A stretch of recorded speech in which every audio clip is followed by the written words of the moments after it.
trouble with Scotland is that it's full of Scots.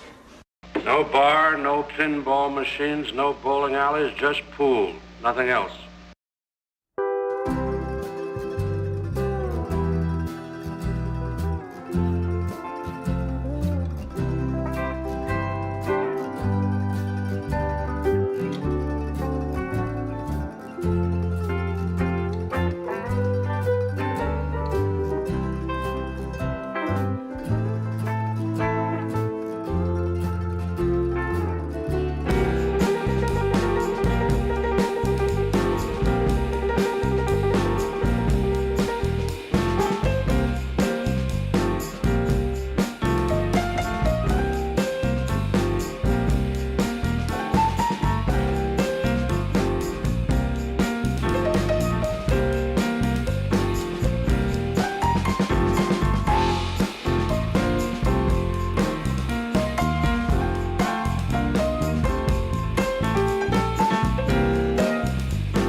This is a Tactical Genius production. Welcome to Virtual Pool 4 Online.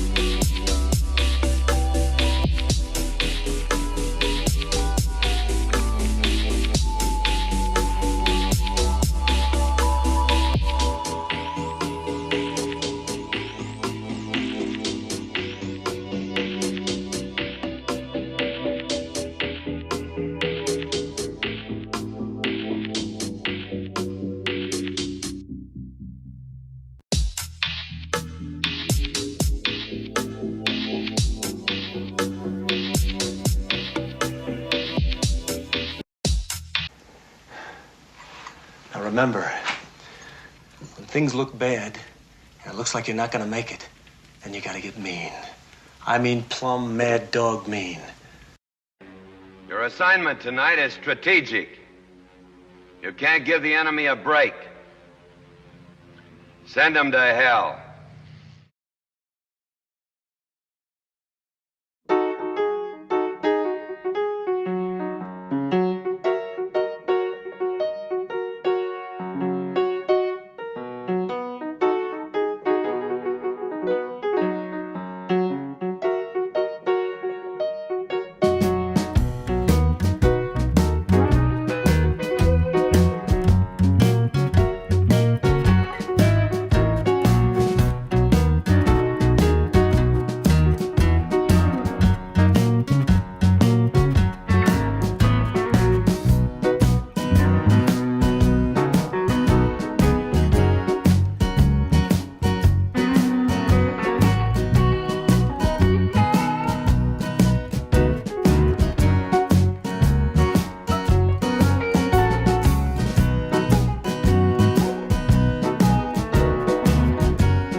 make mistakes here. We just have happy accidents. You're way off. I say you're way off this time, son.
Well, good afternoon, everybody. Good evening, good morning, whatever time of day it is, wherever you are. Welcome to Rob, welcome to Semi-Pro, and welcome to Fuzzy Dunlop.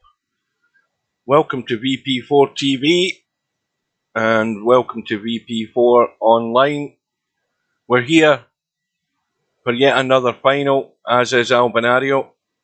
It's the VP4 2022 World Cribbage Championship final, race to 19.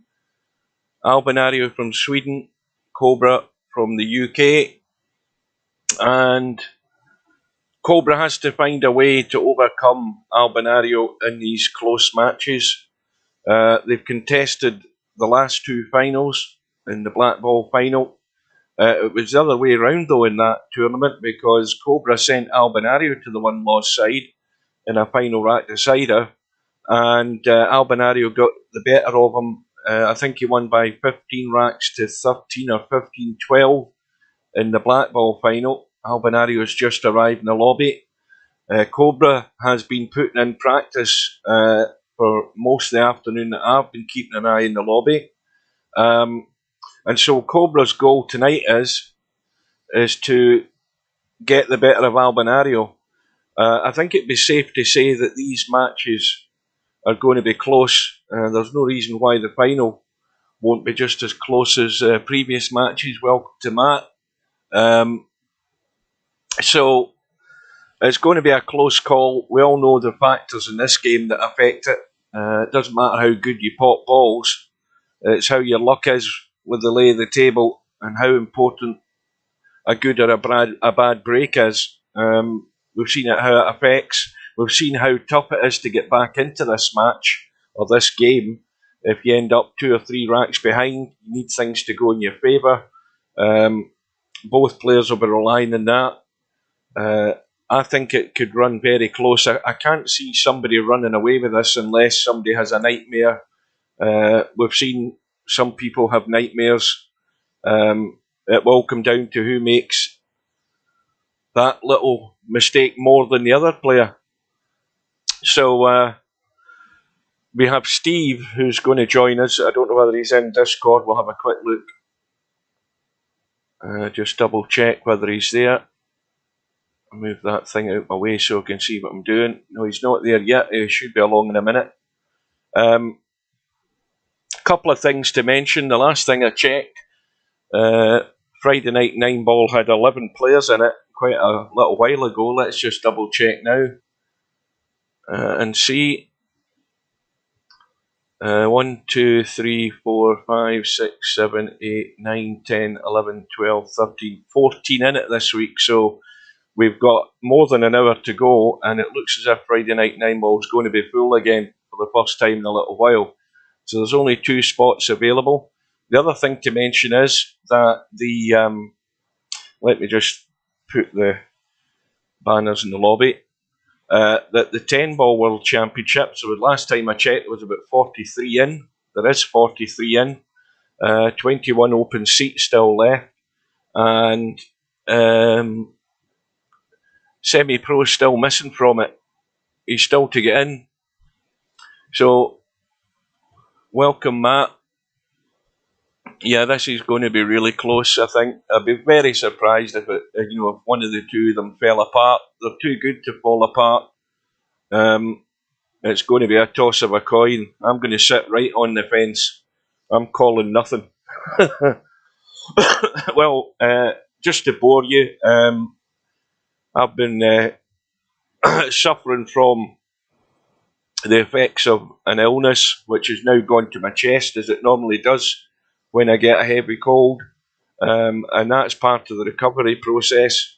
The nose isn't running as bad as it was, so I can sit upright fairly comfortably, but it does mean that the longer I talk, the more likely I'm going to start coughing. So that's why I'm going to rely on Steve to do his bit. Let me just double check again. No, he's still not there. I don't know whether he's still in Hawaii or whether he's back in his home, because if he's in Hawaii, he's like 9 hours behind us,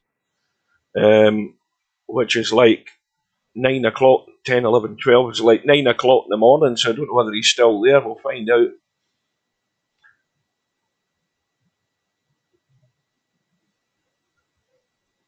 Now, there's a name I don't recognise. Let's have a quick look. What does that say?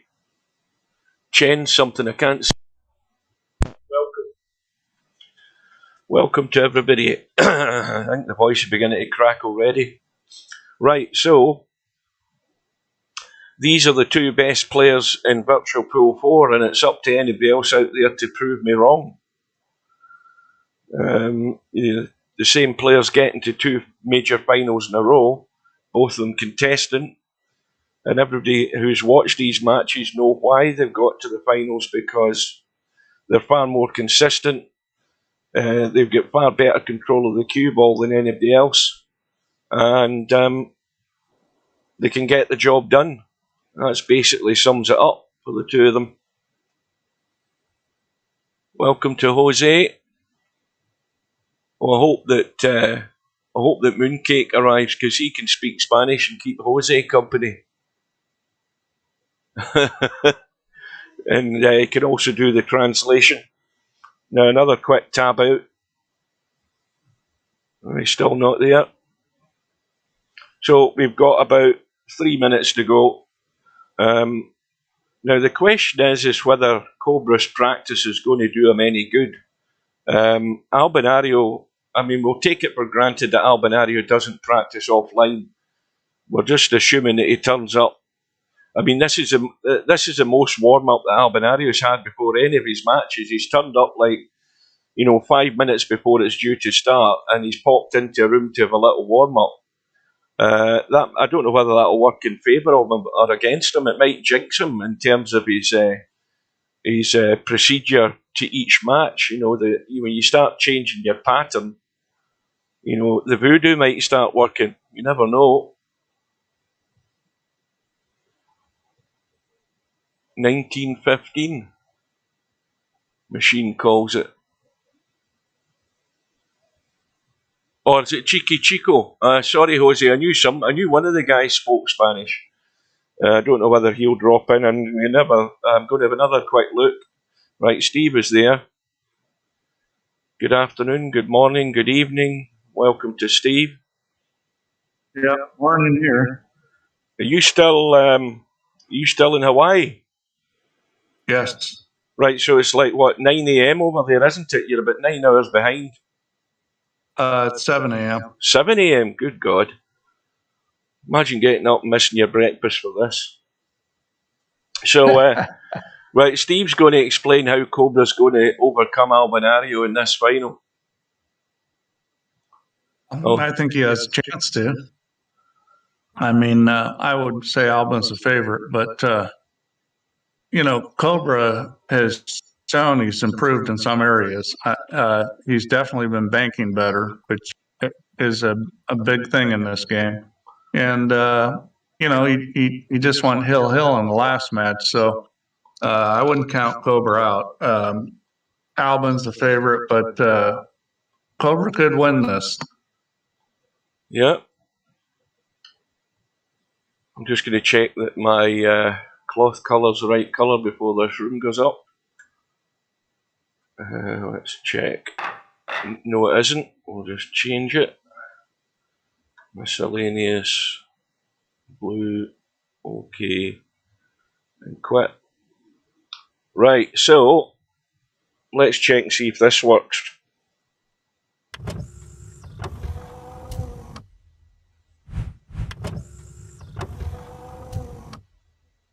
So is anybody picking Cobra yet?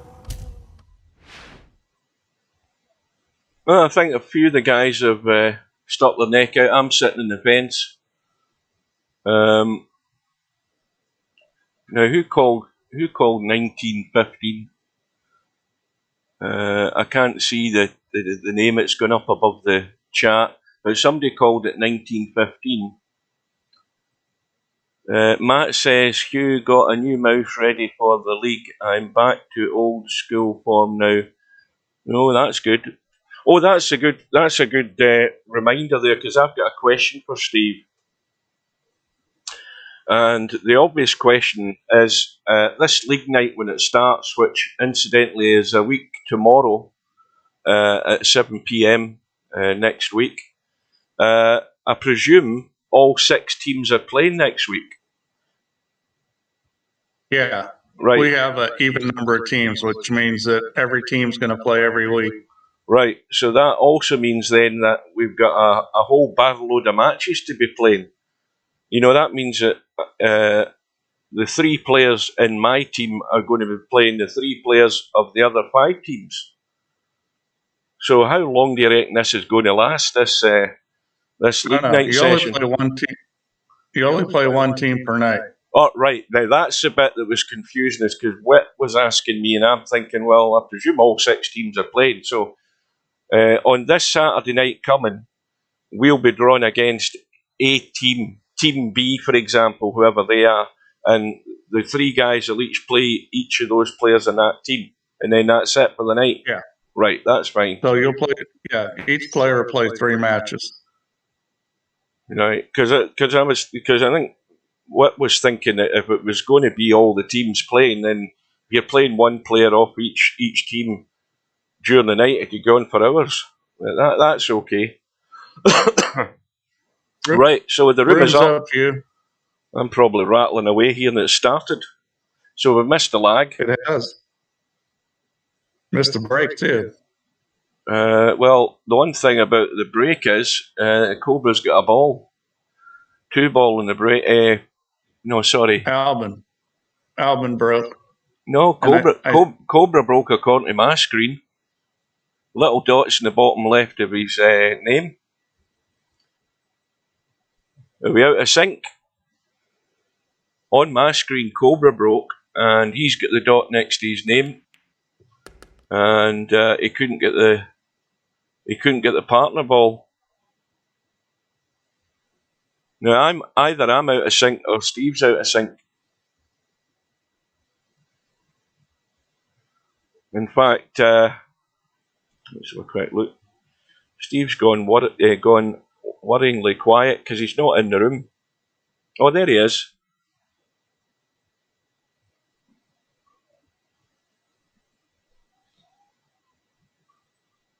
Good question. You cut out there, Steve. Yeah, I'm seeing it being Cobra shot right now. Right, but you thought that Albinario broke. Are you seeing the dot next to Cobra's name? Yeah. I'm seeing the dot next to Albin's name. Right, hang on, I'm leaving the room. Make sure. Probably me, it's out of sync. Well, it could be me. I'm going to leave and come back. Yeah, you're out of sync. It is Cobra that broke. Yep. Yeah, now I show up correctly. Interesting. Well, it's very interesting when you're actually commentating and one commentator seeing it different. But it's not the first time it's happened. So Cobra couldn't pot the partner ball. Albinario is in with first chance here.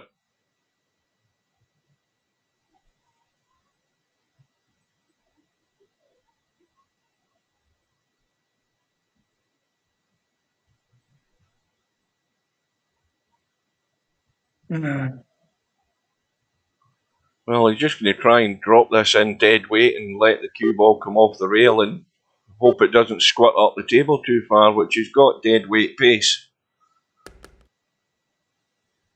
Yep, that was well done. I actually prefer you on this laptop, Steve. If ever you're thinking about doing any future commentary, stick to the laptop because you sound a lot better on it than you do in the PC. I'll tell you that straight away. You don't sound as if you're. Well, you sound as if you're in a great big vast warehouse with no soundproofing in it. You sound as if you're in a tunnel quite a bit of time. Well, it does to me sometimes, and then it sort of clears up. Yeah, well, I'm sitting outside right now.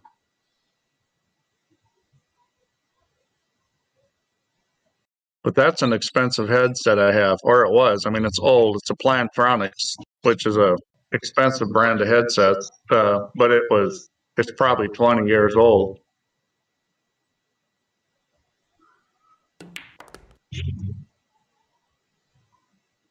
So Albinario on to the third cribbage. Now, what's to follow? Well, 14 ones in the middle of the table, and then he's got to work. The 13-2 is still a possibility. It may go by that 5 ball. It's tight. Or he can try to get on the other side of the 13, or he could bank the 13. You know, the 13 sitting in a spot that it's a pretty easy bank shot in the side pocket. Yeah, that will go past the 5. It'll squeeze past. I mean, that's the thing is, with that kind of ball, you know, a lot of times the bank shot's going to be the best option just because trying to get on the other side of it or trying to get perfect may be tough.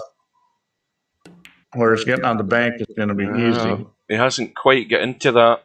He was trying to play a 2-in-1 shot there and come back and give himself the choice if he got onto Well, the rail, he could have played the 13 and run around 2 rails, but now he's falling short either way.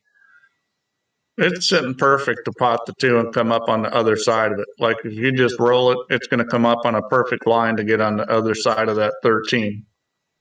Of course, that does depend a little bit on how or what part of the pocket the 2 ball goes into. He's looking like he wants to shoot this 13, and boy, he hit that really good. Yeah, that's good. So this for the rack.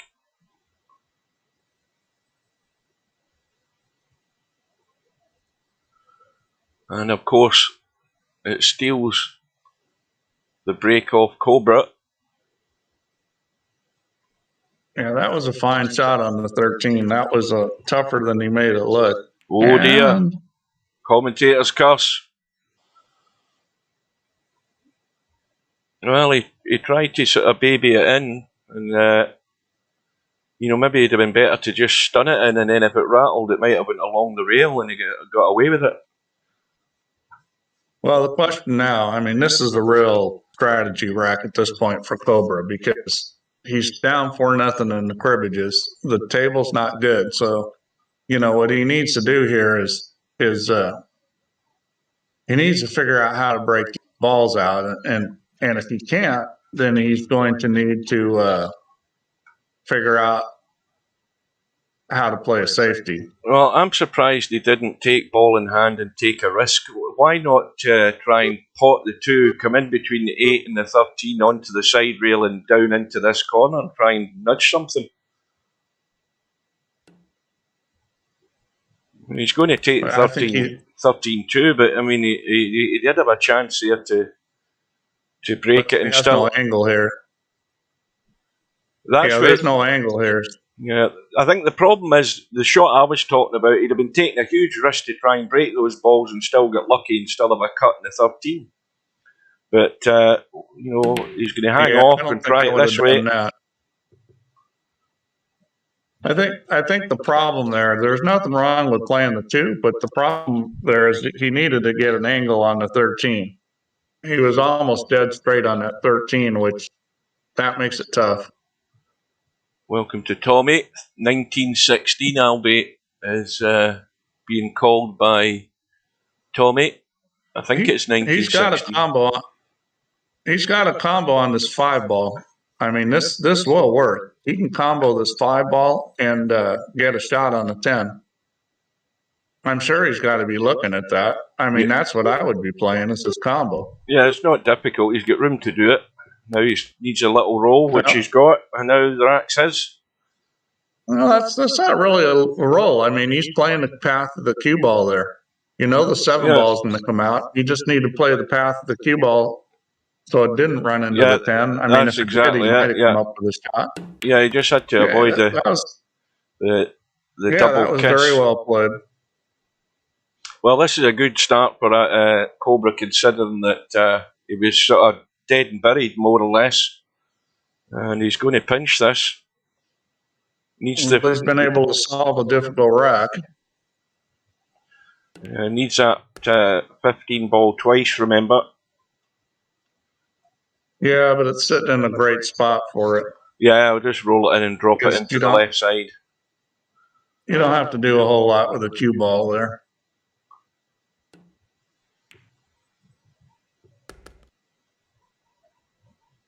I think he'll just go forward. I don't think he'll risk doing anything elaborate. Just go forward, leave it into the left side, I would think. Looks like everybody's picking Albie. Is nobody picking Cobra? Not that I've seen so far. All right. Well, just so Cobra has some support, I'll pick Cobra 1918. Well, Cobra's got to have somebody in his corner. He's got the good start. The mistake from ALBINARIO. Now, where's Cobra going to break? Well, he's been pretty consistent breaking over here, and he's been pretty consistent not putting English on it. He's trying to go straight on the second ball, which, see, that's the break he wanted right there with the cue goes back and forth. Yeah, dry. Or he missed the head ball, and it's dry. Well, but it was a pretty good break. This is a perfect setup for Albinario to pick his way through this, because the balls are all open one way or another. They just have to work a few of them. Yeah, this is just this is a massive sellout break, but it is sitting a little funny for the first shot. I mean, he's gonna have to do something to get on a ball for this first shot. The 9 ball probably goes, but it's tight. Getting to the 4 ball's tough. Yeah, the more you look at it, the more it looks inviting, and then you start looking at where the balls are. It's a puzzle. I think he's going to play the 14 and try to come back for the 1 in the side pocket. That's doable, I think. The angle is a little funny on the 7, but I think it's doable. Or he could even go to the rail. He could play the 7 and go to the long rail. He's going to try to draw the ball back.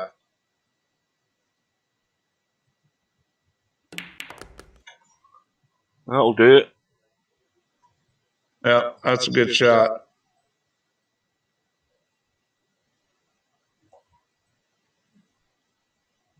This is sitting real good just to roll this 1 ball, because you'll go right past that 12 and get on the 2 ball, and then the 2-13's right there, and then you get the 2 ball out of the way, which opens the 4 and the 9, and he's off and running.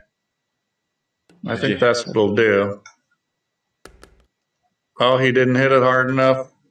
Well, he's got it. He's got it. He can tweak that in. Well, he's going to have to come off the rail. I mean, it was sitting perfect to do that, and he just didn't hit it hard enough. And that's kind of that's a mistake, because, you know, you're better off going to the rail than coming up short. Use the rail to help you slow the ball down. Oh, he does have it. Well, I didn't think he could shoot that straight. Right, so does he go for... I mean, I think he's a bit straight here in this 13. I don't think he's got an awful lot of options. You know, he's managed to stun it out. Pocket. Yeah. He just tried to stun it out. He didn't get out where he wanted, but he's got the 8 and 7, and, you know, he's fine. I think he'll probably shoot the 8 ball here.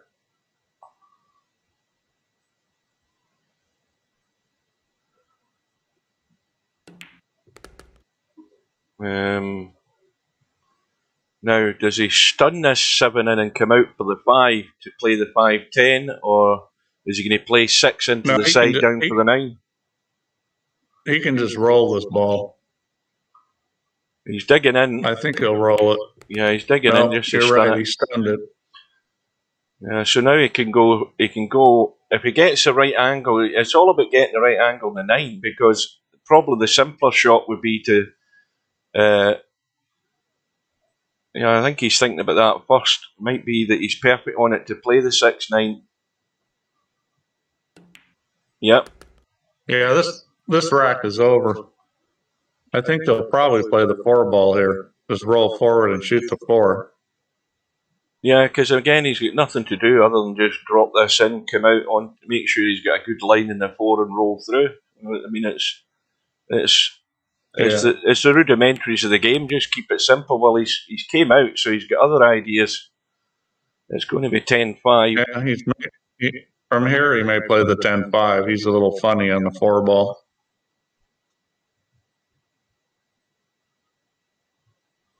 So this is the final cribbage to tie the match.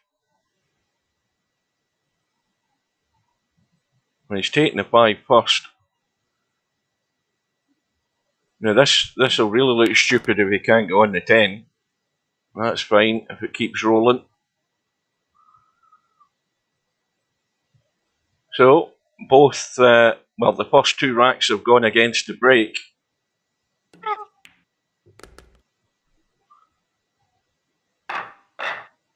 Now let's see where Albi is going to break from. I think he'll break the same place Cobra did. Well, looks like he's going to go to the middle.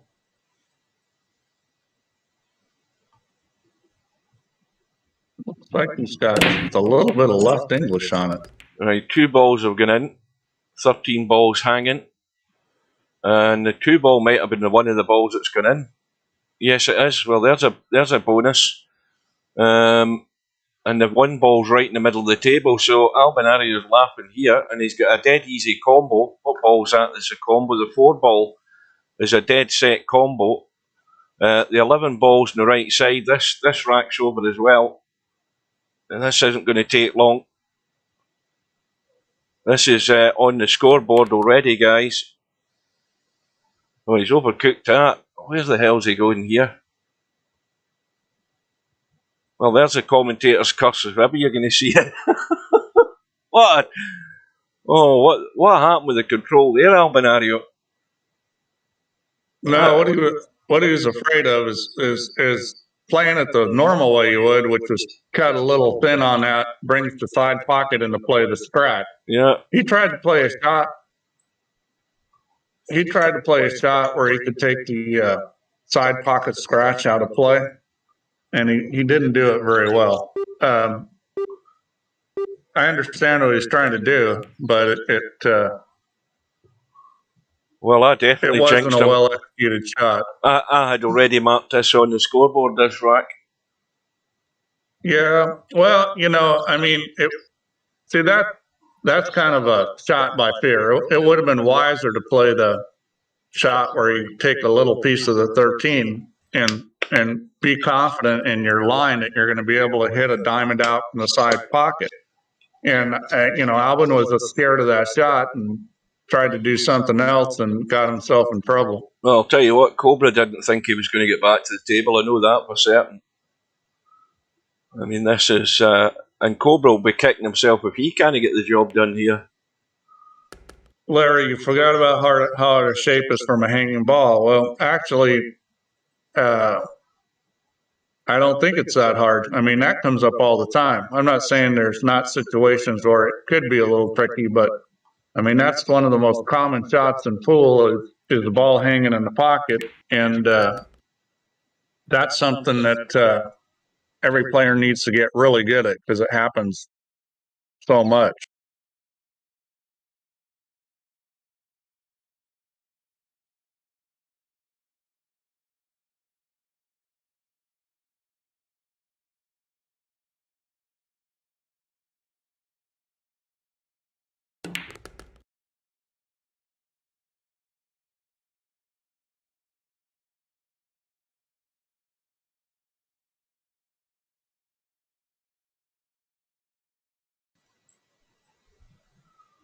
So we know that that's a dead set combo.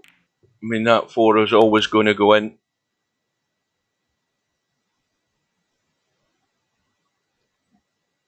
Now,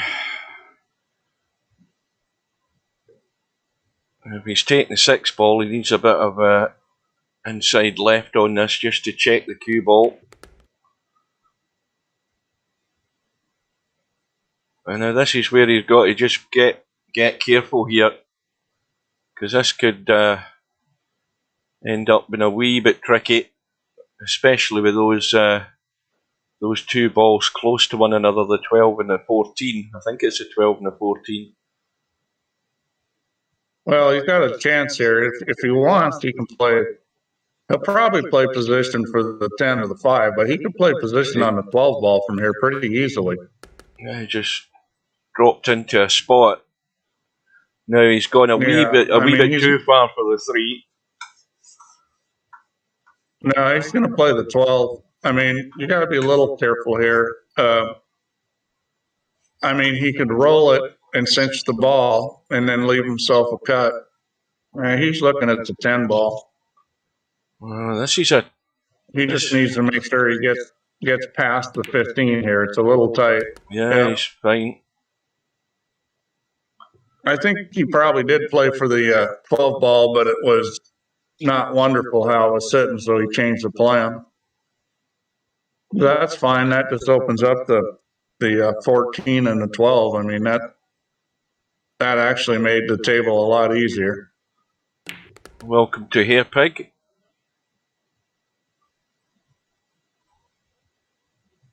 Now he's... and And he's got himself a little funny here. Now, what does he do? Does he take the 14, knowing that he's got to be on the 1? He should definitely take the 14. And the simple way to hit this is with inside English and go 2 rails. Oh, he's missed it. Just like that. But he dogged the ball. I mean, that's a case of, this is a case of playing the right shot and just dogging it. Well, it was a chance. And this is how fine the margin is between winning and losing this match, and how the odd rack is going to leak away, especially when we're expecting these players to run out. And these little mistakes have crept in early.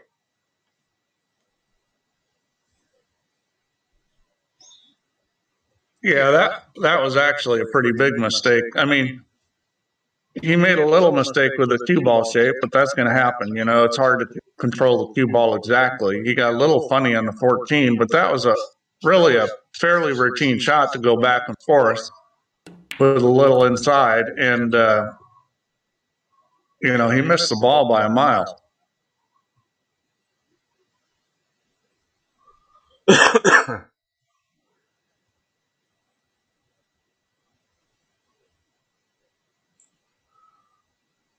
Well, it looks fairly straightforward. I don't know whether he's too straight or no. He is too straight. Just going to roll it in. They both missed a ball that they shouldn't have missed.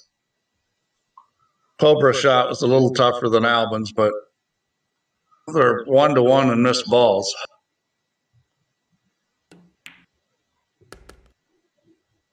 So 15 to respot.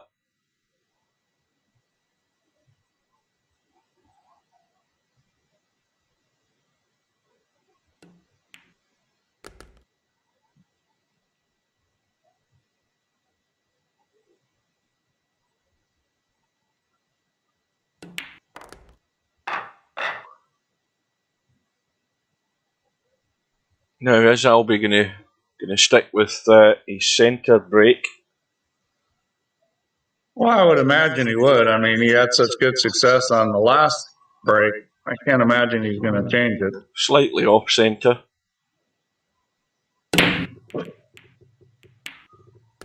Something went in the side. Yeah, something's in. Now there's a combo up the rail. Cue ball is not in the best spot. And he doesn't have much of a shot here. Yeah. But on the plus side, this table's not the easiest table. It's got a lot of clusters. So I think what we'll see him do is try to pot the 8-ball, get one of the open cribs out of the way, and he hung it, so that wasn't quite the plan. Well, that's 7 balls out of the kitchen, so it's an easy start for Cobra. 8-ball hanging over the top right. That little bump on the 3 lined the 3-2 up dead in the corner pocket. Yeah. So he just greatly helped Cobra by hanging an 8 and lining up the 3-2 combo.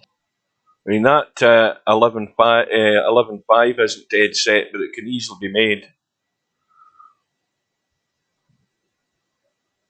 Hairpig said Cobra literally never misses that shot in a challenge room against me. Well, I certainly didn't think he was going to miss it either.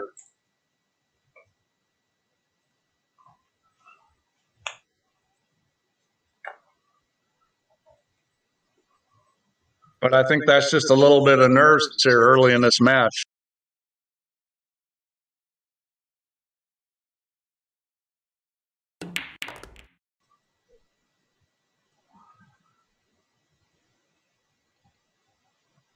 Well, I think he's just improved the table some more here.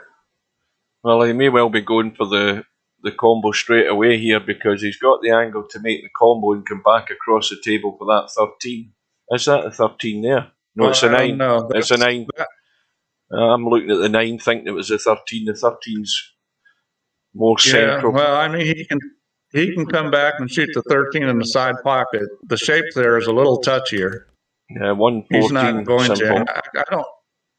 I don't blame him. That was a little touchy getting on the 13. It's not a shot that you would expect him to mess up, but there were ways it could be messed up. Better to shoot the duck there.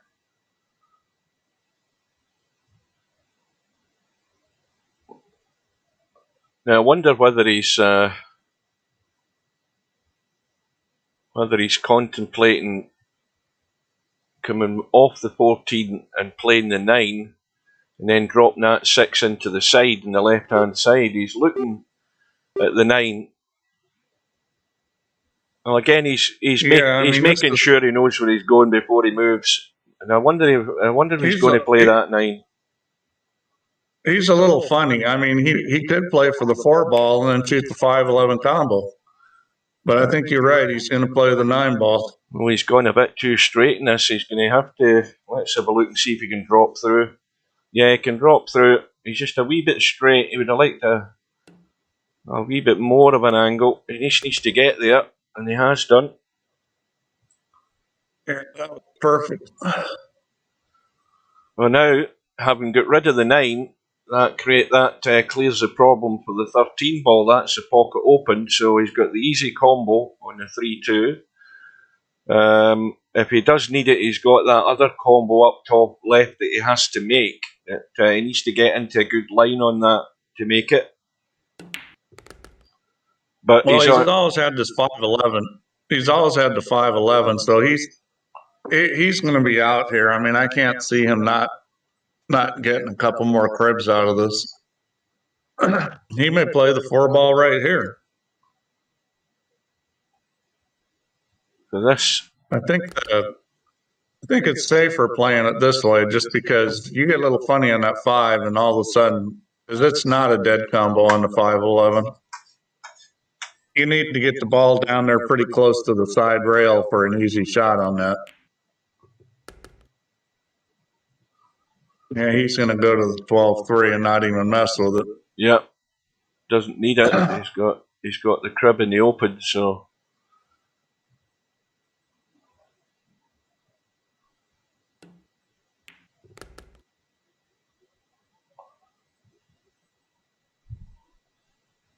Well, I will say that based on the stats we looked at after the last match, that Albin's break stats were nowhere near as good as Cobra's. Yep, his balls in the break was I think significantly lower. I mean, he's quite far down the ranking, even though there's players out the tournament. He was about 6th, at least 6th in that balls in the break list. He's made the 3 ball and he's got a shot on the 12. So he's off and running this rack. I think he'll shoot this down in the corner. He's got most of the pocket. Let's see it from his angle. Yeah, he's just got to be confident in the line. He can cheat the pocket, but he has to just miss the 13. Yeah, I mean, he's overcooked it big time. Yeah, well, that's that thing where, shooting by balls. Yeah, it's a psychological thing, Steve. I'm telling you, the ball doubles in size. The one that you know is in your way suddenly gets bigger. It's terrible. I had that problem probably the first 5 years I played pool. I could not shoot by a ball. I'd always, shoot the ball into the middle of the pocket and hit the other ball. Yeah. I mean, I think that I think what you've got to do is blanket. That ball doesn't exist, and be confident of your line in the pot rather than letting that get inside your head. I think it just gets inside players' heads, that ball being in the way. Well, I think you have to learn to aim for a spot instead of aiming for a pocket.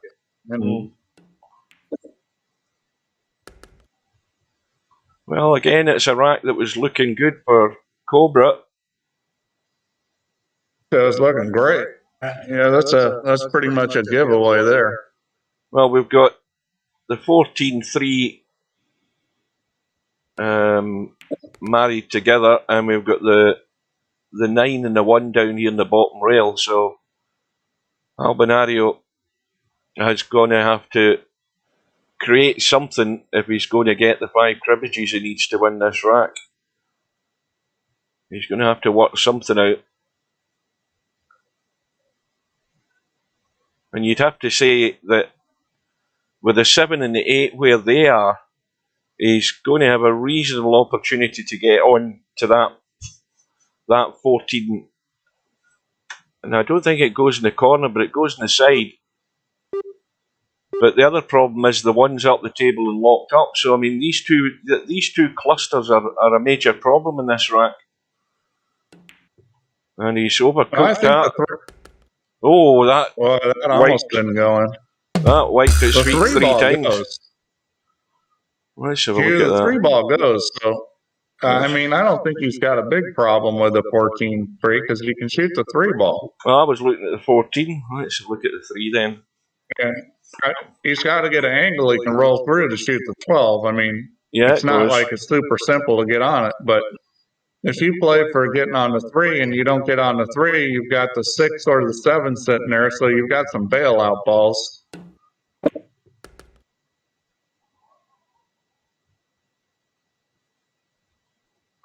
I'm not quite sure what he was trying to do there. Yeah, I'm a bit sort of lost. I think he was trying to play play for the 13, and he hasn't got there. So he's gonna have to go the other way here. And this is a wee bit testy. This is a little tricky.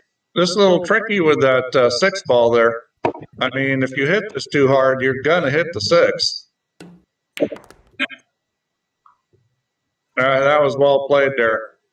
Now, the way he played that, he put a little inside English on that. And what that did is it curved the cue ball. And by curving the cue ball, it allowed him to straighten that shot out. You know what I mean? It's like the ball was straighter into the pocket by curving the cue ball a little, which allowed him to get past the 6. That was a fairly sophisticated shot there. That's a good shot. I mean, the thing is not that you had to really do anything other than hit it inside, but being aware that is what is going to happen when you do that is something that, a lot of players just don't realize. Well, it was a good recovery shot to stay at the table. Yeah, I mean, that's a game-winning shot because I'm pretty sure he's going to get out here. He's kind of straight on this. Now he's going to have to just roll it. Well, he could. I don't know whether the angle he's got here means he's going to go at the rail and kick into the 6. I think depends on how pacey he is. But if he kicks the 6, he might stay there for the 3. Does the 3 go into the side rather than the corner? No, it doesn't. I don't think so. No, he can break him out here if he wants. I mean. Yeah, well, he chose not to, and he chose to dog it. He has kicked into the 6, but he's forgot about the 7 ball. But now the 8 ball is now locked up, so that's another big problem for Cobra. But Cobra's got to grab the bull by the horns here, Steve. He's got to grab the bull by the horns, as I say, and get that 7 ball and have a breakout and hope he gets lucky, I think. Because is there anything else in the open? There's nothing in the open. Well, the 9 ball goes. He can shoot that 9 ball. I mean, he can play 6 and then 9. Oh, I can, yeah. I never even looked at that. I just thought they were blocking one another, but he can get to the 9. But that whole shot missed by Albin was the result of ending up straight on that 8 and then, having to play the long shot. Now, I mean, obviously that's a shot that you expect him to make. Well, he doesn't want to keep going. Also, obviously, a long shot like that's going to be a lower percentage than being able to come down for something easier. Welcome to LS3. Now, what are you going to call in this match, LS3? Give us your call. think LS3's a Cobra fan. She's got to call Cobra. Oh, goodness me. Oh, my. Well, he was just running a wee bit too straight onto that 9, and he tried to get greedy. He tried to pinch a bit there, I think. And I think he might have caught the 1 before he caught the 9. Yeah, you're right. That shot was a lot easier with angle. Yeah, he just ran angle, too straight. If you catch the 1 ball, if you catch the 1 ball first one, you got more angle. You're still making the 9 ball. Yeah, well, it's another chance gone for Cobra. Now, again, of course, Albinario's got work to do, big time. Although Albinario's in the driving seat because he's in 3 cribbages. I think Cobra just tried to do too much there. He's trying to break out the balls, and it might have been better just to make that crib with the 9 ball and then play safe. Here's the big sellout. The big sellout. He's going for the 14 into the side, knowing that if he doesn't get it, he'll probably lose the rack. Yeah, I mean, but if he makes it, he wins the rack, and I don't think it's that tough a shot. Oh, excellent. Superb. That is a good shot. That's what good players do, is they're going to make those kind of game-winning shots. I mean, it wasn't like that was a ridiculous shot to make. Well, everything's wide open now. This is definitely rack over. This for the crib for a 3-2 lead.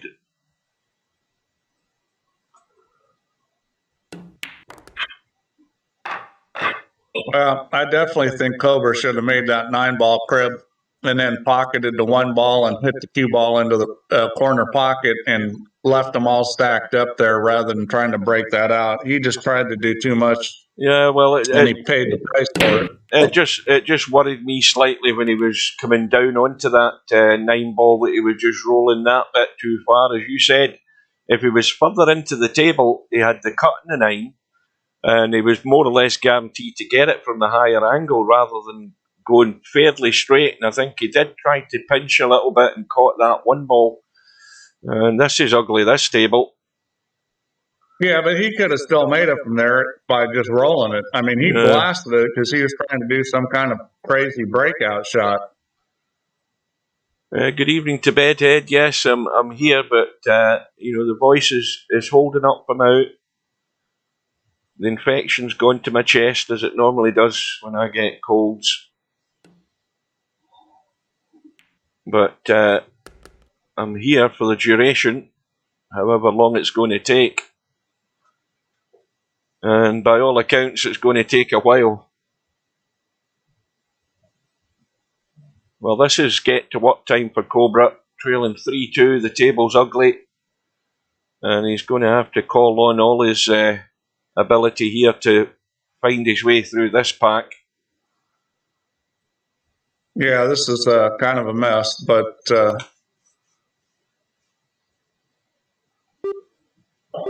it's a doable mess. Now, 14-1. Well, the ones 14-1. I don't think he'd shoot the 4 ball. I think he's going to have to shoot the 14-1. I don't think he's got much choice. Well, this is a little test of his little either soft stun, or is he going to go to the rail? I think he's just going to jab into this, come back into the gap. No, he's going to the rail. Yeah, that's well played. That's the most reliable way to play that shot, because that soft stun shot's a little tricky. Nice. And that's being confident on the line you're going to take off the ball. Where's his next shot coming from? Now,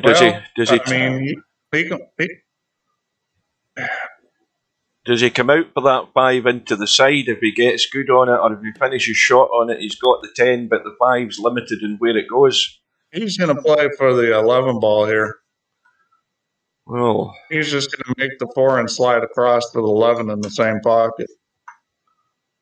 Yeah, that looks fairly odds on that he should get there. Oh yeah, that shot's just probably a touch of right English. I mean, it's Well, he's looking more at the 5 and coming back for the 10. yeah, and I don't understand this because the 4 ball opens up everything. It's sitting really good. I mean, He's came inside it too much. Don't want to do. He's put too much on it. Yeah. Too much. I mean, he could have hit that with no English if he hit it into the thin side of the pocket. That wasn't good. Cobra described it as a pile of crap, just so that you guys know what he said there. Yeah. Well, you know, he did the double whammy. He hit in the thin side of the pocket with English. Yeah. You know, you either had to do one or the other, but both was going to result in what he got. And he's going for the cut, and it's there. He's bailed out, but where's he finished? Well, finished with a very difficult situation. No. If I was him, I'll tell you what I'd do right here. I would just roll this ball on top of the 3 ball. Leave Albin jacked up on top of that 3 ball. I would not be shooting at any of these balls. Yeah, because he's not on a cribbage, and that probably will be a wise move. All he's got to do is put this on top of the 3 ball. It's a simple little shot, and you know, you can play a little dink here, but you don't want to shoot this. All you can do is sell out from there. Yeah, he's obviously listening to the stream. He's listening to the stream, Steve. Well, I mean, Cobra's a smart guy. He's played a lot. He should be able to figure this out, that I can just roll on top of this 3 ball. Well, Albie will probably do the same, and then we'll be at it for an hour. Well, no, this kind of dink doesn't last that long. No, I don't think Albinario is he going to do something wild here. He's going for the wild cut in the 5. I think he's made his mind up. He's going for the cut. That would surprise me. He's going for the cut in the side. No, he's decided. That's a crazy shot. Now the thing is, this is quite intriguing, because is Cobra's patience going to hold? Is he going to take the bait? Wrong button. Because that 5 will thin cut, but it's awkward. If this cue ball leaks further out to the left here when they're dinking onto it, then Albinario might be inclined to see like that. I think Albinario is going to take the bait this time. I think I don't think he's going to go for this anymore. He's going to take the bait and take a risk, and just hope he gets a shot in this 10. This isn't a shot without risk. I mean, it's a doable shot, but the cue ball position is a little tricky here. It looks as if he's running towards the 7. Yeah, he's come right through the gap, and that's the problem. It was tricky. 10 doesn't go past the 15. You almost had to hope for the bump on the 10, because it was hard on that kind of shot to try to put English on the cue ball and still make the 5. Yeah, so barring a great shot here, this strategy is going to work for Cobra. I think he's lining up the cut in the 10. He's going to skim the 10. He's definitely going to cut the 10. He might skim the 15 as well. It's doable.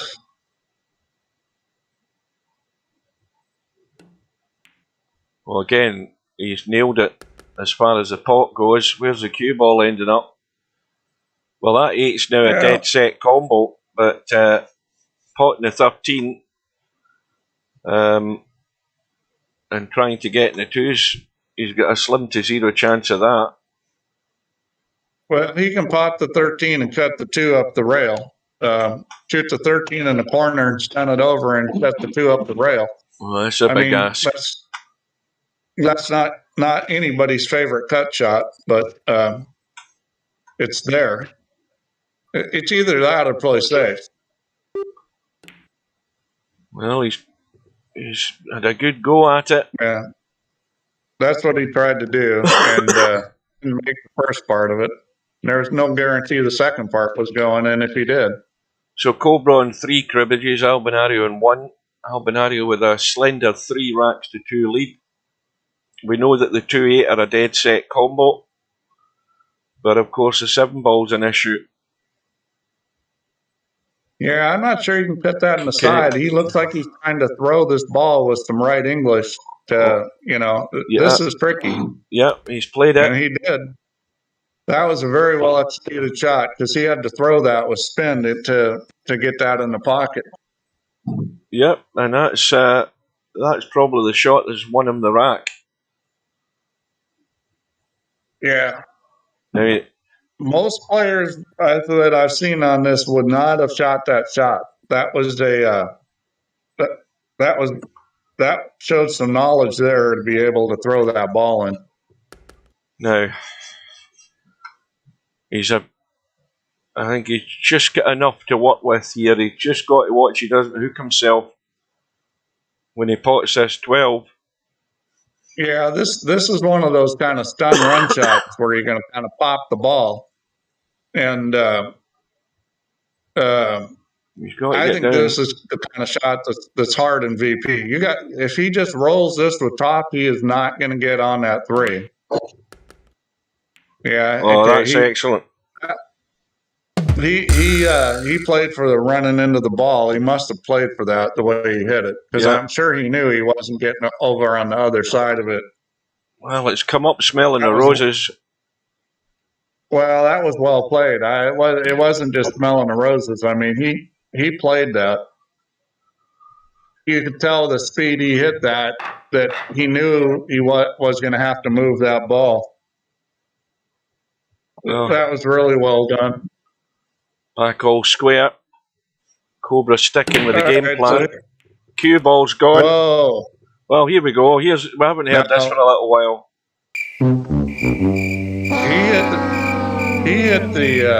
I think he hit the, wow. That was, that's hard to do what he just did. If you tried to do that, you couldn't do that. Now, what's Albinario looking at here? We've got a bunch of balls in the kitchen, so they're all out of the equation. We've got the easy 14-1 to start. We've got a 10 ball down at the bottom of the table, and the 5 balls blocking that corner pocket. Up table. So Albinario might just roll through here for the 10 and play the 15-5 combo to open that pocket. I mean, he could play the 9-6 as well, because again, that's blocking the pocket for the 11 ball down here as well. So he's got things he needs to tidy up here. Well, at the angle he is on this 10, if he was a little lower on this 10, he could just slide up. He's going to go all the way behind it. Yeah. So that opens up one pocket. Now, I think he's going to be out on this rack. I mean, he just solved the worst part of the puzzle here. Now he could he could just drop dead weight, play the 13 and come back for the 2. I don't know what he's... Yeah, he's going to play the 12, then the 3. He could play the 7 and the 8. He's got a couple choices there.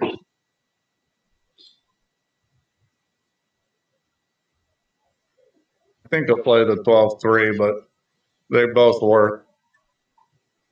Little inside English here to hold the ball. Just like that. That's perfect. 8-7's very handy. 9-6 can be worked out, so Albinario should be back into the lead, but we know what's happened already, having said that previously. So Albinario is going for 18 matches in a row in these major tournaments. If you include one forfeit and one no-show or whatever it was, I can't remember. But anyway,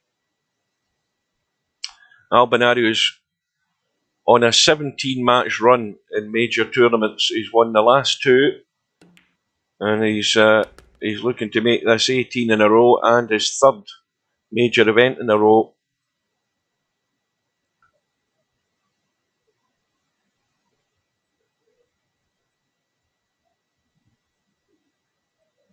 So this for cribbage number 4.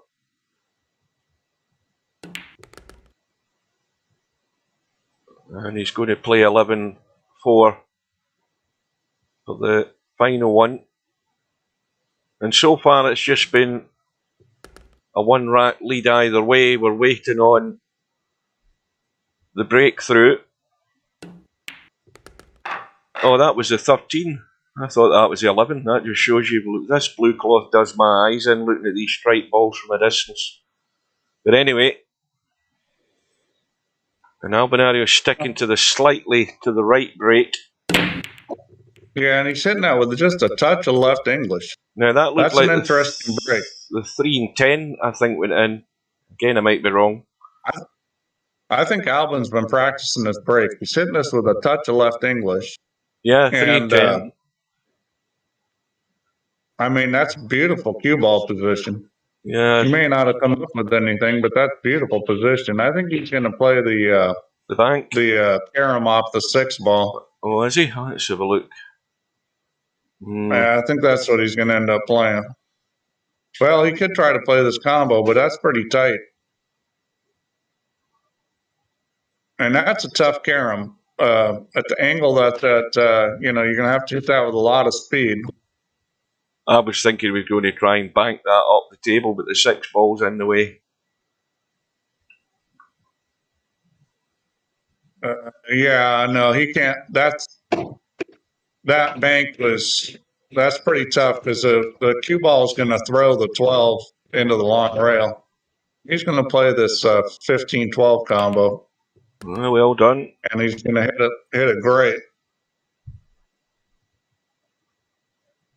Yes.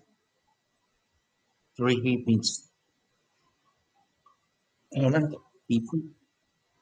For how many cups? I'm asking. I do non-heaping teaspoons. Each one's a cup of coffee. Each cup of coffee is 2 on this. So 4 relatively flat is 8.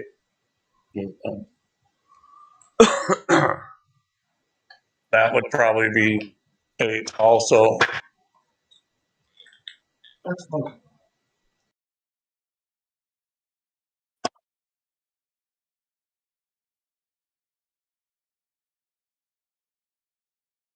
Okay.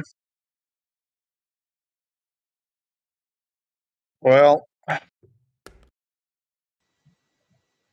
this is looking like another rack for Albin because there's not a whole lot of problems out here. And imagine he's going to play for the 6-9 here next. Yeah, nothing to do. Yeah, this is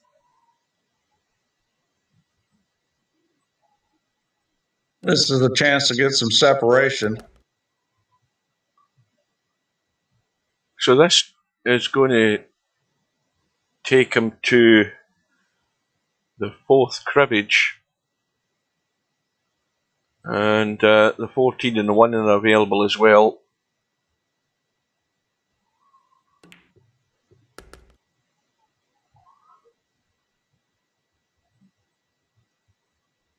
Yeah, he's one got himself dead straight on this, which he's probably going to just force this over. He could force it over and take the 2 or the 4. Or he gets out high enough, the 14. Or he could try to back this up. I like forcing it over. Yeah, that's what he's going to do. He's probably going to shoot the 14.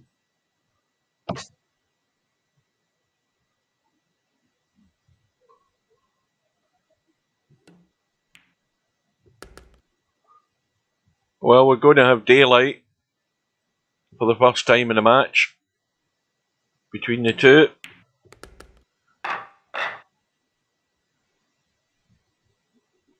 Well, this laptop works a lot better than my old one. My old one, my cat pissed on. And after the cat pissed on it, then the connection between the screen and the laptop was always a little funky, a little corroded from cat piss. So the moral of that story is don't let your cat pee on your laptop. Now, there's a question about the cat pissing in the laptop, Steve. Was that a territorial piss, or was it purely a toilet accident? Because if it's a tomato, I think that was if it's a tomato pissing No, that was anything, it isn't marked. that was a marking action, I believe.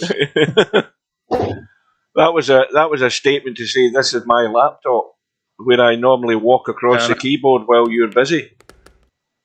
I'm not quite sure why a cat would want a laptop, but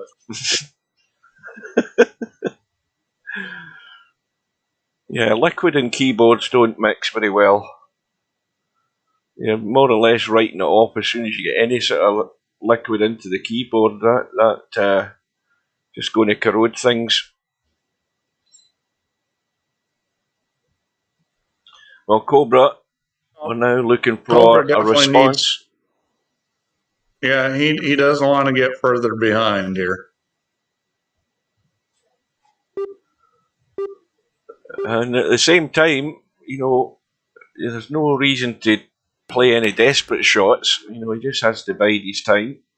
But above all, he can't be giving up opportunities when he's got them.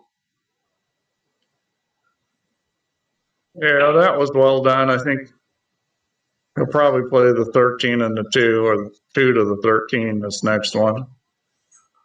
I mean, this table's sitting pretty good.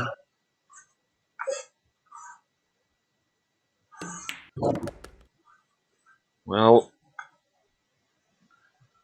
he's going to be cutting That's this. what he was going to get. Unless he was going to draw back off the side rail. This is fine. I mean, I would have taken this in an instant. He'll probably play for the 6 next.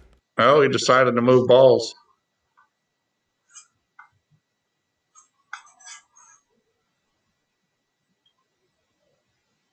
Well, what does he do? Let's have a look at this 9. Well, he can come into the gap between the 9, between the 6 and the 1. He wants to miss that one. That's done him no harm. Yeah, well, a gentle bump on the side of the ball isn't normally going to mess you up. I was a little surprised he moved the balls there, but it's working out for him. So the 6 ball gives him the 3rd cribbage.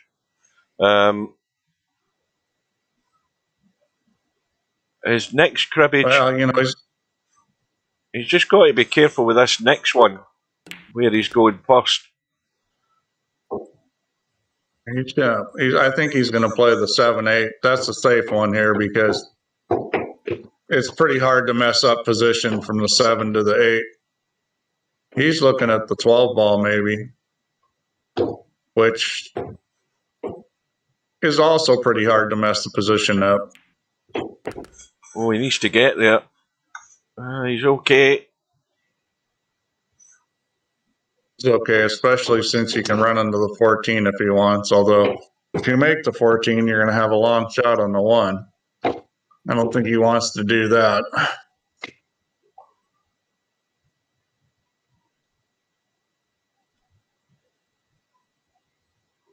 Well, Hair Pig, I can't disagree with you. Dogs are better companions than cats, but the only problem with dogs is you have to take care of them. Cats you can ignore a lot. Dogs you can't do that with. Yeah, cats only love you when they want fed. That's basically it. Yeah, so if you travel a lot, then it's tough to have a dog. And Bedhead come up with a Who was the famous comedian in Sweden? Jesper Parnevik's father. I can't remember what his name was.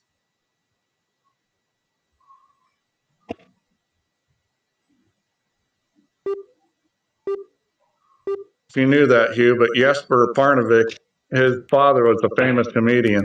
No, I never Remember knew that. Jesper Parnevik, the pro golfer? Yeah, whatever happened to him? Him that used to wear his hat funny.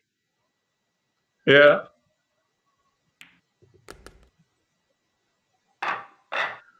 Well, that's the first part of the comeback started by Cobra.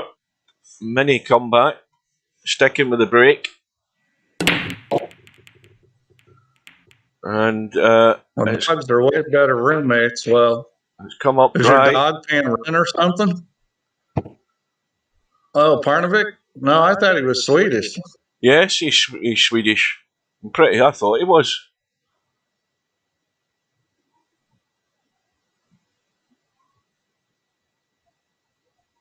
Garpig's got a dog that pays rent. Because isn't that the best kind of roommate, the one that pays rent? Well, what do we got here? Well, we've got so Cobra's broken dry, and Albin's got an easy start that looks pretty good. And he can get the 13-2 as well when he wants it, because the 13 goes past the 5. The 2's wide open up table. This is looking like a game. It's going to be over pretty fast.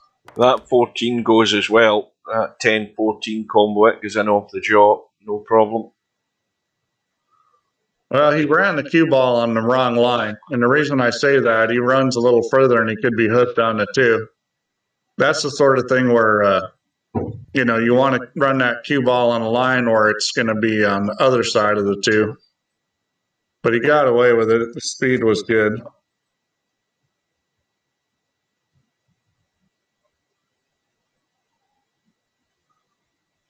Yeah, there's not too many Danish golfers. Swedes play a lot of golf. They have a good junior golf system. A lot of good players come out of Sweden, both on the men's and women's side. Excuse me.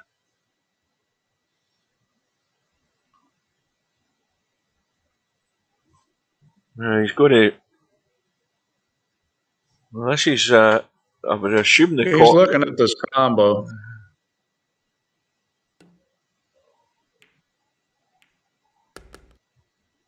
And now he's got the choice of the 13-2 if he wants it. He could even then just dink across for the 6.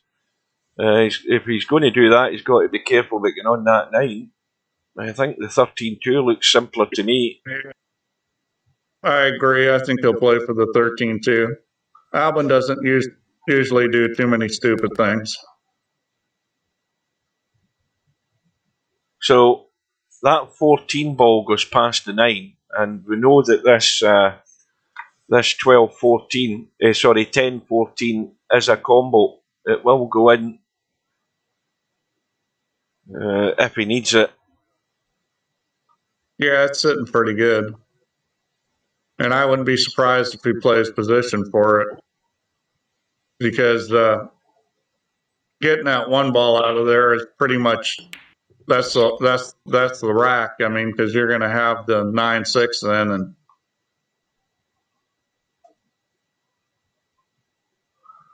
my dog doesn't pay. Opens up 10. My dog doesn't pay rent, but she's learned the house rules and she follows them. You don't teach a cat rules. You can only modify your own behaviour to limit the that's true. Well, cats have rules, but they're their own rules. Cats go by cat rules.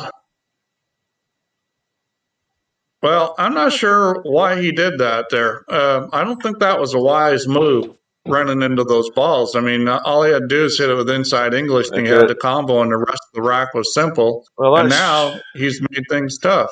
It seems a bit strange. I mean, I was reading the chat there, so I never saw it, but I saw that he's broke these 2 balls up table, and he didn't need to. I mean, yeah, I mean that was I would imagine he actually saw that was a combo. I mean, he surely didn't have a look at that at some point during the rack, and now he's got himself. Well, he's got the 12 ball, hasn't he? Shot like this first game, he missed. I think it was the 2 ball, the same shot. Or is it the 10 now? He undercut it. Oh, it's the 10. I mean, I don't think he played the right thing, but I think he's going to get away with it. Yeah.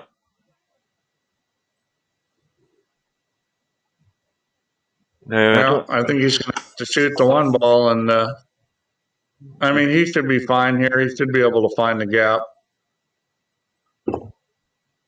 Yeah, if he could have saw that 9, he would have probably took the 9 instead, but he's got... Well, he tried his best. He tried his best to hook himself. Another ounce on that, and he would have been in trouble. Well, he tried to come up short of the gap, and he did it. Well, it was slightly unconventional, but he's got there. Back to 2. Yeah, he made it hard on himself.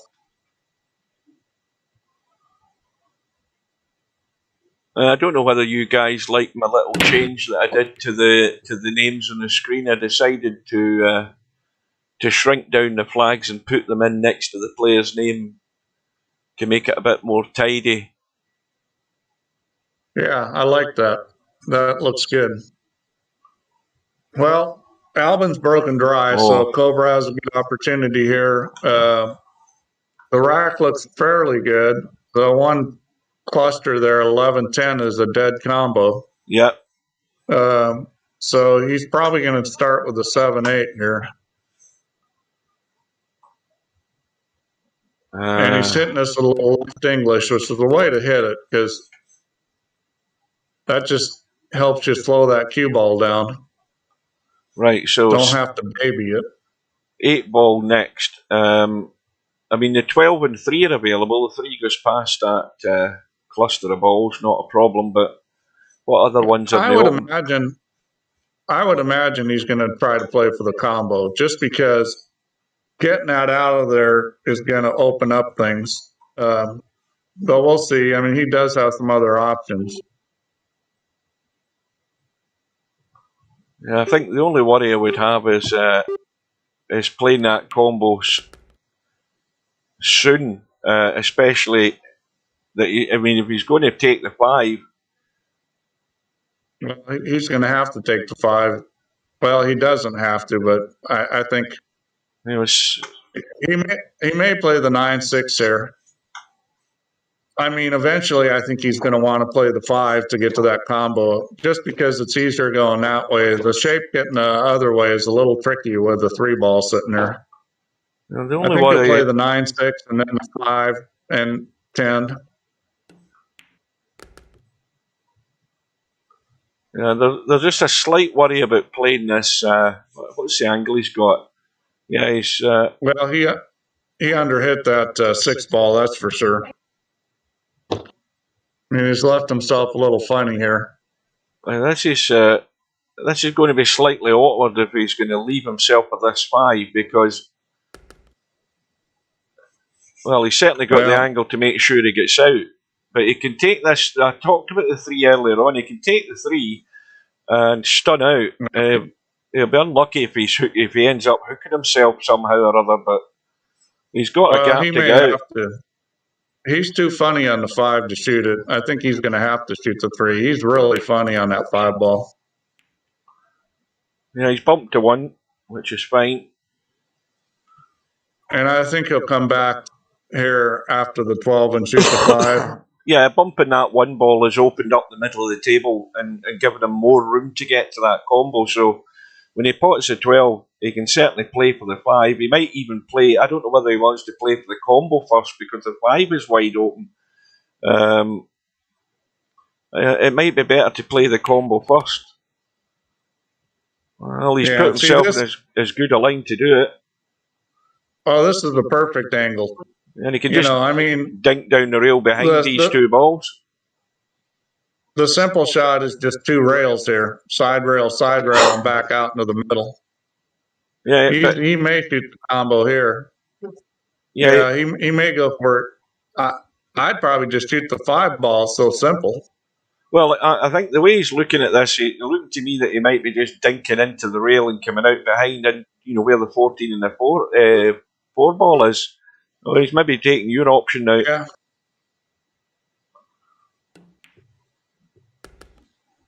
I mean, anywhere on the left side, you've got a shot. That was just less precision required. So that's for number 4. We've got the 11-4. He's probably going to play shape for the. He's going to play shape for the 4 ball inside, probably. Well. Wait a minute. The way he hit that wasn't wonderful. Well, 14-1's the bailout. Yeah, he's fine. He's going to shoot the 1 first, and then just got to decide how you're going to get to the 14. It looks like he's just going to soft draw it. He's going to play the 14 in the corner. Well, this for number 5. I'm just going to tab to the calendar for a second while he finishes that rack. And well, we had a full house for Friday night 9 ball, and I knew we would. We had 14 out with an hour to go, so it's just underway. First full house for about 3 or 4 weeks. Welcome back to Semi-Pro. Welcome to Dwight. All the latecomers to the party. Well, Cobra. Hey, Semi-Pro. Hey, Dwight. Has had, a ball in the break, and the 13 ball is on. Now, what have we got up the top of the table here? Right, so we've got the 10 ball and the 3 ball covering that pocket up top. So he can take the 12, get rid of the 3. I would think that would be the most obvious one to tidy up that corner pocket a wee bit. Yeah. And then he's got the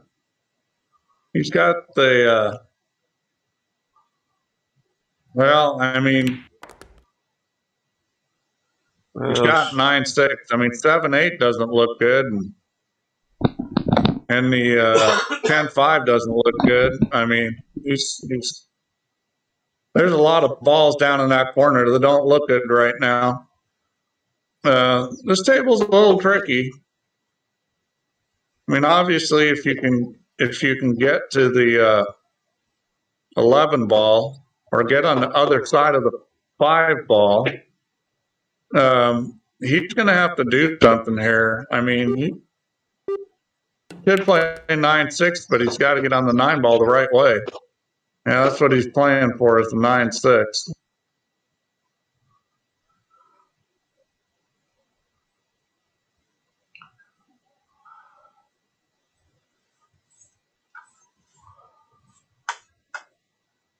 And he's going to be able to get up table for the 5 or the 11 ball, which is what he needs to do.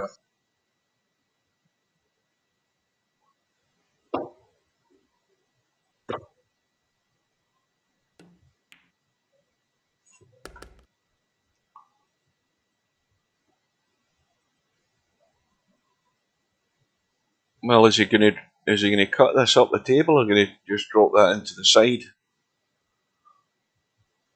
Well, I think he'll cut this up the table. Unfortunately, he wasn't willing to jack up and spare the thing, so he can't run up table that easily now. I guess, does the 5 go in the other corner? Yeah, the 5 does go in the other corner. Well, now he's no man's land. So, well, he's going to shoot the 5 ball. I mean, he's okay on it. This isn't terrible. I mean, it's natural that the cue ball is going to want go short of the side pocket. It's a little tight, but I think it'll get there.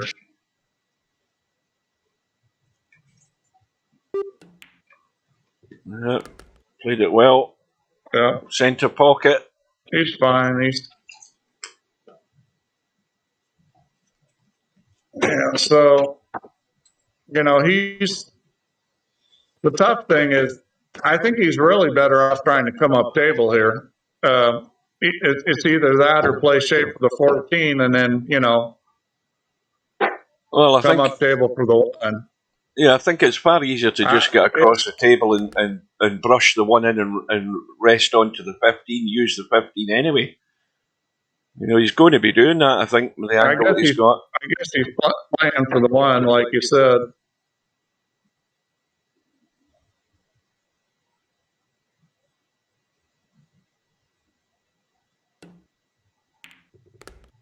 Yeah. So, this to tie the match up again. So he's back on par, all square after trailing by 2. Now he's looking for the advantage. It looks like a lot like the first one. Looks like a lot like the last time they played, where it's just going to be real close the whole way. Now that might have been the 4 ball in top left. Something else went into the side, and I think the 15 went into the side, and of course the 11 ball isn't going anywhere. What's he looking at here? What can you manufacture out of this with 11 balls sitting? Let's take a look. Can he? I think he can bank that. Can he not? Bank that into the gap with the 8 and the 3 into the side. He can. I think it's tight. I think if you throw this ball with a little left English, it makes it pretty easy, and that's what he's going to try to do. Oh, well. Well, I don't know what that was. Well, he slammed it and obviously tried to miss the 3. Yeah, that was. Well, no, that shot, the way you want to shoot it, is easy, because that's how you get the ball to open it up. You play it with left English and you hit this easy, because when you hit it easy, it's going to open up a lot more. When you slam them, it shortens up the bank. Mm-hmm. So I don't get the shot. I mean, I just think Cobra didn't understand how to shoot the shot, because that was completely the wrong way. Right, so I mean, he did get the left English right, but no, it didn't need to be a trouble. I mean, it went pretty easy as a 1 rail bank. Now we've got the 10-5, which now does you want to play for this 10-5 as a combo, or because again you can't really get to the 10 ball. What else have we got down table here? We've got the 9 ball in a problem, the 6 ball's in the open, the 3 ball's locked up, so big work here for ALBINARIO. Yeah, well, he's a little funny for the combo. That's not the best angle. I mean, you'd have to take the cue ball a couple rails and out, and that if he was going to play the combo, this is not the angle you wanted. I think he's looking at the 8-7. Which that can be messed up. It's not, this is not a gimme get on the 7 ball shape here.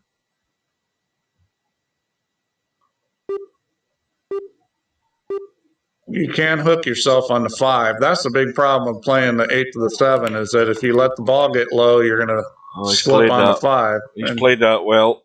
And he hit that perfect.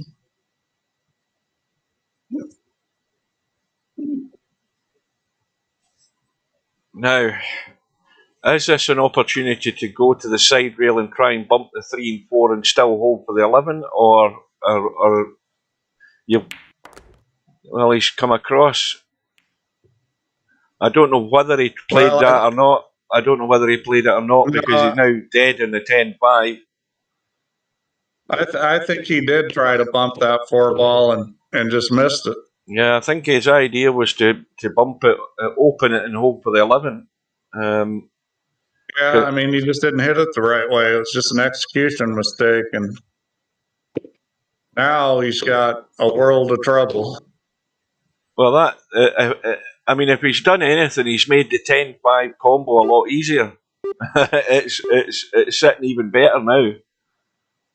Well, this is where you got to consider playing safe, like playing off the 15 and pinning him on the back of the 11 ball. I mean, that's pretty available right there. And he's not giving up anything. He's playing the combo, Played the combo. and he hit it well. Well, that was a good shot. I mean, that was definitely there. I didn't notice that, but he did, and that's definitely there. Semi-pro did. That's I mean, that's what you got to do is look at the table and find a way. Yeah, well, when Albin's good at that. What is he on? This will be his start of his 4th cribbage. So you've got the 10-5, so this rack's over. 10-5 is dead. 14 ball makes the 4th cribbage. Well, you want to make sure you get right on this 10-5 because you got to get that 5 to sit, and that's about perfect there.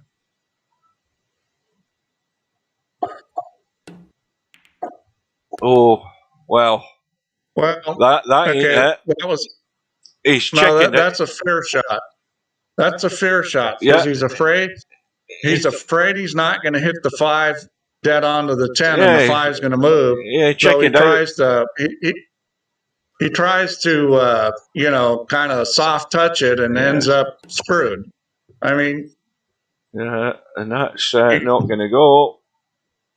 Well, you just got to have more confidence in that. That was not difficult. To me, that was just a simple little. It was a simple little stun draw. The 5 ball was not going to leak away. It was dead straight. It was a fair thing. He's afraid he wasn't going to hit it straight on, and so he tried to do something fancy. Whereas, that's just you just got to be confident in your ability to hit that straight on. Well, that's well. Let's put it this way: that's one that's got away for Albinario. I'll tell you, if he comes out of this and wins this rack, and he's still favourite the way these balls are sitting, but he pretty much sold it there with that shot. Well, it's making decisions by fear, which is never a good thing to do. I don't care whether it's pool, real life, what the situation is, but when you start making decisions based on fear, it's usually a bad thing. Now, ALBINARIO has run out of extensions in this rack as well, so he's not going to have an awful lot of time to think about something. Well, I mean, this is a pretty simple situation. He's just not going to give up a shot. Well, and he might have. I mean, this 10 can be shot. It's a little tricky, though, getting on the 5. I'm not sure it's a shot that I would want to shoot at. You got to have a good plan of how you're going to come off those other balls if you're going to play this. And I don't think he had that.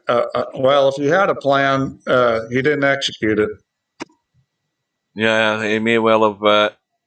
It may well just cost him. So he's got to get his head screwed on here for what he's going to do here. Pot the 12. I think he's just going to make this. He's going to make the 12 ball and put the cue in the kitchen and stack them up again. Is what he's going to do. Yeah.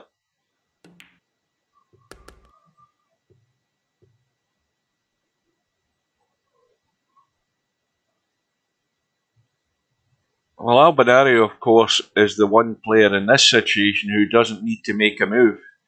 He just can pat these balls about here and just bide his time. It's COBRA that has to take the initiative as and when he gets an opportunity. But looking at the way this table's set up, he's going to have to take a big risk unless ALBINARIO does something really numpty-ish. Yeah, Albin just doesn't want to leave him any kind of shot where he can break balls out. And that's a pretty good play there.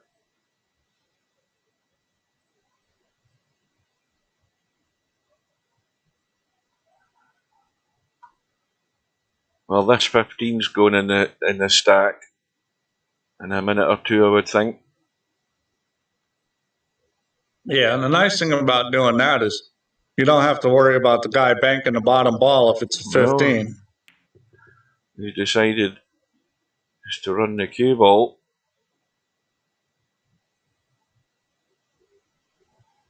Yeah, I mean Cobra's going to have to take the chance because Albin's not going to. So it's going to come down to Cobra having to take a chance at something eventually.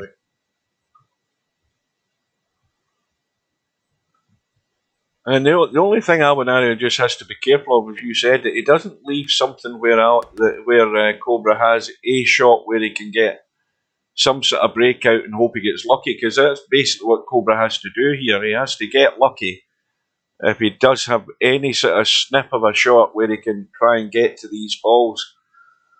Well, I'll tell you the scary part about this situation is if Albin leaves Cobra some very difficult breakout shot, the scary part in this situation is Cobra's going to shoot it, and he might make it and break out and run out. You know, normally if it was like 2-2 in Cribbage, you wouldn't shoot some crazy breakout shot. But at this point, you know, Cobra's going to have nothing to lose. So if Albin gives him just a little bit of a peek at something, Cobra's going to shoot it, and Albin could lose the game. So if you're Albin, you just don't want to leave anything.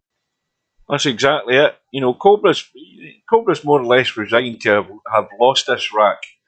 You know, he's 4-0 down in Cribbage, and any chance he's going to get, he's going to have to take it. I don't know that this is it. He may take a whack at this. The problem with this is you can't hit it hard. Yeah, he's ducking.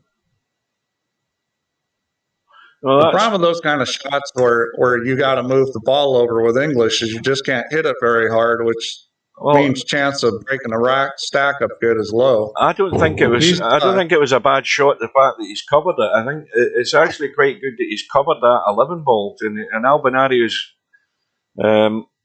he's loath to do anything with this line of balls. He's maybe just going to kick at this ball. No, he just brushed the 11. Well, the 3, sorry, not the 11. That may be all Cobra needs to shoot at this. I don't think he can get enough of the 4 ball that's worth shooting it that way, but he can definitely carry him this 3 off the 4. I mean, that ball goes. Now, whether or not he understands the shot well enough or has the intestinal fortitude to shoot at it, but if this was me, I'd be shooting a 3 off the 4. He's going to duck some more, and I just don't. I think eventually he's got to take a shot at one of these. Well, that 11 is going to get potted probably, or Albinario is going to go for the cover shot as well. Yeah, he's going for the cover shot.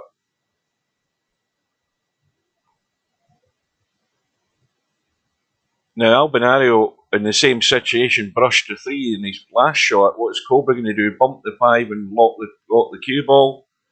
Or is he going to go and... You can bump the 5 and put the cue ball on the end rail. Oh, no, he can't because of the angle. You know, I mean, now Albin might not want to do this, but Cobra can. Because you risk giving up a bank on the 5, but the thing is Albin's not going to shoot it.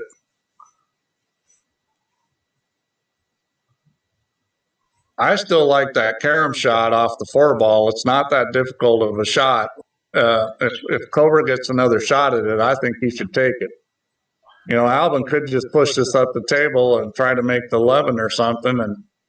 And I think Albin just realized that 3 ball is a danger, and that's why he made the play he did. He didn't want to give Cobra another chance at that. Look at that nudge that Albie's done. Look at the 3 into the side, Steve.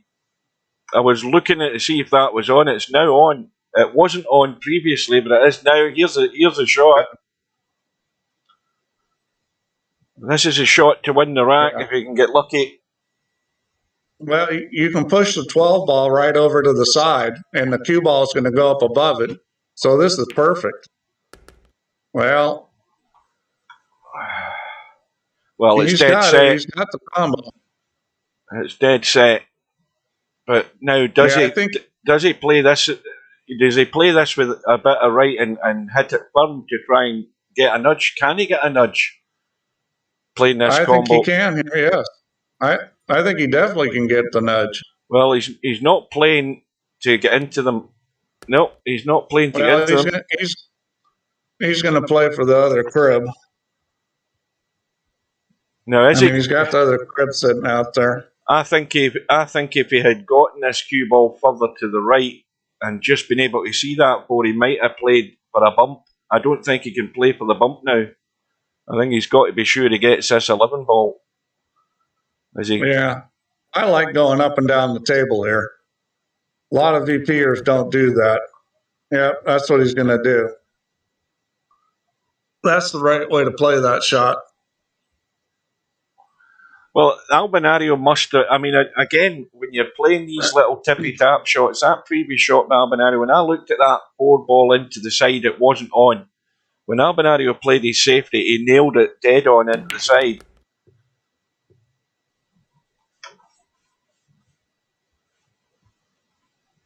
Semi-pro saying you wouldn't play that. Well, if you're talking about the carom, I disagree because when you're down 4-0 and the other guy is never going to give you a shot, you're going to have to be the one that takes the risk. It's just like one pocket. When you're down on the ball count, you got to take the risk. Oh, he's not got there.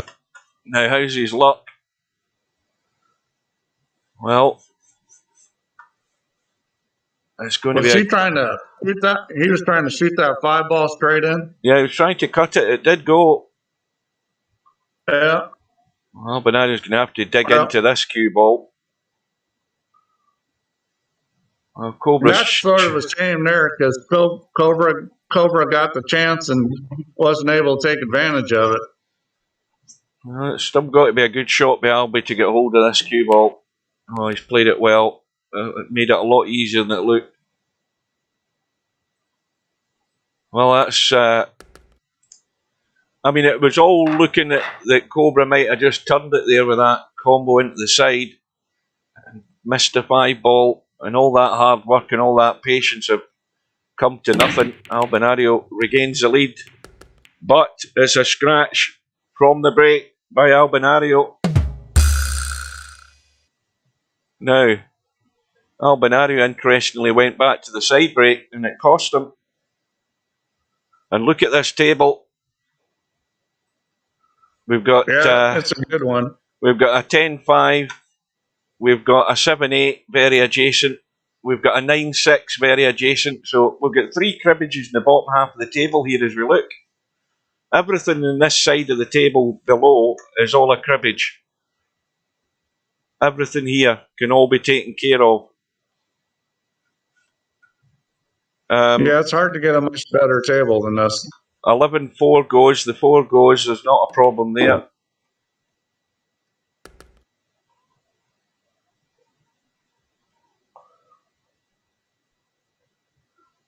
He's got a chance to play for shape on the 5, the 10, and the 6 all in one time on this 8 ball.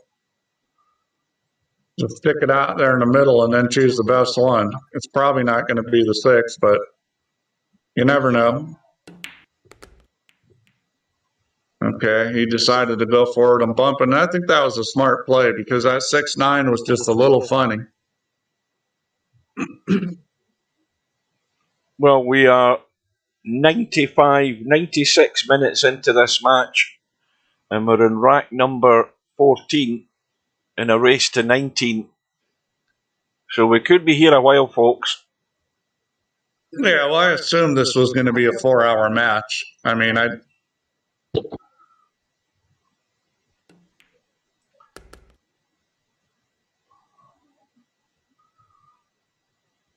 What twists and turns are going to happen? I'm sure there's a lot more to come. But that last rack was a very interesting rack.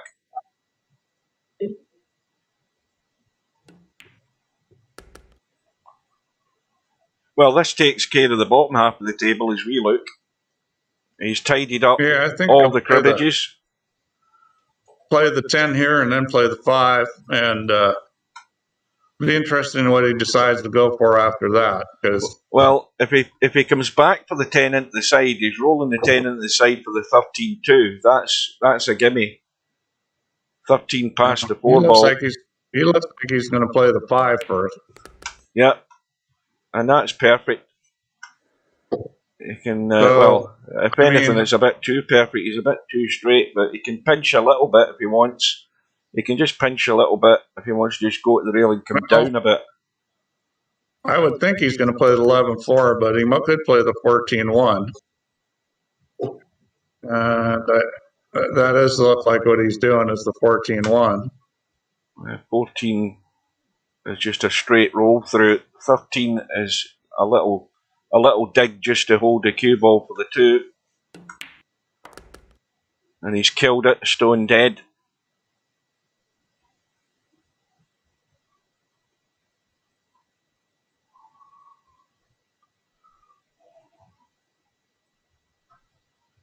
Good evening to Larry. Don't tell me you're out of the tournament already, Larry. I haven't looked at the brackets. Or are you just waiting in a match?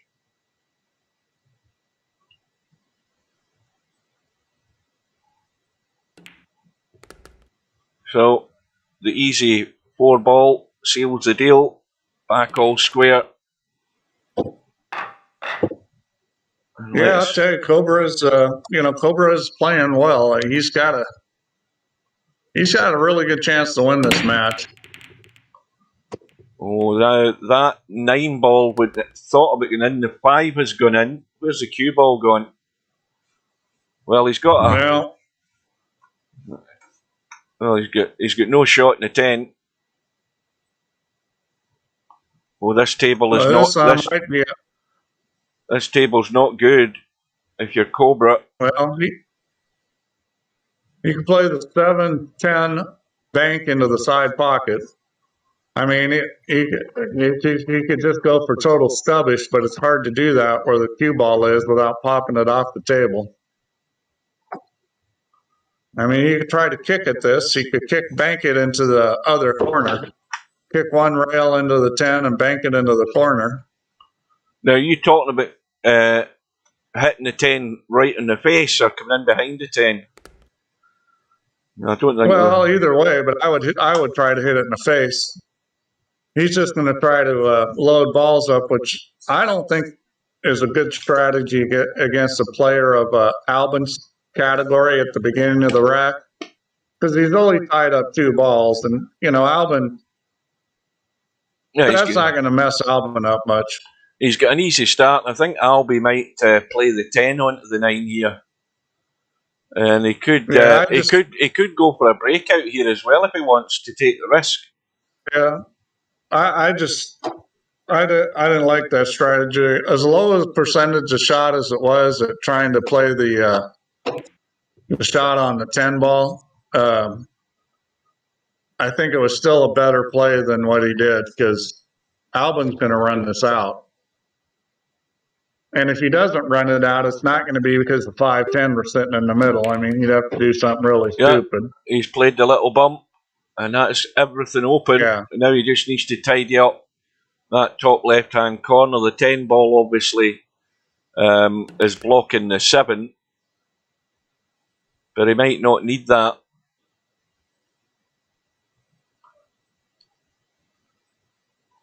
Five and 10 simple enough, so that will take care of the 10 ball.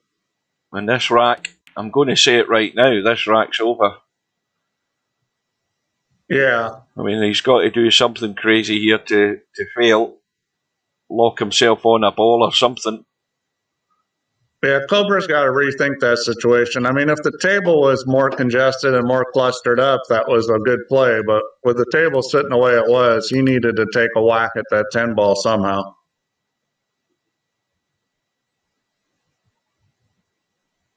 Now, a little roll through for the 3 into the right side.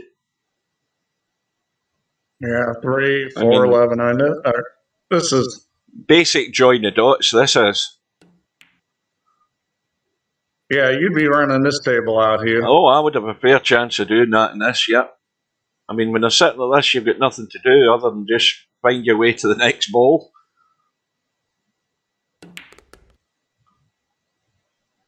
All right, I'm going to grab some more coffee. This looks like a good time to do it because this is not an exciting rack.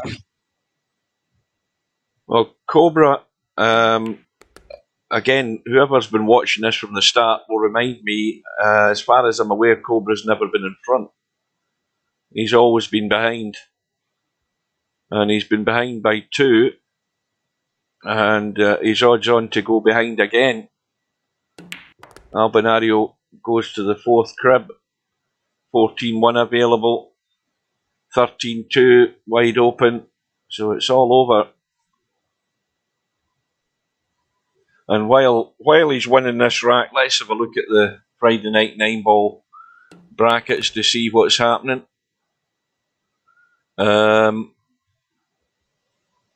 Not an awful lot. Sylvia and Christian are still in the first match. Goodness me. And it's 40 minutes and they're still at it. Right, anyway.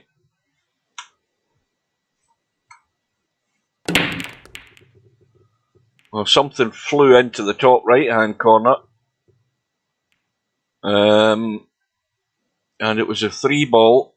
And Albi can't get to the 12, but he's going to have to manufacture a very tricky little combo here. Big cut in the 7. Oh, that is nowhere near easy, that shot. I mean, it's a big cut, and you've just got to brush the 12 with enough pace for it to go in.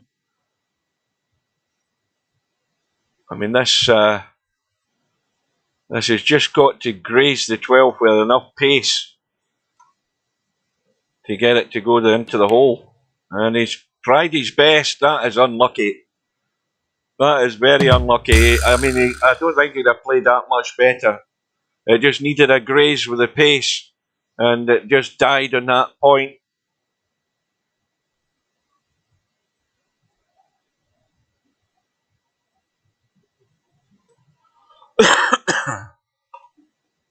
So Cobra has the table at his mercy, and just double checking to remind myself, we've got the 12 over the hole. Of course, he's in the kitchen, so that's unplayable at the moment.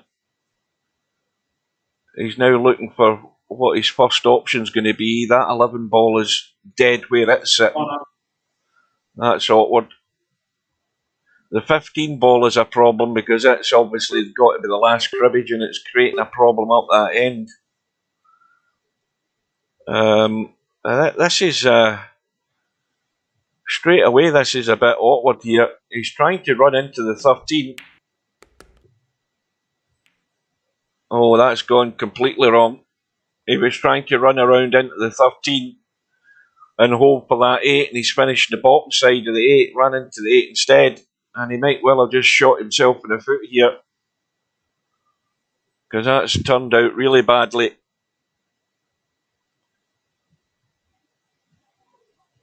So did I hear it just went really bad? Well, looking at my donut, Steve, he potted, Cobra potted the 7 ball into the top right-hand corner, running the cue ball, and the target ball was the 13. He was trying to run into the 13 to hold for the 8, but he actually ran into the 8, finishing the bottom side of it, and that's killed his chance right there and then.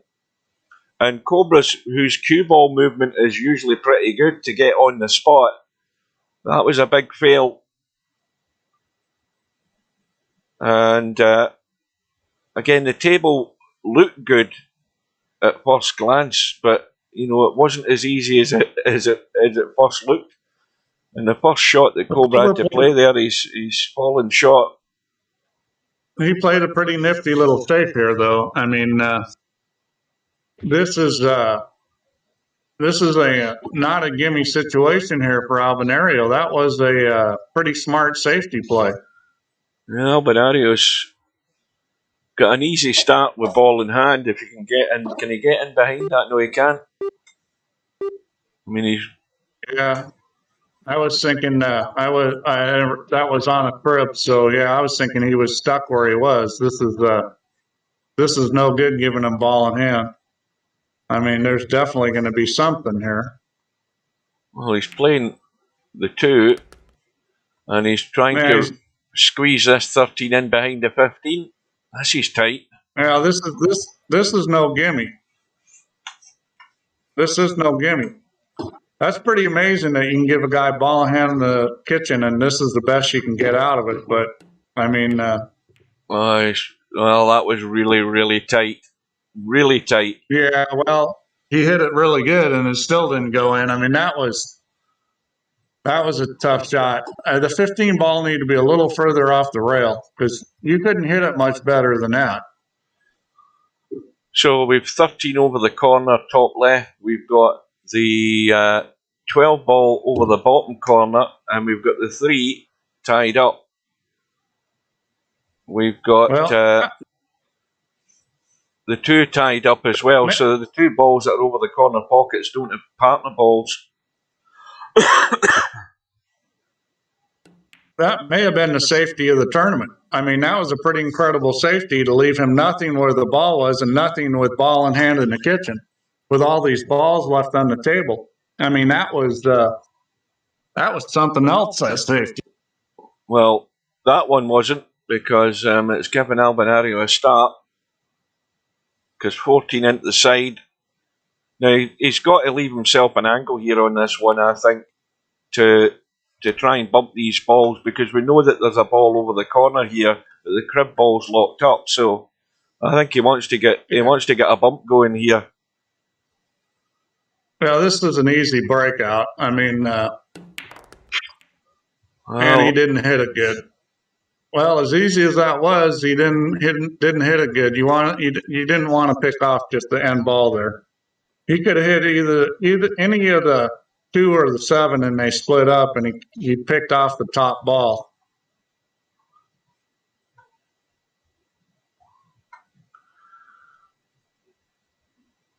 Well, I'm sure he's going to. Well, I don't think he's got any choice here. He's got nothing.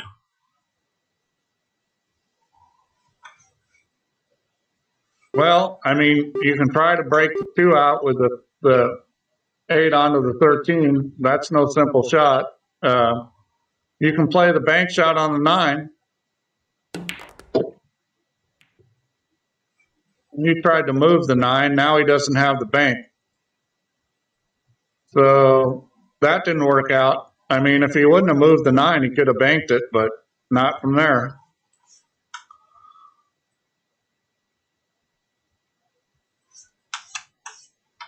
I think the 9 will cross bank past the 10, but I don't think he can get the cue ball out of the way. It's tight. It's very tight. Because it's going to throw. So you got to hit this 9 ball pretty thin. Oh, he's played it in. Okay. So we finally see somebody that hit the ball square. I mean, that's the shot where you got to hit that 12 ball really square, and we finally see somebody pull this off, because everybody that's tried it has just been like kind of off center and it doesn't follow in. That's the way you do it. Well, he's got the 10 ball, and he can try and play another breakout here off the 10 and still have the 5 into the side. He's got to play the same shot he just played, because he's got a crib on the 3, so he's going to try the same thing, try to hit the 13 square and follow it in. Oh, I forgot about the crib ball. Yeah. Yep, and that one he didn't get anywhere close to square. That was off by a mile. But, you know, it's tough at this distance to hit it and hit the 13 ball really square. That's asking a lot.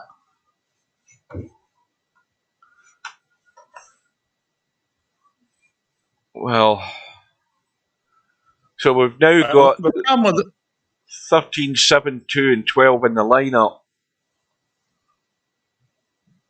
Well, he's got a perfect shot here to break out that stack, make the 3, and well, he's gonna play for a shot on the 3 ball probably. Yeah. Unless he thinks he can get to this 11-4 and then play for it. Well, that 11-4, I think that's a no-no. That's asking a lot. So I think he'll play for the 3 ball right here. Oh, he's going for the breakout right here. Well, that was probably not such a wise choice. Yeah, I'm surprised that he did that because, you know, to me it was far easier to get that cue ball on a spot to pot that 3 and just and run into those balls. And now, he could play for the 11 ball here. He's got an angle to go end rail, side rail, and come down for the 11. The 11 ball is not frozen. Now he ran into it. Well, that worked. Lucky. That worked. We never saw that coming. Well, he's probably complaining because he didn't get the angle for the breakout, but he can make this. And then, you know, the problem here is that if he had an angle for the breakout, he's golden. Now, if he's going to play the breakout with the 3 ball, it's a win or lose the game shot, because if he doesn't get a shot on the 12, yeah, this is an all or nothing shot here. Yeah. No, because he's cleared up trouble balls, and you know this is all or nothing. So you want to think about how you're going to hit this rack and where that 12 is going to go. The 12 ball should go straight off the end rail and come back. The question is, the other ball is going to hit it. Oh, and he just didn't hit that hard enough.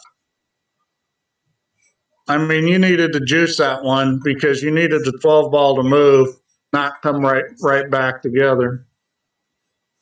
So these are clustered up enough that I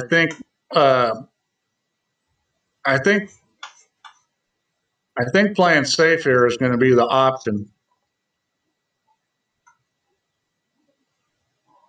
Make the 13 and take them up table and let Albin try to break it out with the 8-7. Oh, wait a minute. Shot clock expired. Shot clock ran out. He's caught up. I forgot Cobra's extensions have gone. Oh, wait a minute. What's happened here? My screen's gone. Oh, that was weird. Because unless we've suddenly gone out of sync. What happened? Was Cobra not at the table? Because it says shot clock expired. And I think Cobra's going to give it back to Albinario. That's weird. I'm going to have to watch the replay of this match because I totally missed that. Yeah, I don't know what happened. Because Cobra's given the ball to Albinario because it shouldn't have been, Cobra's clock ran out. And for some reason, the game is still giving it to Cobra. And Cobra's had to hand over control to Albinario there. Did you guys, see that? Deal. That was a bad deal for Cobra because he would have made the 13 ball and stuck it in the stack, and then Albin would have had to shoot the 8-7, and Albinario felt guilty and dogged it. Well, that was weird.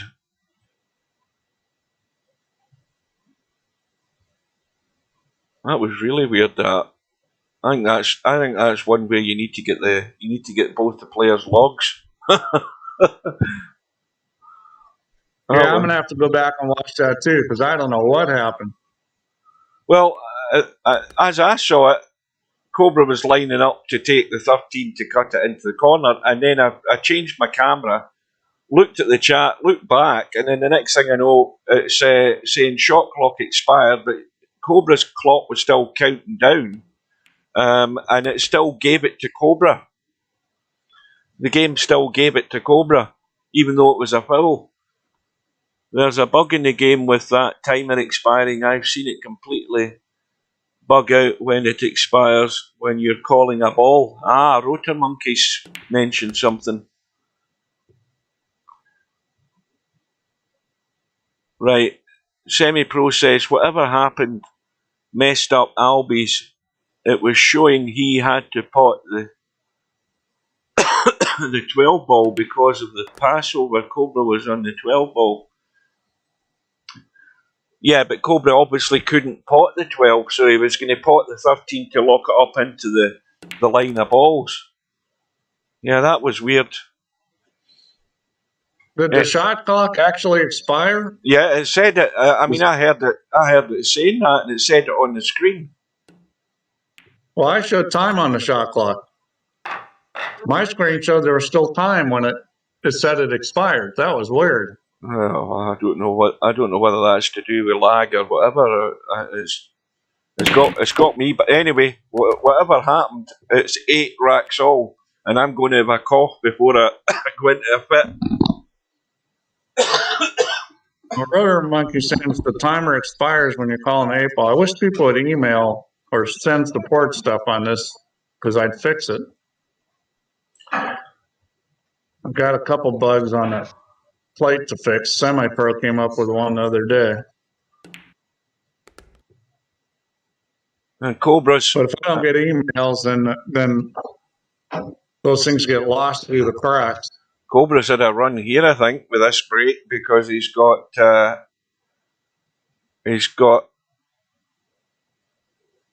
must have had a cribbage in the break.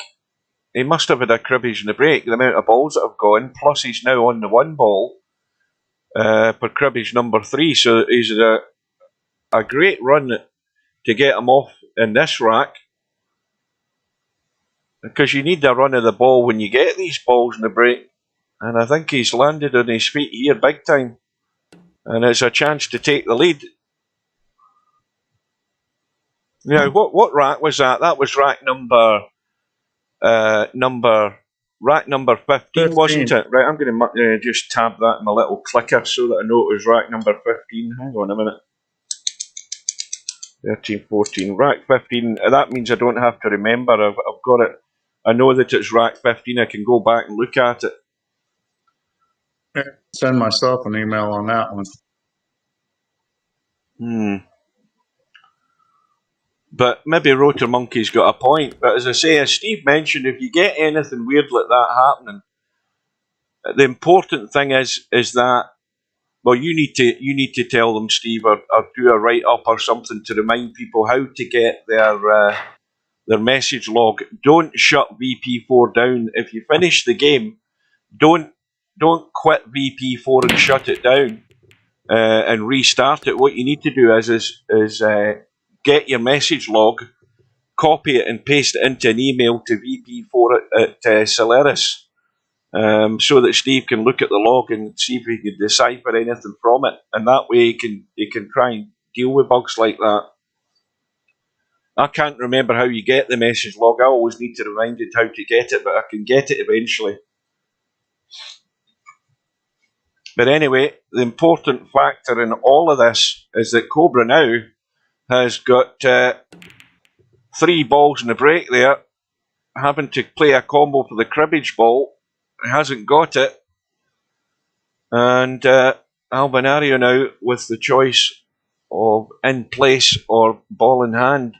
So for the first time in the match, after all of that, Cobra's got himself in the lead.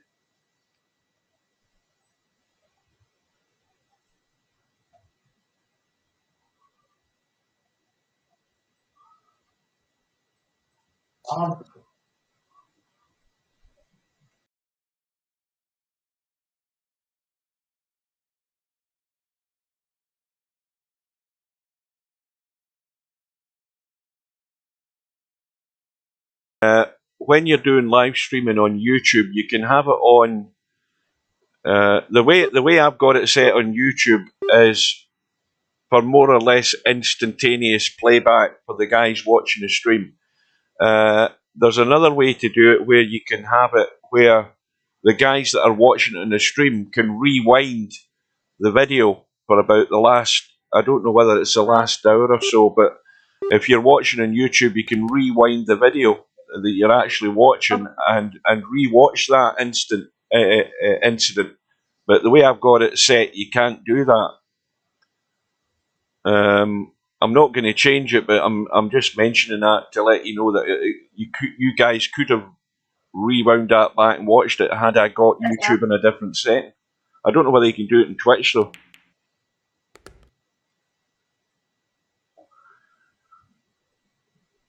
Well, anyway, ALBINARIO has completed his first cribbage. I don't know where his next one's coming from though. Want me to make that? Yeah. Well, he's got. What's he looking at here? Yeah, he just going to tie up balls, I think. Or can he get to that 7? He thinks he can get to He's it. shooting it like he can get to it. Oh no, that's gone completely wrong. Well, got too much of the ball next to it first. Yeah.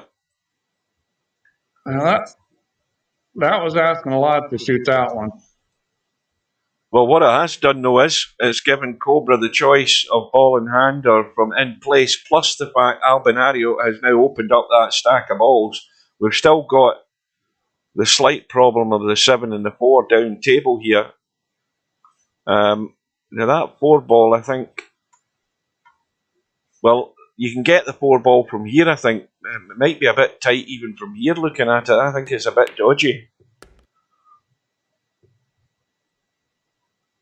But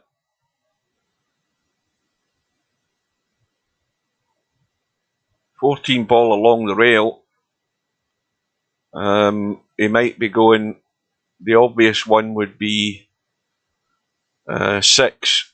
Sorry, not 6. Well, he could go 6-9, but he has to be really careful how he gets on the 9. But he could also go 10-5.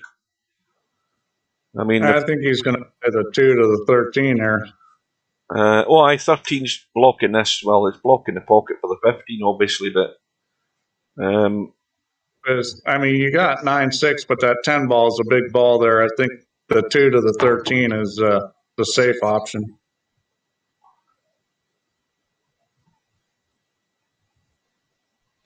Well, the way I see it, I think how many? That's him on 1 cribbage, so that 7 and 4 might still have a bit to play in this rack, and I'm not convinced that you can get to that 4. I think that's very, very tight. I don't think you can get to it.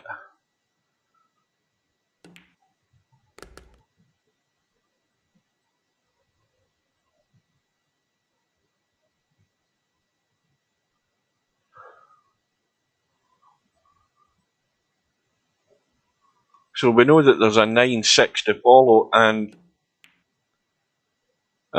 if he's going to play the 9-6, he wants to have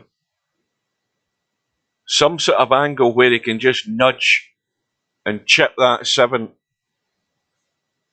And that's not going to be quite as easy as is described, because that 8 ball's a hindrance where it's sitting to get in a line. I mean, if he finished down here, he's awkward. If he finishes here, that's no good.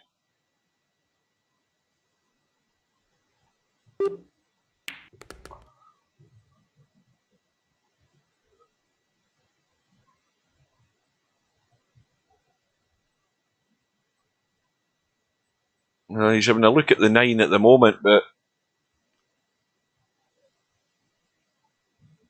I mean, 9 and 6 are going to take him to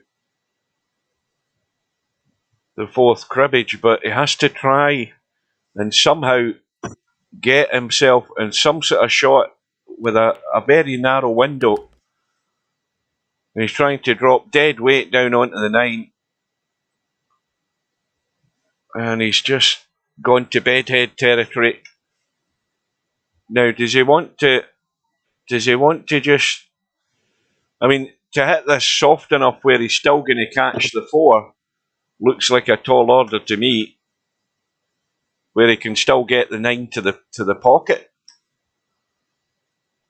Yeah, it's well, if he hits this with inside English, he can hit it thinner. It looks like he's going to play for the 11.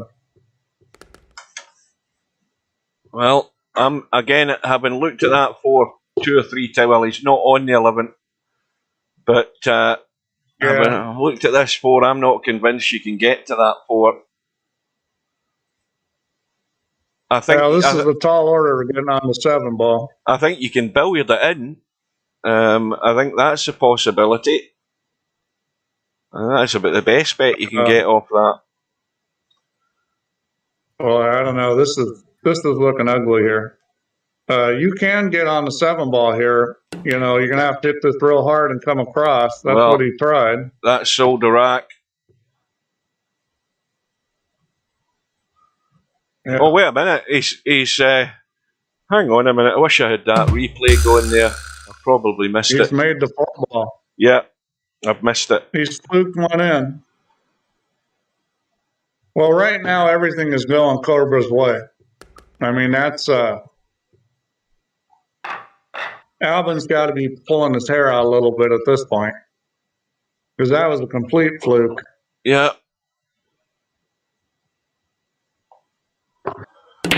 Well, it came at the right time because it's given him a 2-rack lead, but I think the cue ball's gone.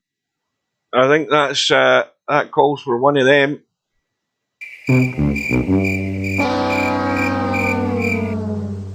Cue ball's gone into the side, left side pocket.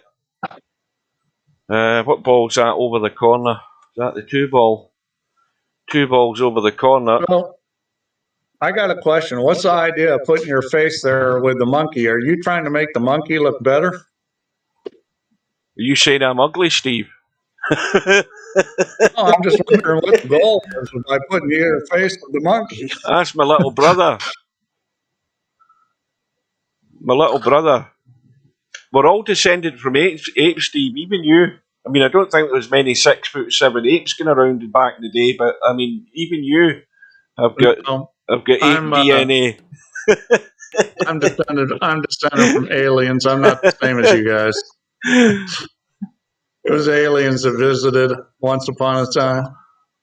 Well, I was thinking he was going to play the little dink in the 13 and just roll it onto the 2 and leave the 13 there. I think that's what he's going to do now. The only worry about that is he needs to make sure the cue ball comes away. That's a bit tricky. So 10-5. Where the 4 ball sitting, that would have been a tough shot because you could scratch off that 4 ball.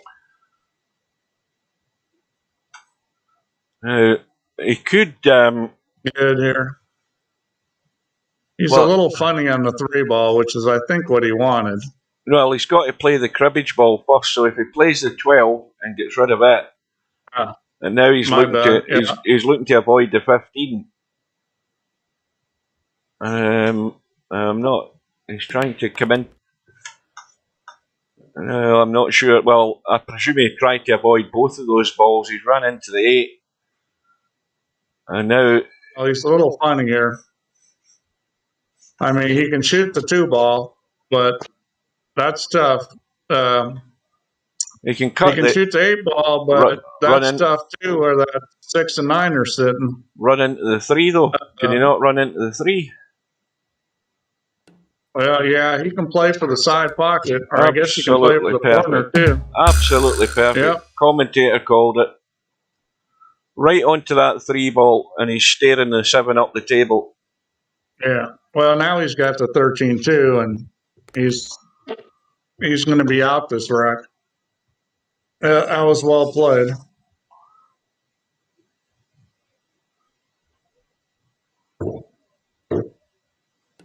So this is Larry's pulling out the multi-syllable words.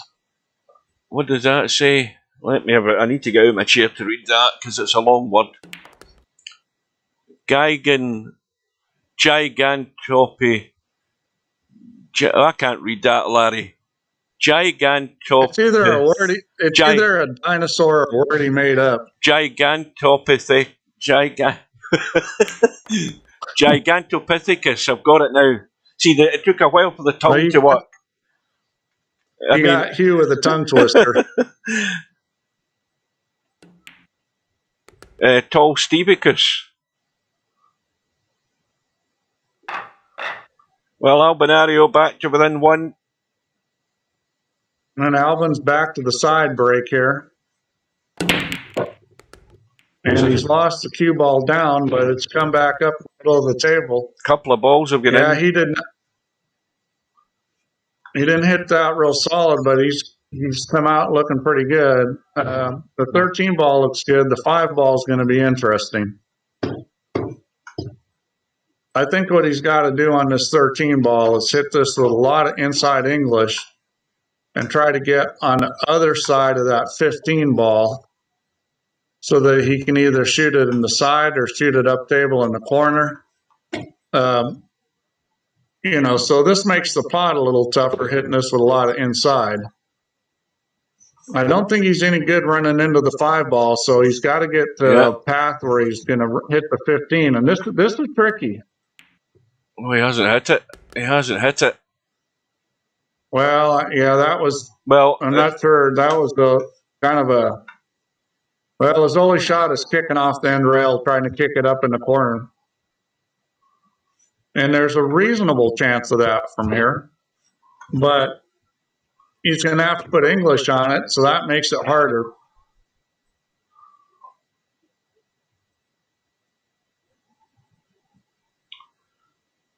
Yeah, this is a rough spot. I think the kick's probably his only shot. He's going to choose to lock balls with.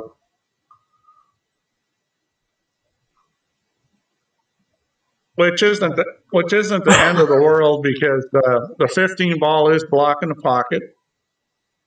You know, in this case, that play was a little better than when Cobra did it because, you know, there's a lot of balls clustered and the 15's blocking the pocket. Not to say that Cobra can't get out here, but he's going to have to work harder for it. The 9 ball does go. So he's got some options here. If he can get on that 9 ball where he can make the 9 ball and break out that 10-3, then he's going to be looking pretty good. Well, he can soft draw this 6 ball. I think. Let's have a look. Yeah, I think he can soft draw that. That's a touchy shot. He may just go for the whack attack on the 4. We'll see. I mean, he could get to the. I think he can get to the 11 ball. Yeah. And he's going to hit the soft draw. Is he going to get down far enough? Perfect. No. Perfect as far as getting on the 9's concerned. Well, he's on the 9, but he's not on the right side of it to break out those balls. So this is a little tricky because he's not going to bump the 11 in the right direction. He can try to bump the 11 ball to the end rail, and then he'll have a shot. So this is all speed. You know, you got to get the 11 ball to get past the 12 onto the end rail.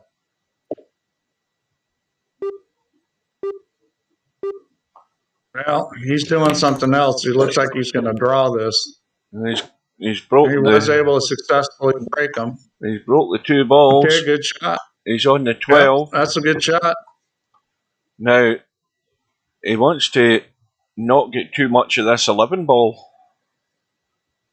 Can he get out past that 11? He's better off sliding by it. Yeah, he's and fine. He hit that with a touch of left to help himself. And that's good. And of course. So this is still, you know, not a gimme rack because that 15 ball is blocking everything down there in that corner. Yep. I guess it doesn't block the 10 and the 11. The 5 and the 14 are a big problem, though.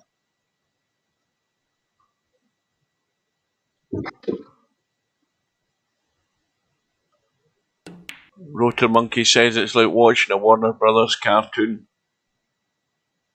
Brain is gone. Quite sure what that.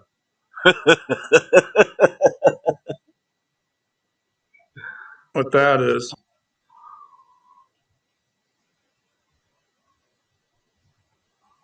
Yeah.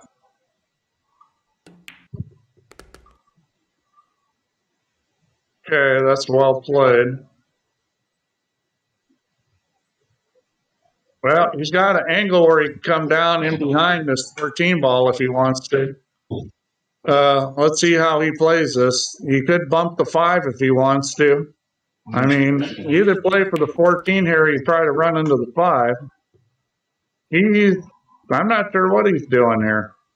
Well, I didn't get that shot. I don't know why he didn't go forward and either try to bump the 5 out or try to get on the 14 ball. Well, he's going to This have is to come. He's going to have to cut the 1 and come in the gap between the 10 and the 14 to play the 14 up the table. That seems to me the most obvious. He had a perfect angle to roll forward and just roll forward and get on the 14 inside, or roll forward and bump the 5 ball. I mean, this is hard here. Oh, he hasn't. He's come the wrong side. He wanted to come down past that 14. He played for a very difficult shot where he had an easy shot to get shaped to go on the other way. I don't get that play there. That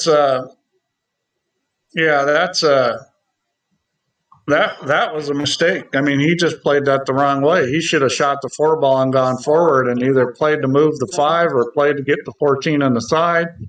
Either one of those was not that difficult. Now, what do you do here to keep this safe? I mean, he's potted the 10. Obviously, 10 goes back on the spot. And that ties up the 1. I think what he did was reasonable. But he missed an opportunity to get out there, which, he's still the favorite to win this game, but he's given Albin a chance.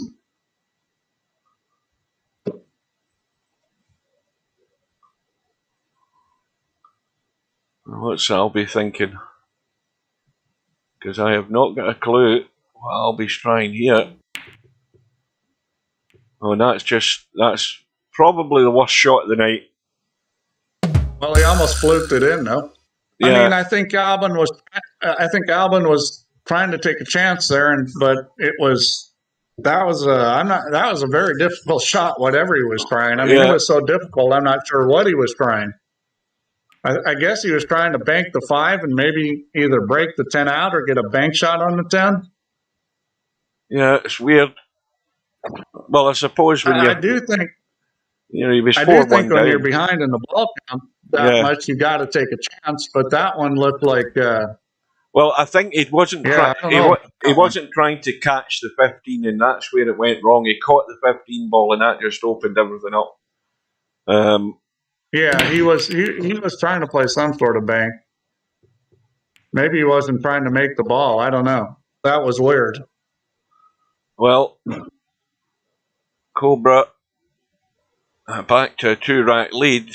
Biggest problem is 14 balls gone and no clear shot in the 1. And it's going to be. He's got a combo.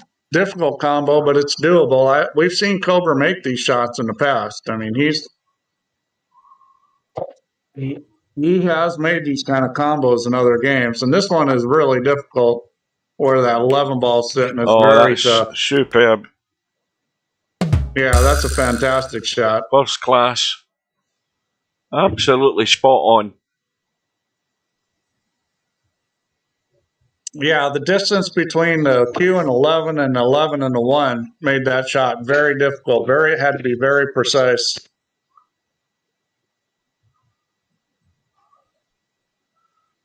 Oh, you're going to have me saying that word again, Rotor Monkey. Gigantopithecus.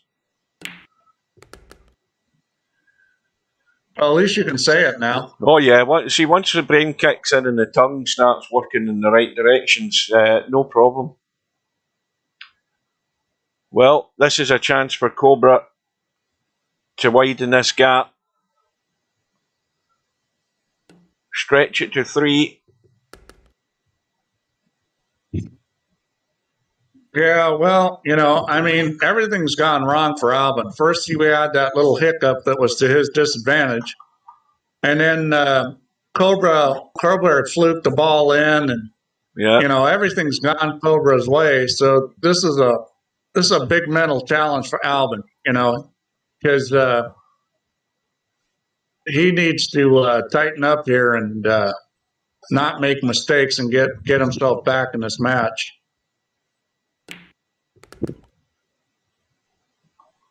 Well, he's got there.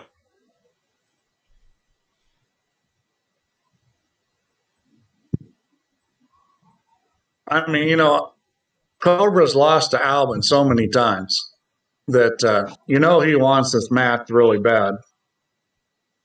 Oh, yeah, he's, this is his his chance for revenge in this tournament, having been sent to that one-loss side in the final rack decider.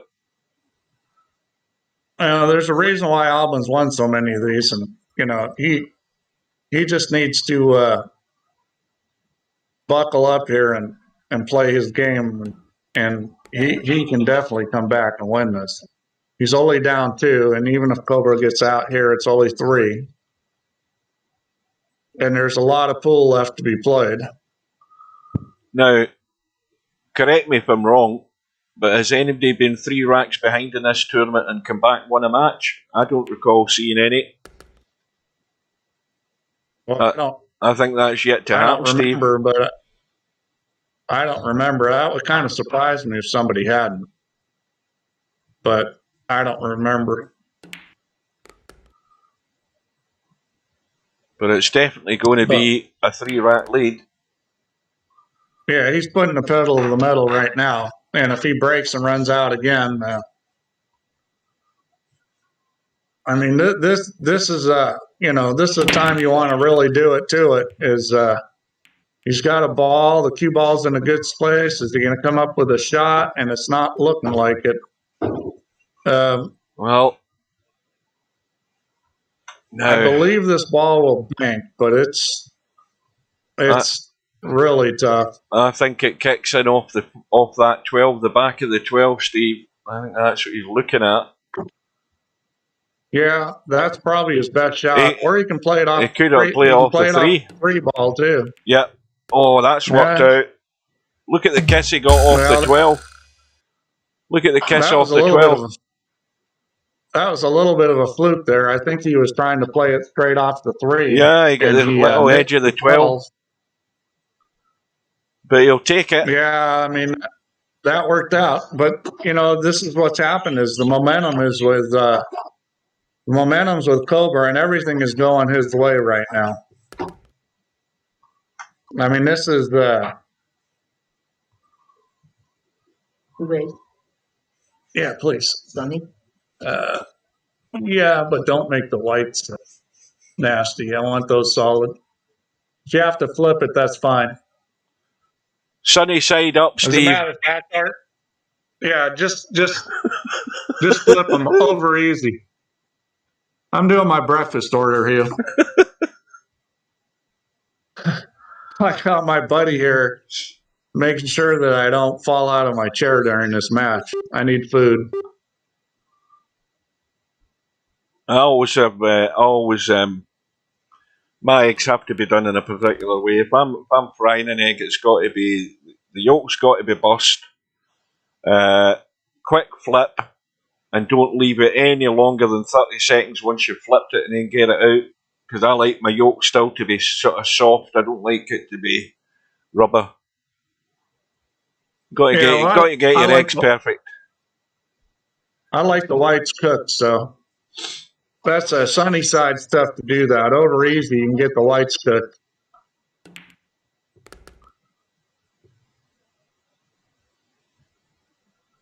Well, Cobra on to his completing his 3rd cribbage.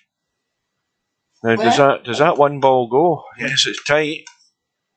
It's very tight. Just them most of the way and then flip them over. It's not that hard, Art. Oh, this time he's avoided the 2. Boy, that was another really good shot, and that was the one he failed on earlier, was shooting by a ball. 13-2. I hope you guys can't hear all that construction noise that's going on behind me. Well, it sounded, I thought it was somebody sitting with a lump of steak and beating the hell out of it on a board. That's what it sounded like. Well, that's a hammering and a circular saw. Yeah, it sounded like somebody in a butcher's shop. There's a house being built next to me.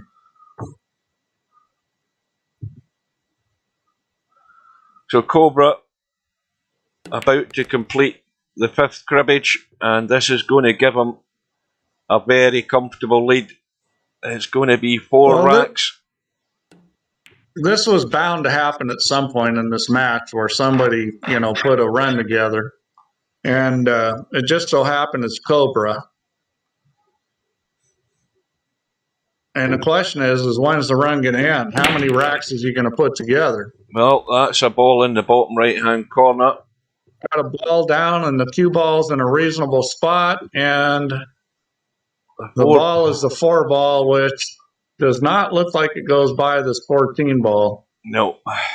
It does cut in the other corner. Although he's only got a partial pocket because the 9 ball's blocking. He's got about 3/4 of a pocket. There is a bank shot here, but it's a crazy one. This 4 ball can be banked, but this is like an Efren shot here. You can bank this long rail bank. I think he'll probably try to shoot it. Look out. Oh, he's trying to go by it. It was never on. I don't think that was a good idea there because that was so tight. I think he had a better chance of cutting that ball across another corner. Yeah, it looked impossible enough to cut to the other corner, but it certainly was a better bet than the shot he just played because that was never going to go. Yeah, I mean, that was near impossible what he tried. Well, ALBINARIO is giving it some serious thought in terms of what he's going to do. Presumably it's going to be ball in hand. But the 1 ball's tied up, even though the 14's in the open. The 3 balls awkward down the bottom here. The 10 ball does go, and the 5 ball's available. And I think that's all he's got.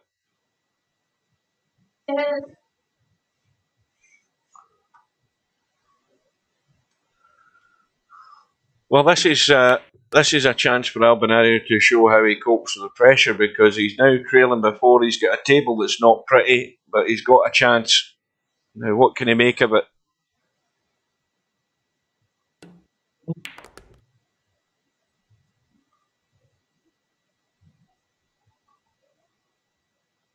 You've got to remember, Rotor Monkey, Steve's in Hawaii, and they probably get as good an internet as what we have, or what you guys have. But I think Steve's on push to talk, and so obviously when he's doing comment, there's some other people commenting in the background, so it's going to pick them up now and again. Especially when he's getting his breakfast ordered. No, I'm off push to talk. I'm not using it. Oh, you off it now? No, I have been off it. I never used it because when we did the test, it sounded good without it, so I'm off it. Well, ALBINARIO's played for the little nudge. Let's see how he's lying here. Well,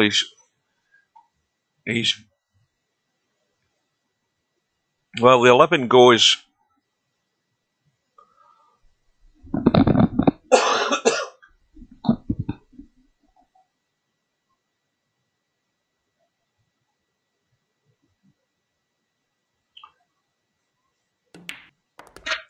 Now, does he want to try and get on that 8 ball into the side? Because the 7 goes up the table. So, again, it's a bit tight for this 8 ball into the side.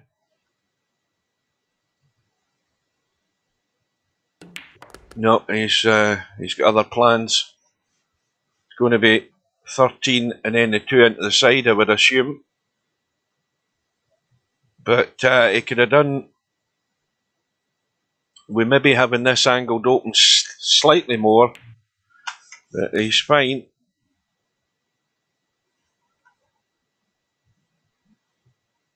And this is not a problem with the 7 and the 1. Once the 2 gets out of the way, everything is available.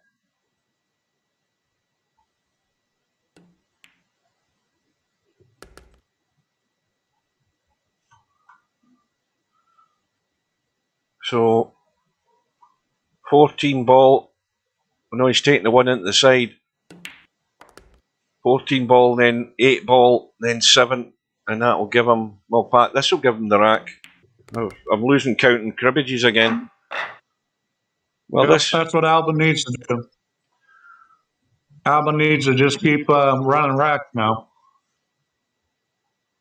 Now, this is where the break's huge. If he scratches or gives up the rack, then it's tough. It's dry. And it looks like it's going to be dry. Yeah. So 12-3 available. Yeah, this rack's got a couple problems there with the cluster.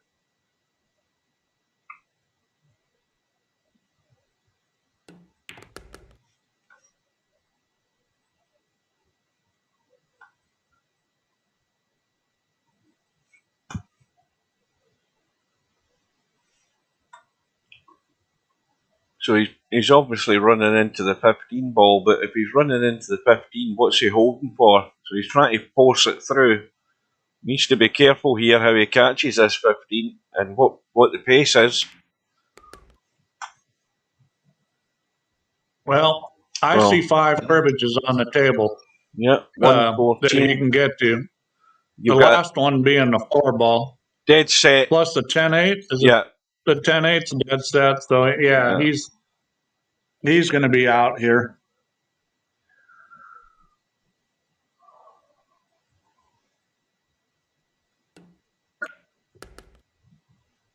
And what ALBINARIO needed was what he didn't get. A ball in the break and a shot.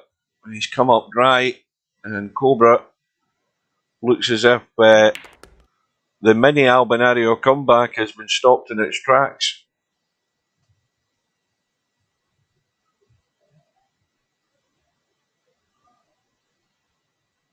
Well, good evening or good afternoon to Blind Hog.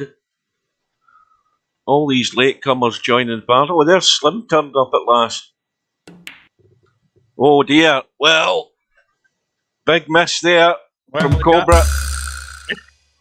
He got himself funny on that. He was in a funny spot there. I'm a little surprised you just didn't try to stun that across and then take the harder cut on the 10-8.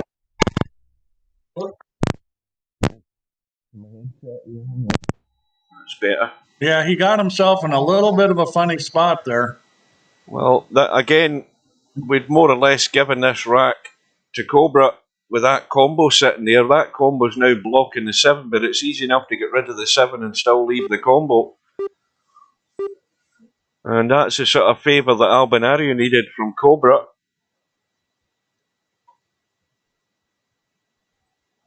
Yeah, I'm a little surprised he played the 7 that way.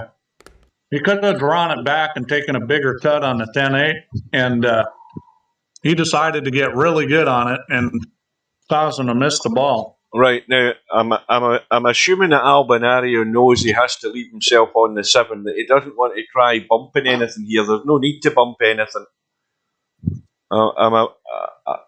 I'm thinking he's 100% aware of that. The combo's dead set. All he needs to do is get rid of the 7.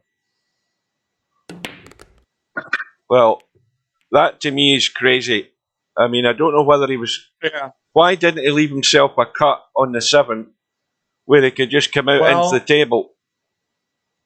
Because he's in the finals of the World Championship and he just didn't think straight there. Yeah, I mean that was just not recognizing the situation.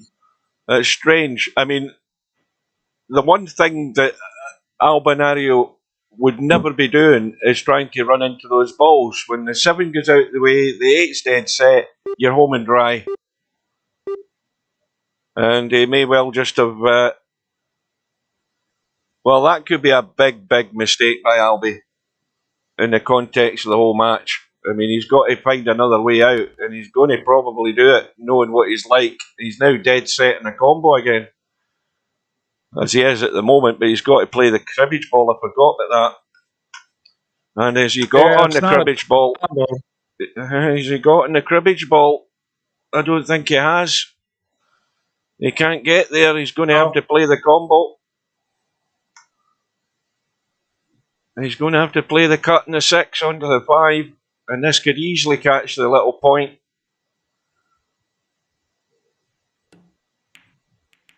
And that's exactly what's happened. And Albinario's asked for that from the previous shot. I mean, having to dig himself out of a hole that he should never have been in. And that's a big mistake by Albi. Yeah, that was definitely a pattern play mistake, not recognizing that 10-8 was dead. Cut the 7, spin the cue ball into the table, anywhere in the table here, and you cut that combo and you're laughing.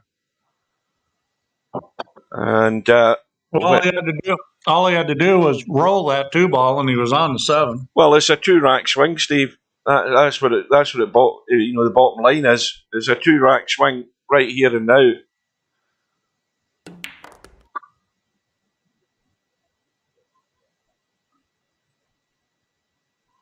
And now, does Cobra want to nudge this 8 ball? Does he want to come back off it and avoid it and leave it as it is? I mean, he doesn't need to do anything because you can get to the 7 no problem. Yeah, he just nudged it. We've got a 6-5, not a problem. Get rid of the 5 ball. 10 ball though is the one he wants to be taking first before he has to try and get to the 10. So he wants to take that 10 ball and then play that combo. Yeah, I think he's going to play the 7 here and draw back for the 8. Just got to make sure you don't hit the 8, which he didn't. That's the kind of ball you hit it too good and you bump the 8 and then you're sorry.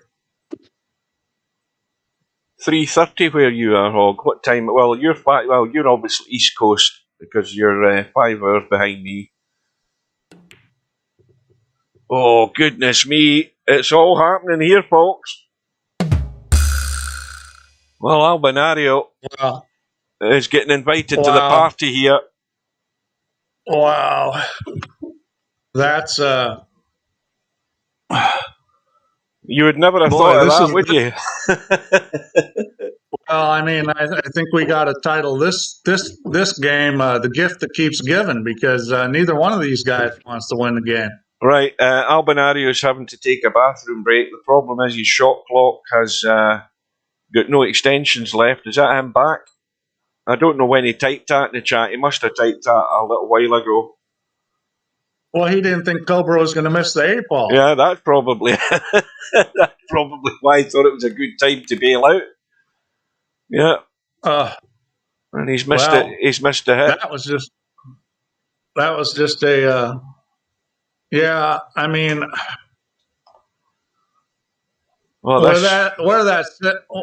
that's really a fail to miss that where that's sitting. I mean, he hit too much of the 8 ball, and that really isn't that difficult to get that line when you got 2 balls sitting there to run into. Well, I think this is now the most fail important. After fail this rack. I mean these guys are both falling apart all of a sudden. They're feeling the pinch. I think this is going to have a big say in the outcome of this match because Albi could be back. Do you want to say it? 2. Do you want to say it here? Do you want to say it or should I? No, you say it, Steve. Then I don't need to take any blame. All right. Whoever wins this game is going to win the match. Yeah, I think you might be right. I'm going to say it. Whoever wins this game is going to win the match. This seems to be the crux of the whole thing. Well, this is a shot. He ain't got it. No. It was a good attempt. Well, here's the same shot as before, Steve. The same shot as before, trying to catch as much of this 8 ball to try and make the pot, but I don't think he can. I don't like that shot. I think you play safe here, and that's what he's going to do. He's just going to stack them up. Well, I don't know whether it was Cobra that played it the last time, but either way, both of them have learned their lesson and not going to open up the balls doing that. It's a big dangerous shot. That was a smart shot too, because he didn't leave it dead on. He left an angle, and that makes it impossible to just run it on top of the stack. Now, what we need to look at is anything that's going to pop out slightly, and the nerves will be jangling. You don't want to leave the bank. you don't want to leave the bank on the 8-ball where you can get into the stack. In other words, you don't want to leave the cue ball below it unless it's way below it. You either got to get the cue ball above it or have it way below it. But if you leave them just a little below it, that bank is on. And he's not going to do that.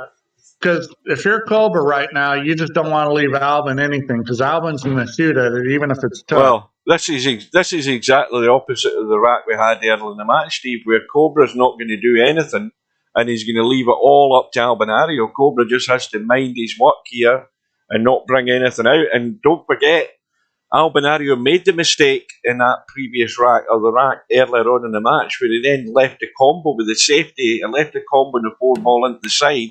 Gave Cobra the chance, but Cobra got unlucky. So let's see how it pans out this time. Well, see, Albin just left Cobra this shot where he can leave it on top of the stack. I mean, yeah, Cobra's just going to wait. Make Albin shoot something. That was a good shot. So the shot here is to thin to 15 and take it up table. Because that shot on the 8's no good. And you just want to thin to 15 and take it up table off the long rail. He's going to go the other way, which is fine. Yeah, you could have done with getting to the rail, though. Or the bottom rail as we look. Yeah, bottom rail would have been better. Now that's brought the 8 into play a bit more.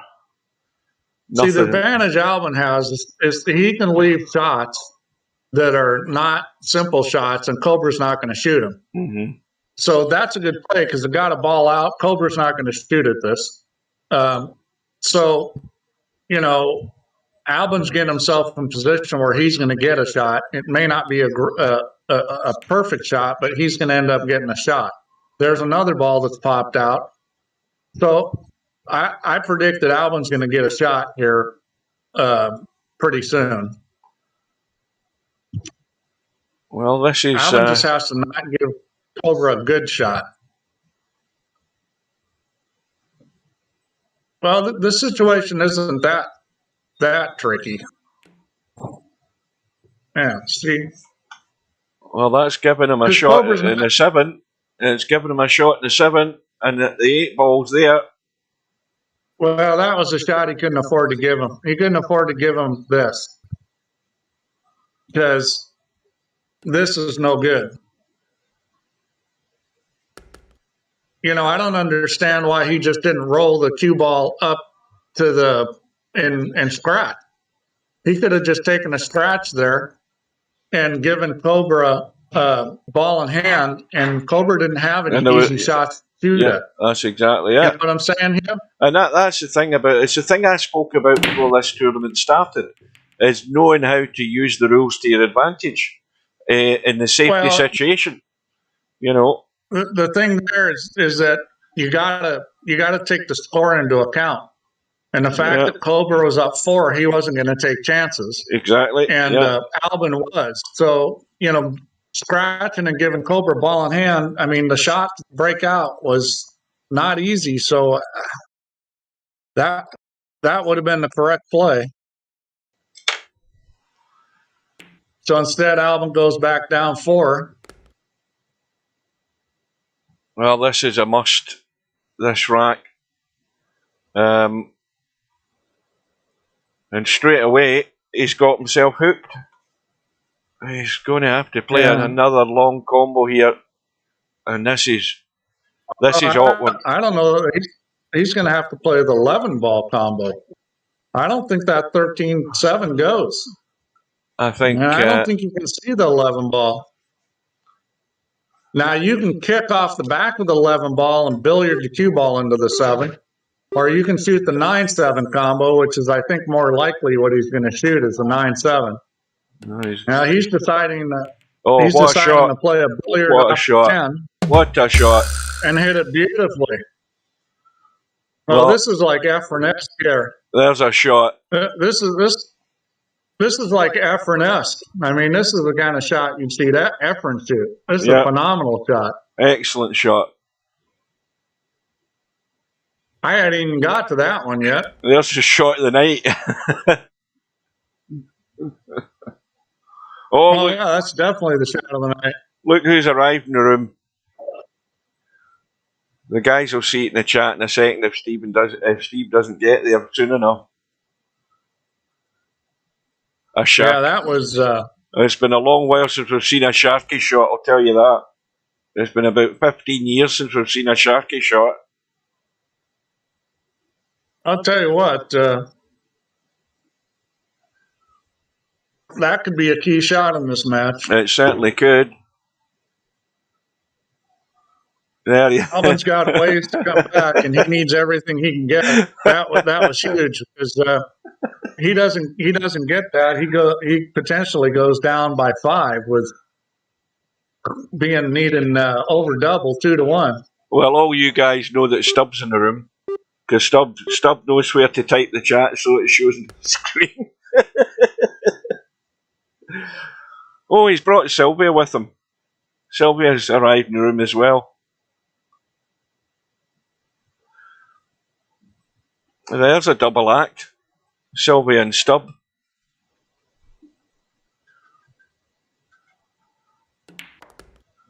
Well, Albinario, is he going to take full advantage? And it was no fluke. It was one of the shots of the tournament he just played to stay at the table. Yeah, that was huge there because he couldn't afford to go down 15-10. Well, as soon as you get more than 2-1, you're in trouble. Well, that's the kind of shot that champions play.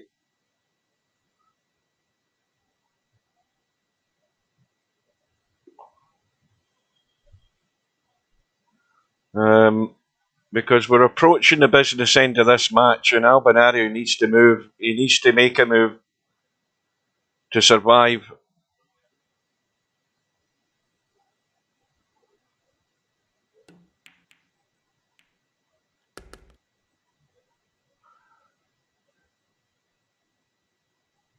Well, straightforward, just pot the 6, cue ball's going in the right direction to get on the 9.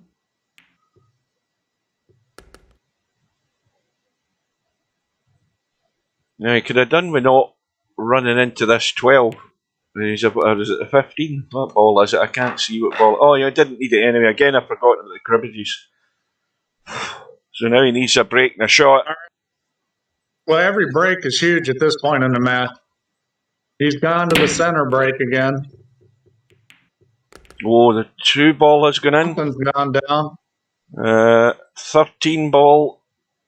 I think he can just get there, can he? No, he can't, can he? Oh, he's gonna have to twist it. And that's a lot of twist. I think he's already looking at the 6. Yeah, he's already looking at the 6, I think. That's a lot. Yeah, that's a lot of twist there. He may have to combo this. I'm not saying you can't twist this in, because I think you can, but it's going to have to be hit at real low speed and with a lot of spin. He's just going for the combo. He's not messing with it. And he's got it.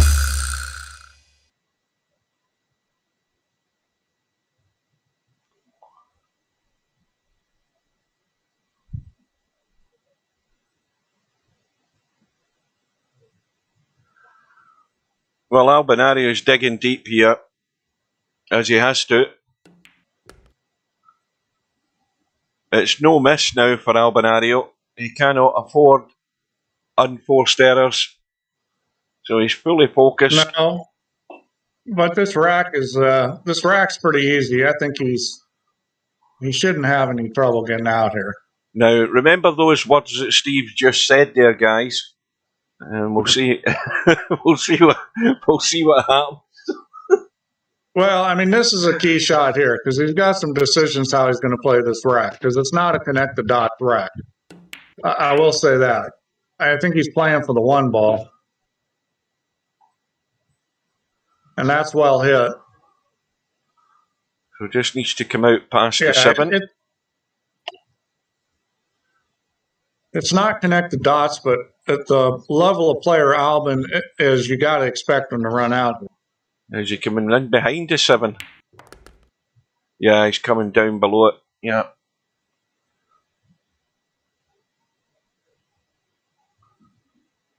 So I would imagine. I'd imagine he's playing for the 12 ball here.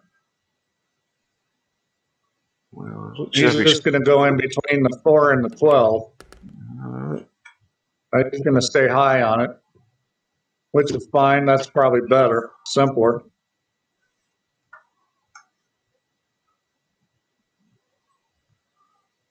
Again, Albin usually works these out pretty well. I mean, that one rack, I guess he didn't see the 10-8 combo, and he didn't. But that's kind of unusual for Albin. That's kind of the exception to the rule. He's usually pretty smart. So this takes him to cribbage number 4 with an easy 6-9 to follow. And he's back to within 2.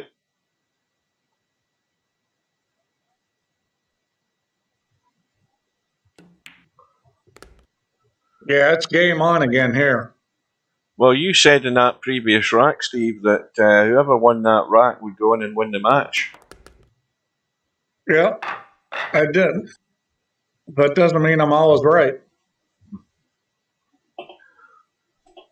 Because Cobra won it, and Albin's coming back.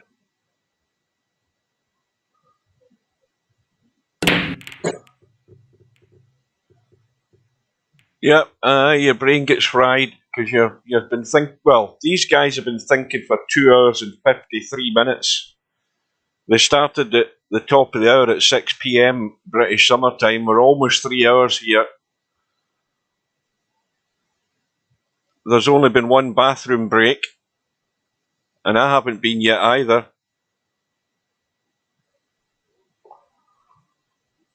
Yeah, Cobra's got a bladder like a tanker truck. And Albinario's break was dry. It's Sharky, it's Cobra from the loser side.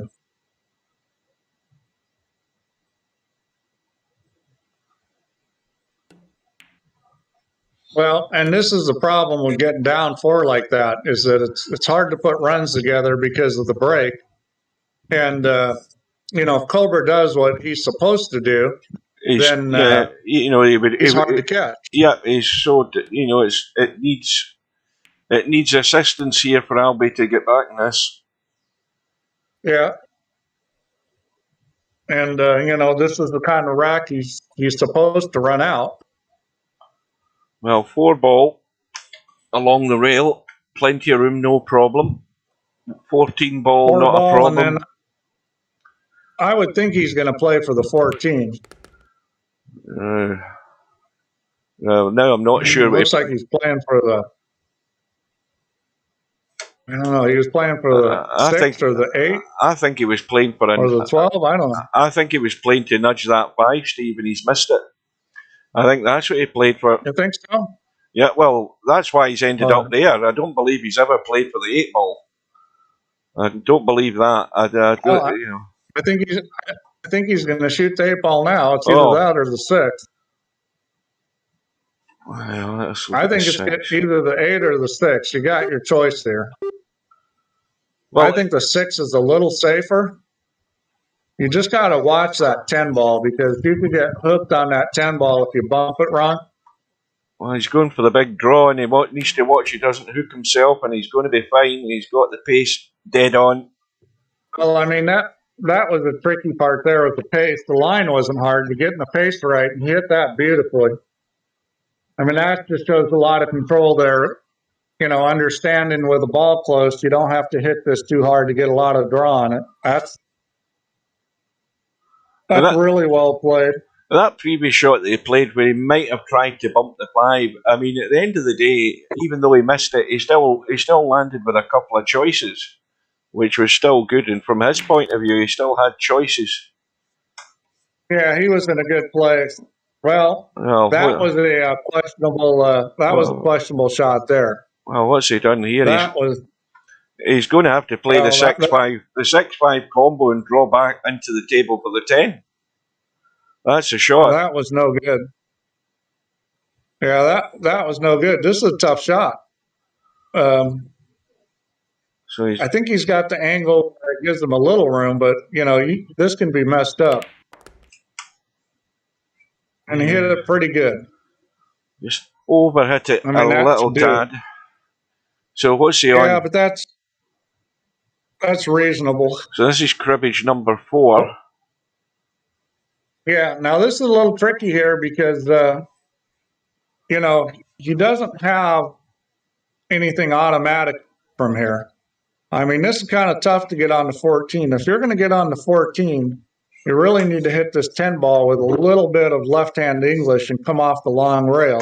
And I don't think most of these guys play that shot.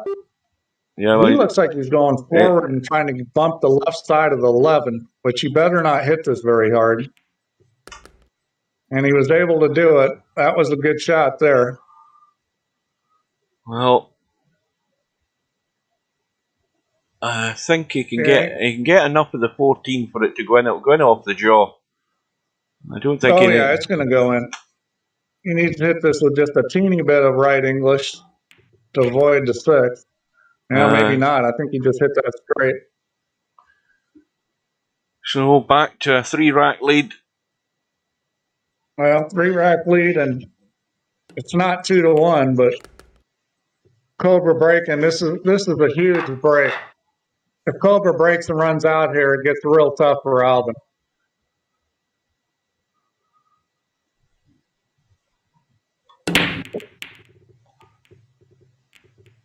It's dry.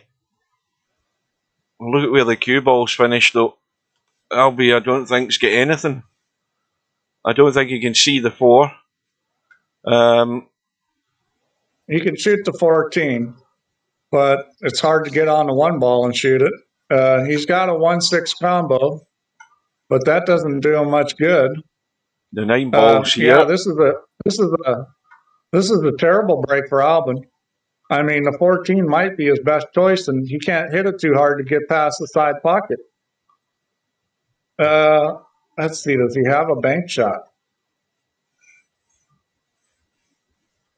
Can he bend it around the 1 ball and shoot the 11? Well, even that does him no good. Yeah, if he does that, he's shooting a combo.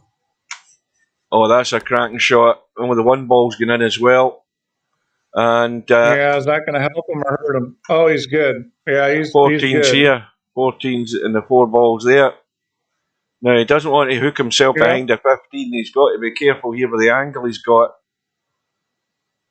Oh, no, he can't do that. I mean, he'd have to bun it. Yeah, he's stunning it to make sure he doesn't. Stun this over.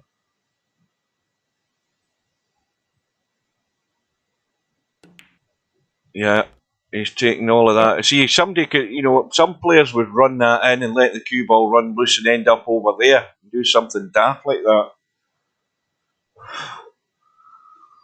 Well, again, Albinario's clinging on by his fingernails here.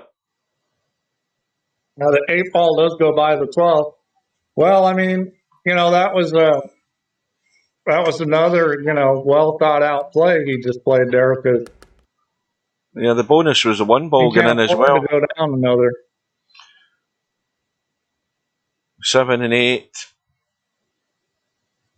Wide open spaces to get on either, whichever way he wants to go. Well, he's going 8 first. No doubt about that. 10 and 5's available down the bottom here.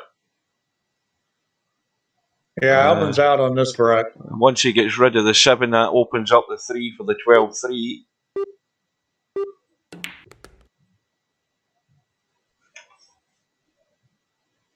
He might go, rather than doing anything fancy, he might go 9-6 here because the 9's up there and the 6 is wide open down the rail.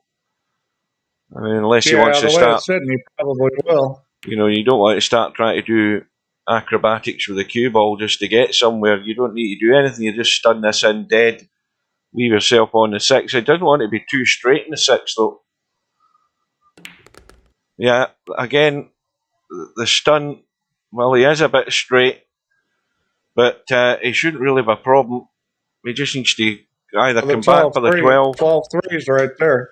Yeah, again. This rack's done. Well, this is it for the rack. 12-3 gets him back to within 2 again.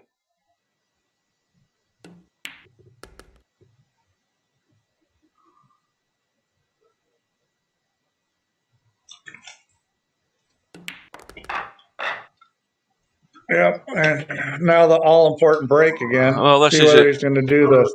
This is just as important as his other one. See if he gets a better roll of the ball. He's doing his top break here. Well, that 3 ball and that needs to rack go. Didn't come apart well. The 3 ball has gone. What else didn't- went? Oh, the 10 has Okay, gone. So he's on a 12 and a 5, which neither one of them looks particularly good. Absolutely nothing doing for him. Well, he can bank the 5 ball. And if he banks the 5 ball and he draws the cue ball into the 13, he's got a shot on the 12. Well, where's he banking So the 5, I Steve? think that's Where's he banking the 5? banking it up table. Where? Long rail bank. Bank it up table. Bank it up table. Long rail bank. Yeah, that goes no problem. Because when you hit that 5 ball, the way the spin is, it's going to shorten up a lot. So it goes by the 2 ball. It doesn't look like he's going to do it. It looks like he's going to stack balls.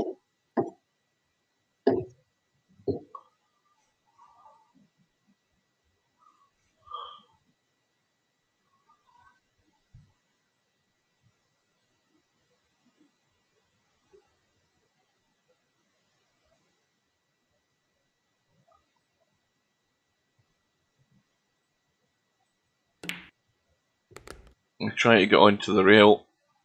Although that doesn't matter anyway because it's ball in hand, isn't it? Well, he's got the 9-6. What's he doing here? What's he? He's got to play the 9-6. I can't imagine he's not gonna. And I think he's got a chance to break him out because if he hits that 6 ball with draw, it's going to hit the 11 ball. Then the cue ball is probably going to hit the 13 ball and then come right back into that. Now, he may not recognize this, but this is hard draw. If you hit it easy or draw, it'll come off the 11 and go into those 3. If you hit it hard, it's going to go over to the 13 first. We'll be jacking up in a second. There we go. Yeah. He needs to hit this hard. Oh, he's missed it. Oh, God. Well, he got a little too much of the 13. I think that was just a teeny bit too hard. It's kind of a tricky shot because, he just got a little bit too meaty on the 13. It needed to catch a little sooner.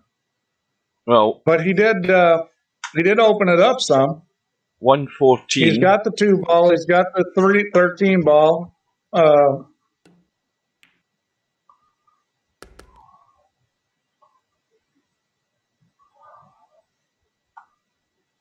And he's got the 14 and the 1 ball after this, so the 1 to the 14. And the 14 sitting in a good spot to get into the stack again if he wants to. Although, you know what? The 10 and 5, no, 5 doesn't go. That 5 will go past the 7. It will go. It'll go in off the jaw.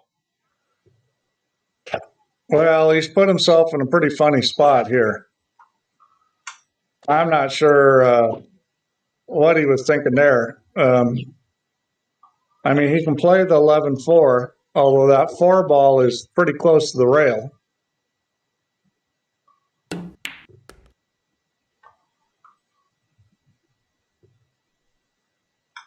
All right, well, that's not bad.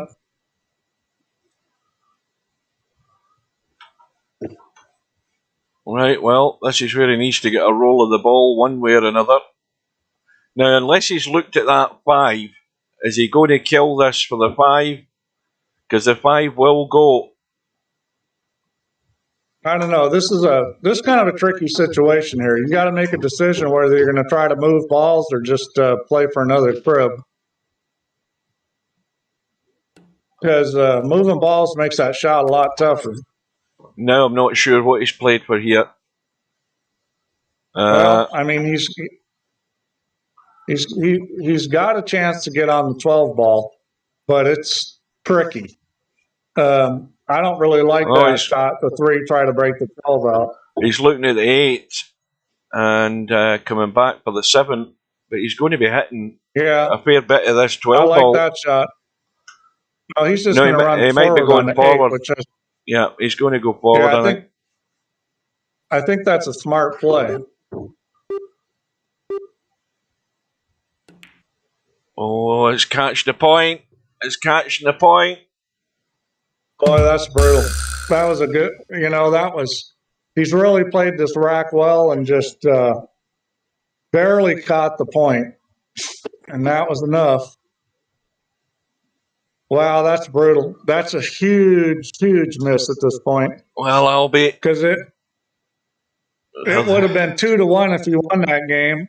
And now Albie has got, Albie's got the table. Well, the 4 ball isn't frozen, but it might as well be. It's a tough ball to get good on, and obviously he wants to get the top side of it as we look. Yeah, it's not that tough to get on it, but I mean, I don't think he's going to play for that next. I think he'll probably play for the 12 or the 5-10. I mean, I can't imagine he's going to play for the 4 or the 11 here. It's just sitting too funny to do that. Well, he may be going that direction. No, he's playing for the 3 ball, it looks like.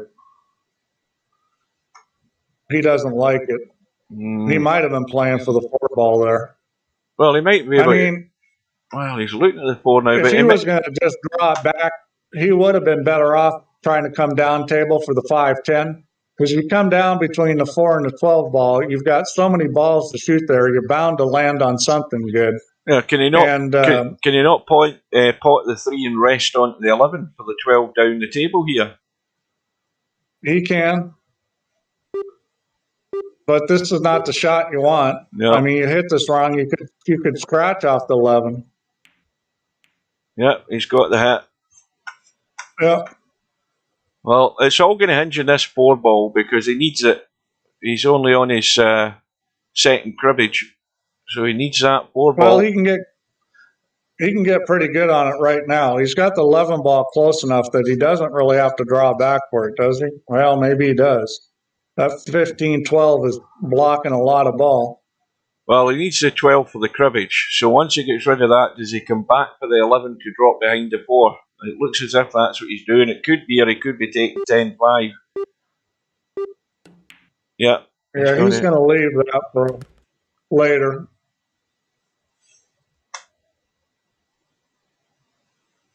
Well, he got about as funny as he could on this. He's going to have to shoot the 5. Stun it.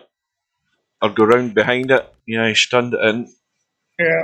He could have went around behind it and it would have gone. He'd half a pocket though. That's the problem with that shot if he'd gone the other side. Well, yeah, and this is just, it's more funniness because he's going to have to hit this easy, I think. And well, he's in as good a shape as he could be to get on the 4 ball. He's going to be right on the rail, and he has to watch that middle point. It's off the rail by about 1.5 millimeters. And as long as he doesn't mess with that middle pocket, oh, he's come up the top side. Oh, yeah, I don't think that was a terrible decision. Well, that takes out the problem with the middle pocket in that sense, and catching the knuckle. I think this is going to catch the cue ball is going to come off the tit here. And this can be kind of funny how these come off. Oh, he's played it well. nailed it.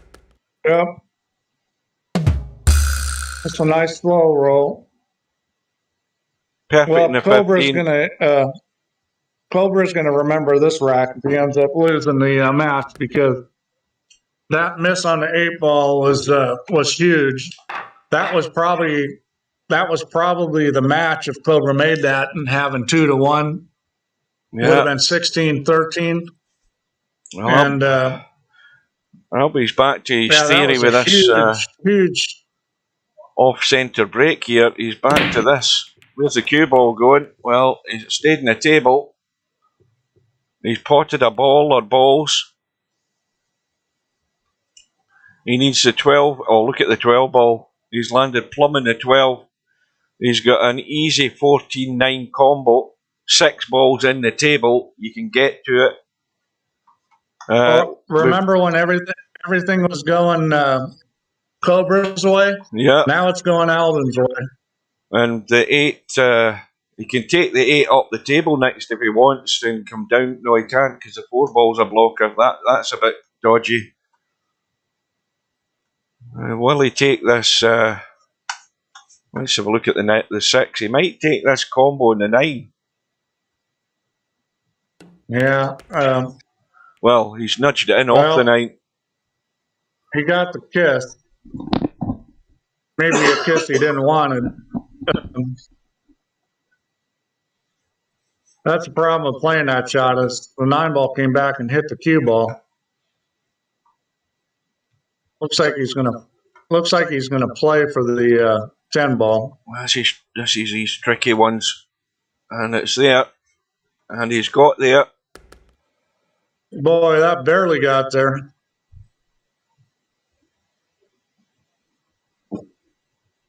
One less bean in that burrito, and it wasn't going in. Yeah.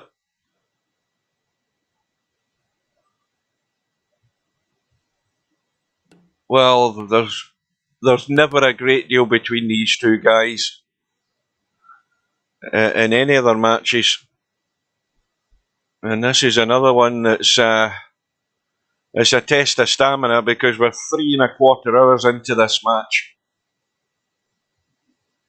Yeah, the mistakes at this point are huge. The question is who's going to make a mistake and who's not going to. And the break's obviously going to be huge. But Albin's looking like he's going to run this rack out.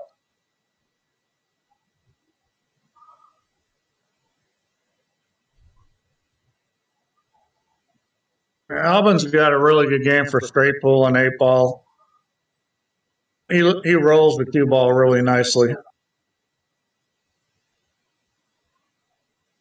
And that sort of skill fits well in this. 1 ball gives him cribbage number 3.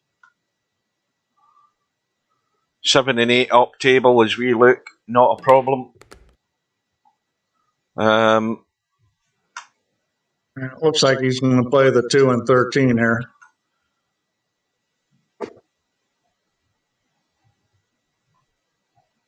$13 ball's not blocking the pocket at all, so this is another duck.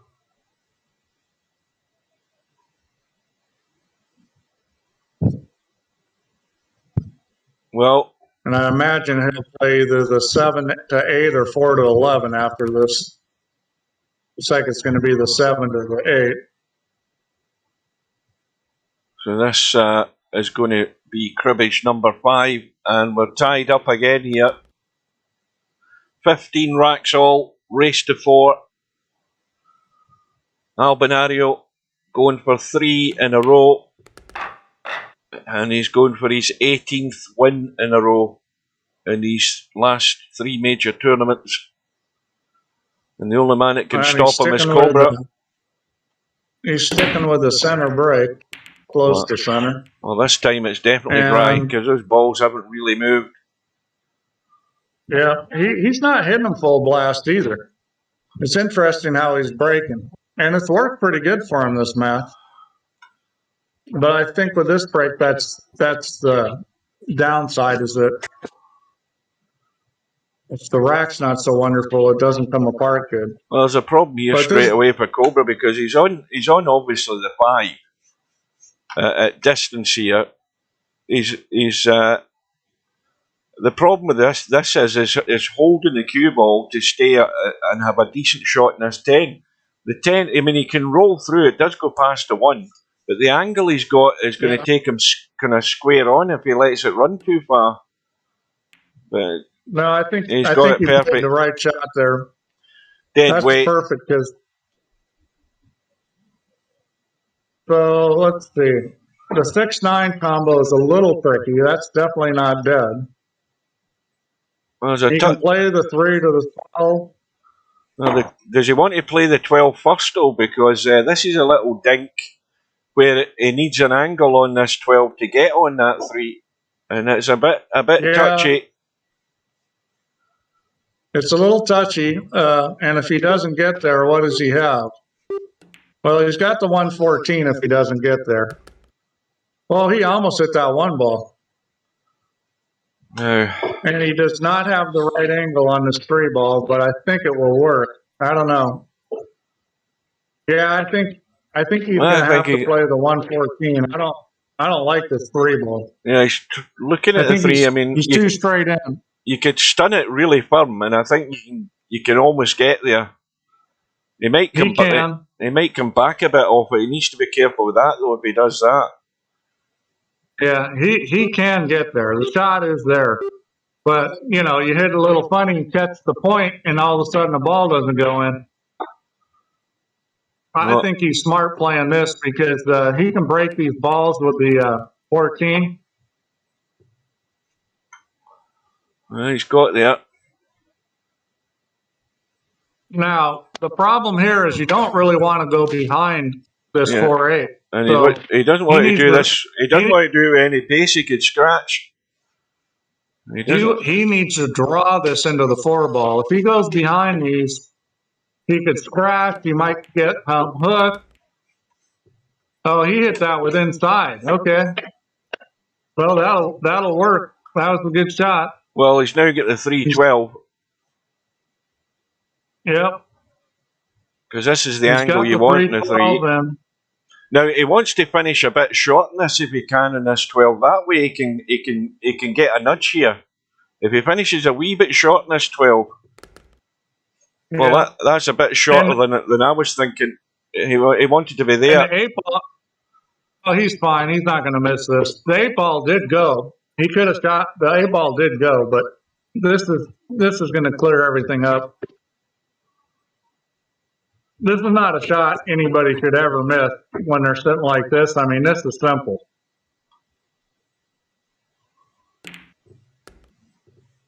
Oh, the cue ball thought about it. Now what's he got? Well, he put an awful lot of draw on that. I was looking at where he had his Q-tip. I was like, wow, why is he drawing it so much? Because he was close to the ball. You knew it was going to come back. Well, he's got a bit of a dilemma here because, I mean, he's got a 15-8 combo. But he's got to think about how he gets to the 7. That was the wrong thing to do with the cue ball. You wanted to kind of stun that and draw that back a little bit, and he put the Q-tip way down on it. Well, this is make or break this shot. And he hasn't got there. He's going to have to play the combo. Well, that was a huge mistake. I mean, you could get a little high on that 7 ball, but you couldn't afford to leave it low. Unless he was trying to be underneath it. I don't know. Maybe he was trying to be underneath that 13 ball. That 6-9 is a combo that can easily be made. Well, this is make or break. That was not an easy combo he just missed. I mean, that kind of, 2 balls being cut the same way, that's a difficult combo. Well, here's a perfect scenario for ALBINARIO. He's 3 cribbages down with 15 racks all. He's been chasing COBRA for half the match. And he's now got the choice of ball in hand. And he's got to run the table to take the lead. Well, if he can shoot this 2 ball, which he can. I mean, this is the shot, is to shoot this 2 ball. And I think he can get out here because that 9-6 is not a difficult shot if you get the cue ball in the right spot. Yeah, and the way to do that would be certainly to get the 2 out of the way in the first place. Well, I mean, he looks like he's a little scared of the 2. I would have thought he'd shoot the 2 right now, but he's not looking like it. Well, I'm sure he's planning on playing the 6-9 then first.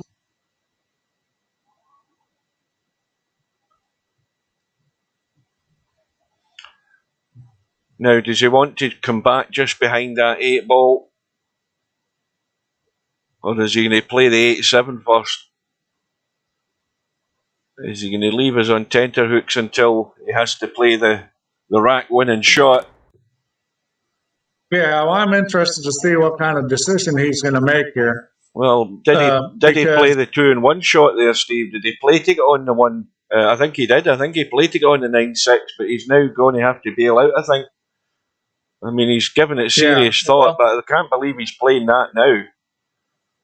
He's looking at the 2, onto the 9, onto the 6. I think I don't think he's got to go to the rail with the 2 ball. I don't like this shot. He's lining it up. He's got to shoot the 8-7. This shot's a little too crazy. I mean, it's doable, but and it's there. Yeah, he made it. It's there. Well, I think I would have bailed out in 8-7 first and thought about that. But anyway, Albinario's grabbed the bull with the horns again. Decided I would have bailed out on the 7-8 too. That was, but he's done it. So, well, it's as good as it's got to be. The way these are sitting, it need to be a monumental failure from this position. But of course, the one problem, if there is a problem, is getting onto that 8 ball, because it's obviously blocked into one corner pocket. And he can certainly do that now off the 13. They shouldn't have any issue. Yeah. He might just roll forward and shoot it on the side. Yeah. Nothing fancy, keeping it nice and simple. So this will take him to 4. Or at least it will do in a second. Once he gets the 15 balls, so he's out.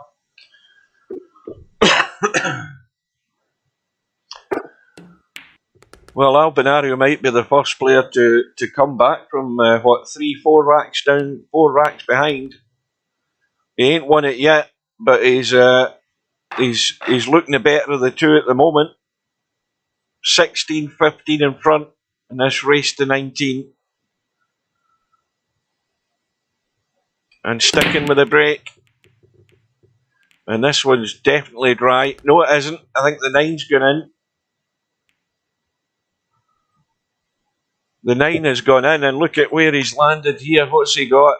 Well, he's got, I mean, can he thin off the 2 and play the billiard onto the 6? I think that's the shot. That's got to be the shot. I mean, he can get enough room to get to the 2. He can chip the 6 and drop the 6 in. I don't know whether it's worth trying to play the 2 off the 6 and into the pocket. The billiard's a shot. Oh, he's got it too thin. Well, it didn't look quite as difficult as Albinario ended up making it look. Because he got that. Yeah, he's definitely made tougher shots than that. Yeah, I mean, it was lined up pretty good for the billiard, but he ended up getting it way too thin. Albeit that Cobra again doesn't have a pretty table.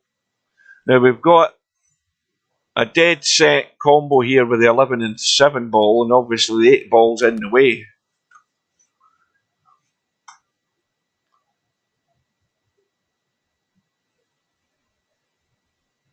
Now, is he going to do a bit of nudging here? Is he going to risk hitting this with any sort of pace? Does he need to? I think. Well, he can bump the 15. He can bump the 15 if he desires. Well, the 3 goes up table. It goes into the corner. 12 balls awkward to get to.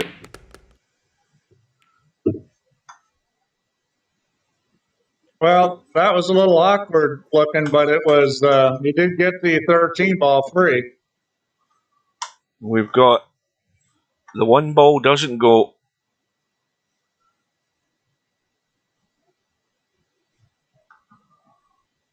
Well, I'll tell you what. If this is me, I'm probably shooting this 13 and stopping it and back cutting the 2 ball because that's like automatic. It's just stop, hit a stop shot and back cut the 2. And that's what he's going to do.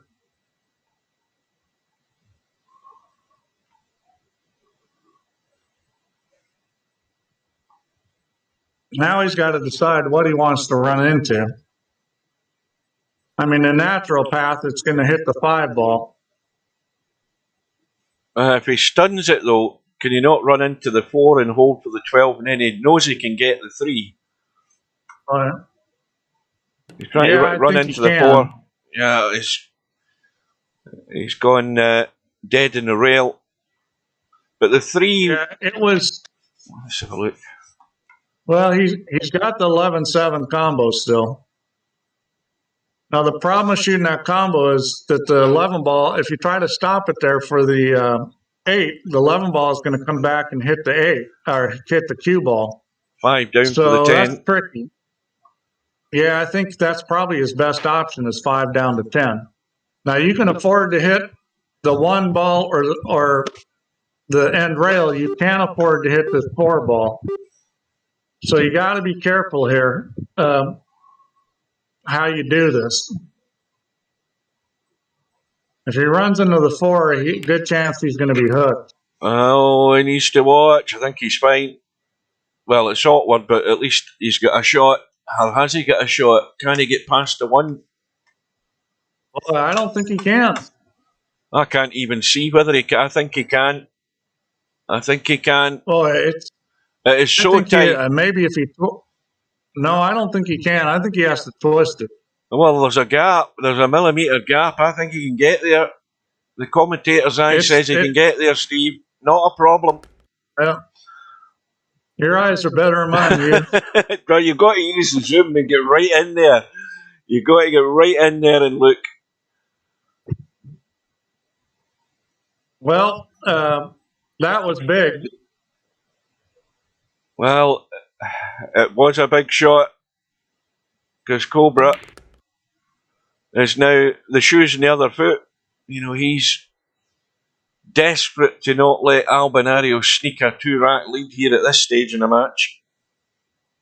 Well, this is key here, what he does here, because well, he needs to get on. He really needs to get on the 14 here. Yeah, he's got there.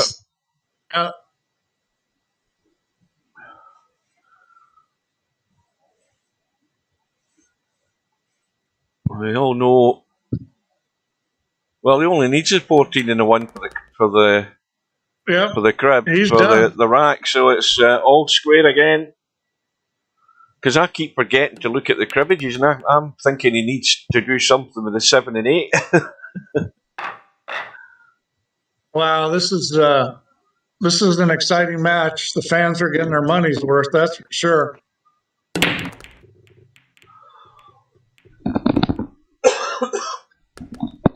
Well, I saw the 11 ball drop there. And he doesn't really have a whole lot here. Let's take a real good look at this. Well, he can't even reverse bank the 12 because it's blocked. Can he slam this and try and thin cut it in? I don't think that goes. I think that's a pretty thin cut. That's 100 mile an hour. The cue ball going off the table trying to get it in. That's a very thin cut. Yeah. Well, he tried it. Cue balls Well, going in, I think. mean, that was unfortunate to make 2 crib balls and not come up with a shot. Oh, But, no. you know, that's the way this game goes. Look at this table, you know, though. there's certainly a lot of luck involved. This rack's over, off that Steve. break. This rack's over. Look at the table. I mean, this is just this is just what you don't want to see if you're Cobra. This is a nightmare, this table. Well, I mean, other than dogging it, I mean, he's going to be out. I mean, the 7 goes, there's not a problem. 14's available. The only problem would be that obviously the 3 and 11 tied up, so you need to get your head straight about where you're going here.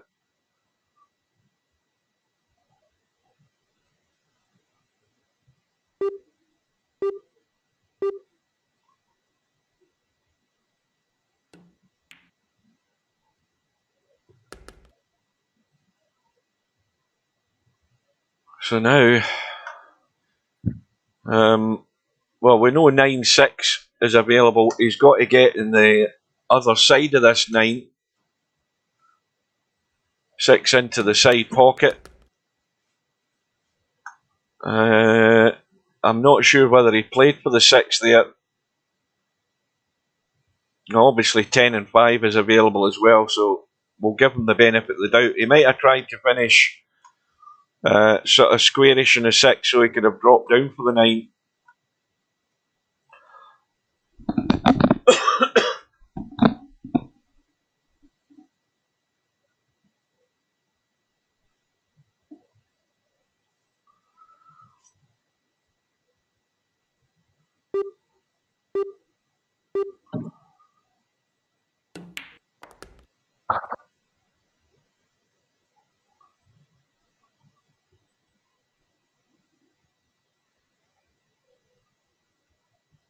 So, this to complete the second cribbage.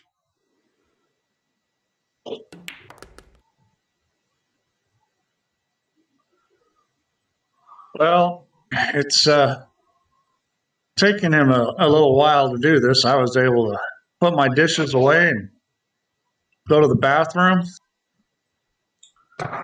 But I'm sure he doesn't want to make a mistake at this point. Well, that's what the shot clock's there for. He's using his extensions. They've both gone, so he doesn't have an awful lot of time to think. But the less balls there are on the table, the less he needs to think.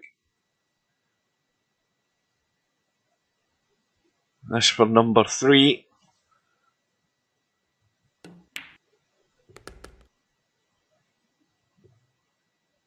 Now, this is where it's going to get tricky.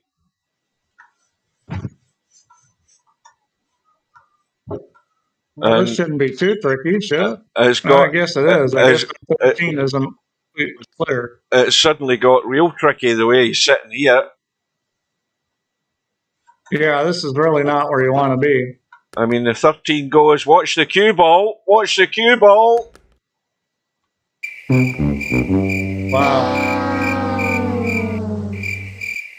Now, that was a pretty big mistake there because, well, you know, maybe he was trying to get dang straight in on that 13, but, you know, he should have been aiming for a diamond past the side pocket with that kind of shot. I mean, that was not the kind of shot that you should be losing the cue ball in the side pocket on. Well, if we were watching this live on TV and the camera was focused on Cobra sitting in his seat, looking miserable, thinking he's going to go behind, he would have been straight out like a bullet.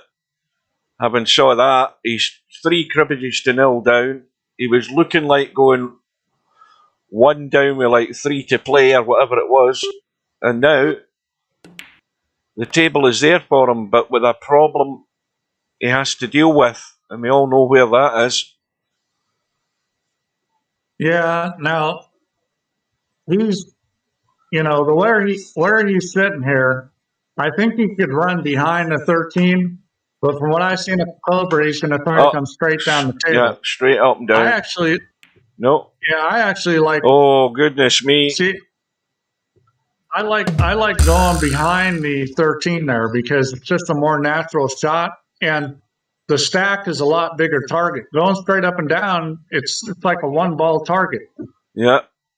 I think he would have been better served just taking a natural path behind the 13 ball. Yeah, if you go off that long rail, you've got a much wider target and more likely to do damage. And it's a bigger target to hit rather than going for one ball, which it always is when you got them down. Well, it makes the shot harder with inside English and makes the breakout harder. I mean, it's just not the right way to shoot it. What's happened here? Albinario going for the cross bank. And Cobra says in the chat, I'm too old for this. How do you think I feel watching this? Yeah, join the boat. It's just as stressful sitting here watching the thing. Oh, Cobra, again, it's deja vu. He's back to square one here. The table's still not nice. Well, this is definitely not an easy breakout. You can go forward off 2 rails, or you can come backwards 1 or 2 rails. You can try to come straight down, which is probably the hardest. Well, that's no good.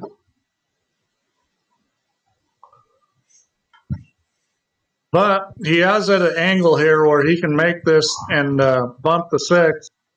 The 11 ball is coming out. You just don't want to hit the 6 dead on.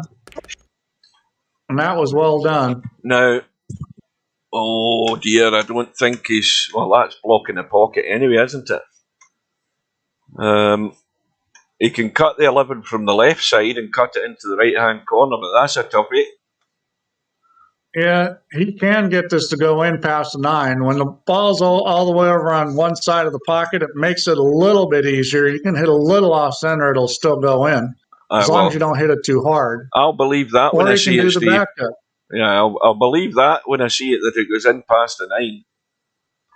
No. He can hit a little to the left of center, and it'll still go in as long as he doesn't hit it hard. He's going to try to cut it. Yeah, that was... Again, just asking too much, that shot. Nowhere near easy. Well, this is... well, I mean, it was doable. This is on the knife edge, this rack. Remember when you said about 4 racks ago or 5, I don't know how many racks ago, that whoever wins this rack should win the match? Yeah, well, that may turn out to be wrong. 16 racks apiece. Race to 3. Looks like Albin's going to shoot this 4 ball. I think that's a wise move because it opens up the 2. Yep, that's all wide open now. Yep, Albin's going to win this rack. He'll probably go 11, 13, 2.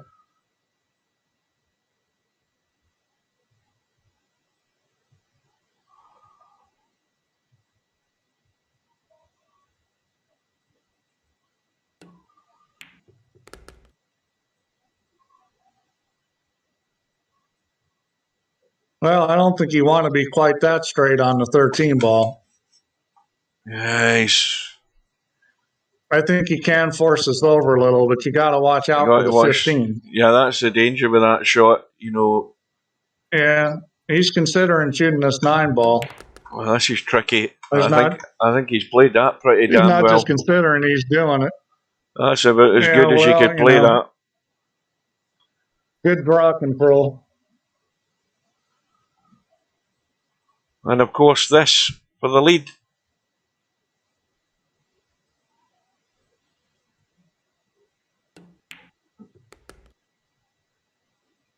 I think this match falls into the category listing epic. I think that it fulfills everything about epic. It's 3 hours and 40 minutes long, and the cue ball's gone. Oh, what a break for Cobra. Well, Albinario's break brought the scratch straight off the pack. Didn't he just recently scratch the same way up in that corner pocket? I can't remember, Steve. But anyway, that's the danger with coming off the pack at an angle. If ever you come off the pack at an angle, left or right, and you're coming back up the table towards you, you're always the danger of heading towards a pocket. And that went clean in. Well, he either needs more topspin on it, or he needs to pop it so it pops up in air, because that came back fast. Albinario's taking a bathroom break again while Cobra's at the table. Albinario's been to the bathroom twice. I've not been once. And I'm sitting here drinking a 2-litre bottle of water. Now you see, that's years of drinking Guinness that do that. That gives you a bladder like a fuel tank. Well, Cobra's probably drinking gin and tonic, so those are efficient. Right. Well, all those guys that called for Cobra earlier tonight, I think everybody's call has pretty much gone down the pan in terms of the match score. I picked Cobra. You heard me pick Cobra. I said I'll be the guy that backs Cobra because everybody went with Albin.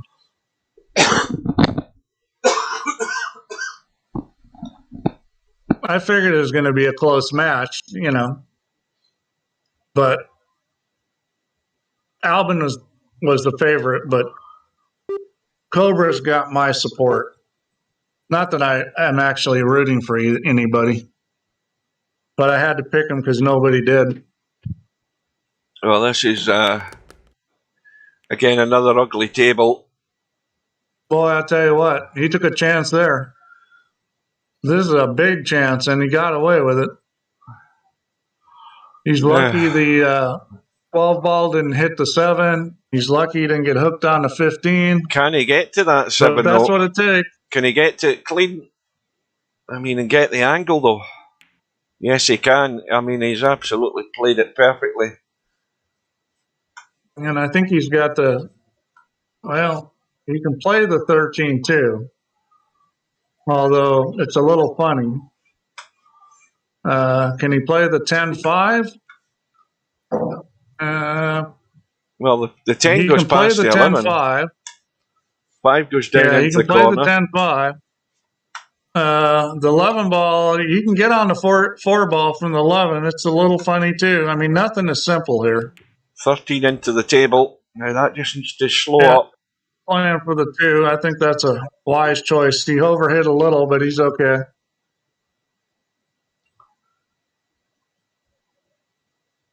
Yeah, I mean, everything's looking pretty good now. The 114's out there, the 10-5. Got a 3-12 combo if he wants to shoot it at some point.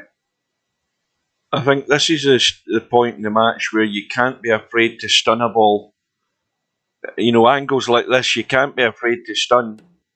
Well, and there you go. Cobra's went to baby it in, and he's hung the 2. He didn't really baby that, but he certainly dogged the ball.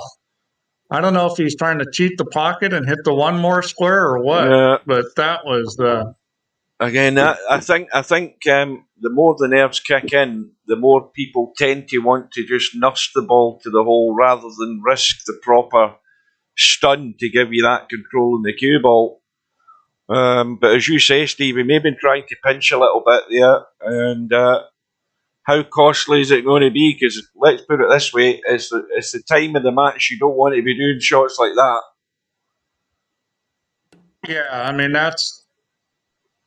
he's down 1, and this is going to put Albin on the hill. That was,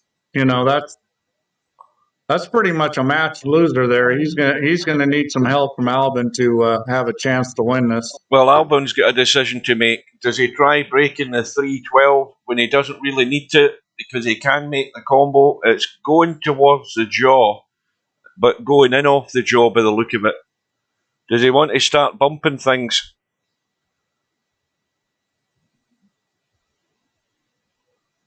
We'll soon find out.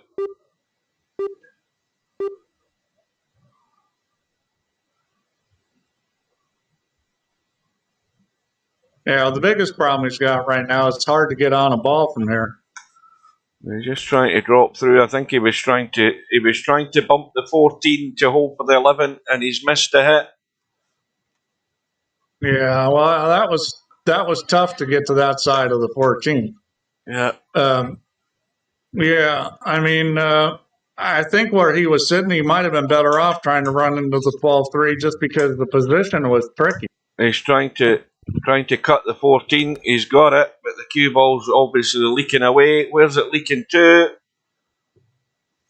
And it's gone in, and Cobra lives again.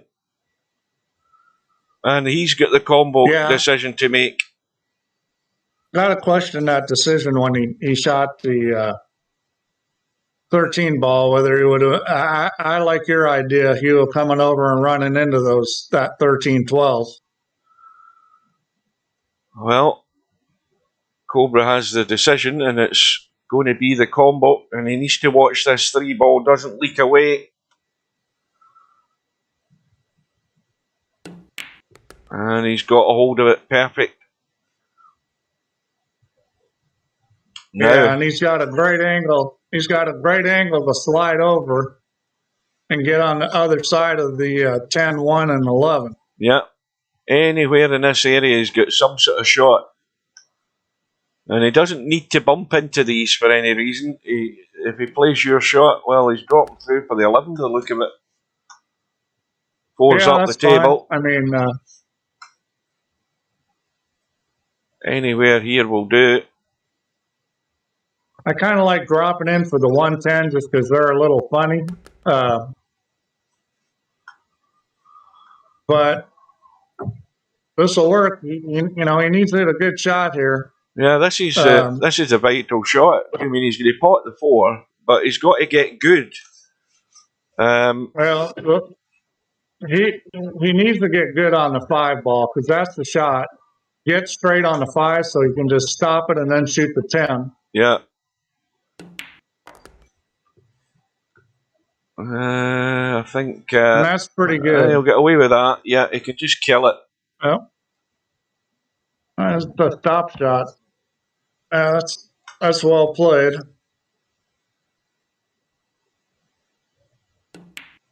That's perfect. So this to tie the match, 17 racks apiece with the break. Now, of course,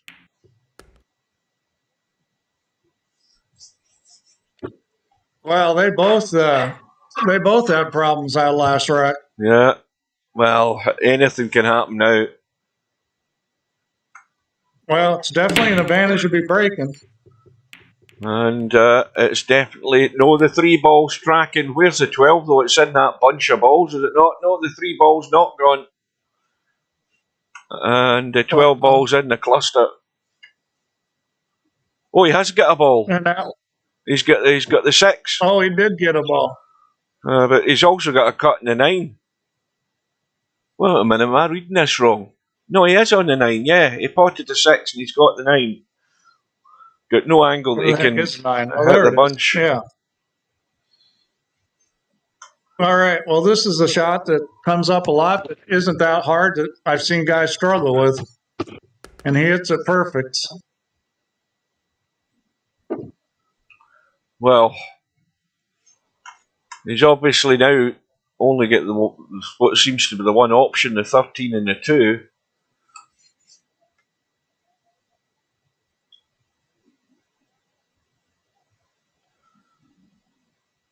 Yeah, he's got a lot of balls out. The 4-11, the 7-8. He's going to have to do something, though, because he's only got 4 cribs, right? Yeah, he's on 1 at the moment, 2. Isn't he? So that'd be 2. That'd be 3.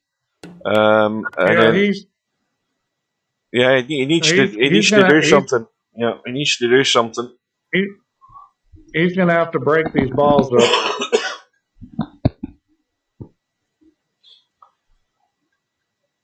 Now, if you get right on that 10 ball, it's a pretty easy shot to break that, bump the 14-12, and kind of push the 5 towards the side pocket. But you have to you have to be in the right spot, and you have to hit that shot the right way. It's not a automatic. Yeah. Well, he's going to clean these up and see what he can. Yeah, but that is the spot. Just sort of there to pot that 10, bump the 14, nudge the 5 into the middle of the table, come back to the rail, probably take it into the side if he got there. We will see. I think he's probably going to end up trying to break these out at some point. He's going to stun up past the middle pocket. Needs to miss the 7. Well, the 7's done him no harm. He just glanced it. Now he's not in a great spot. Now you can play for the 7 in the side pocket and get an angle to get on the 8, but that's very tricky. I mean, there's a pretty small area you have to get. It's looking like he may go for the breakout here. And he's got it. That was very well done. I think he'll probably be shooting the 5 ball. He could shoot the 10.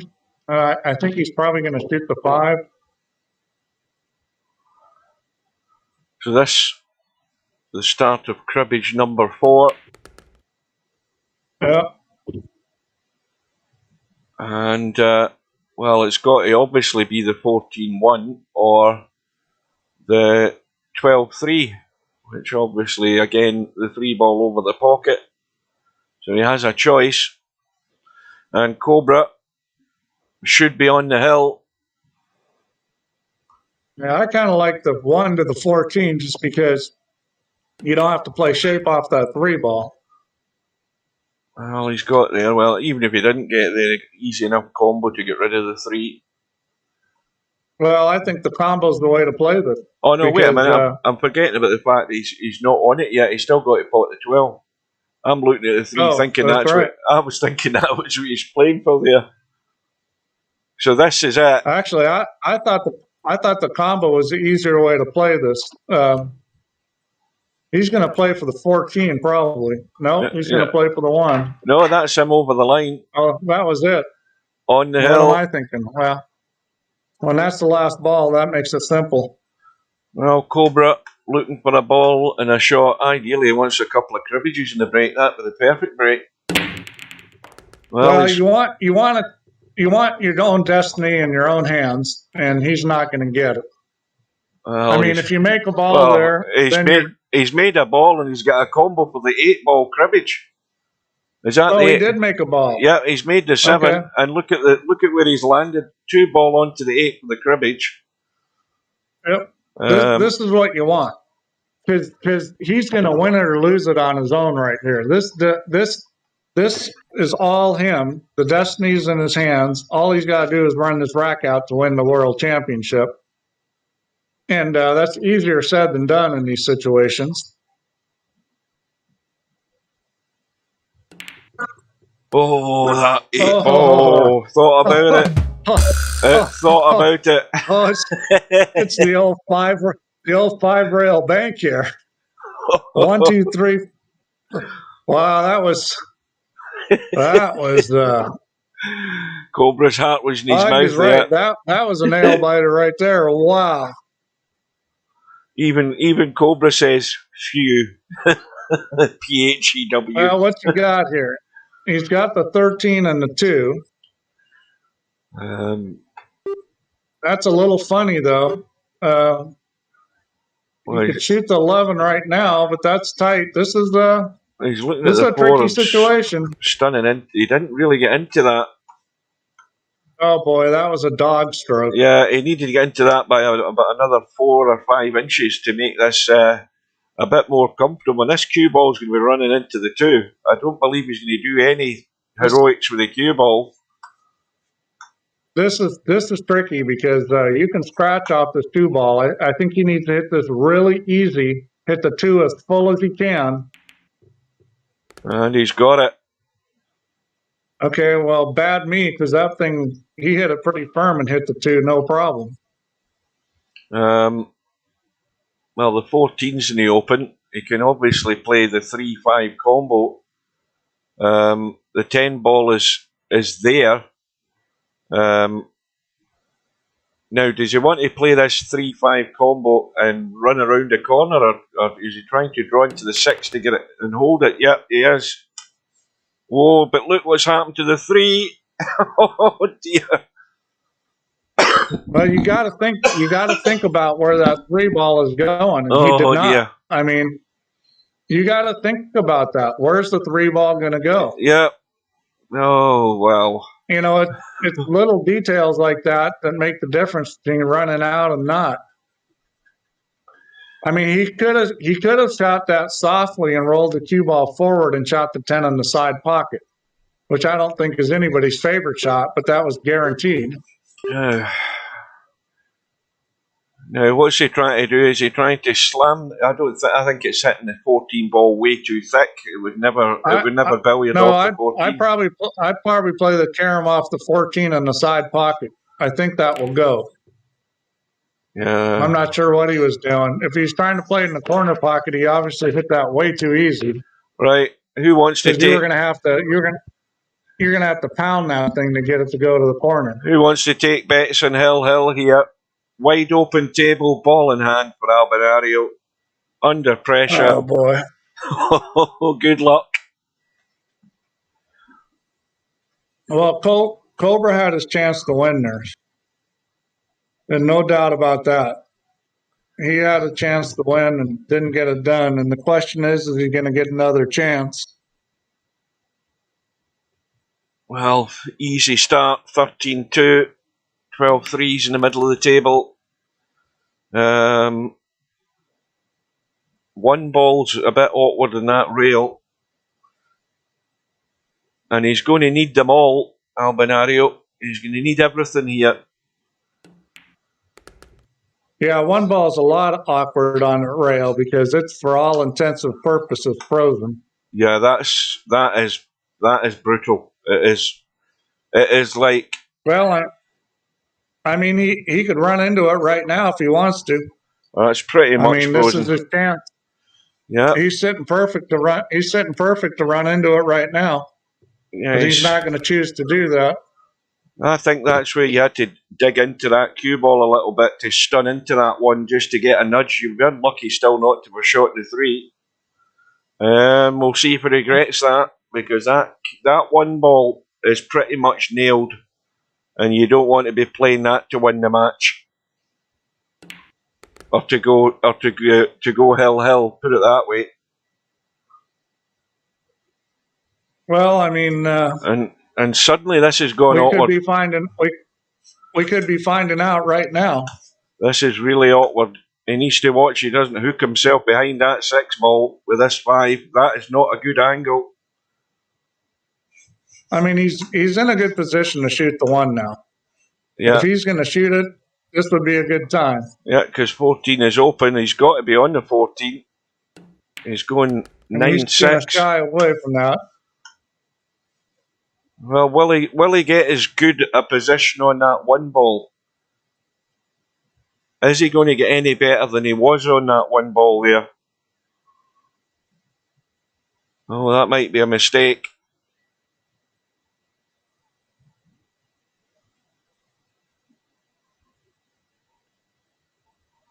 Now is he stunning across, trying to stun across, stun across for the 5. Yep.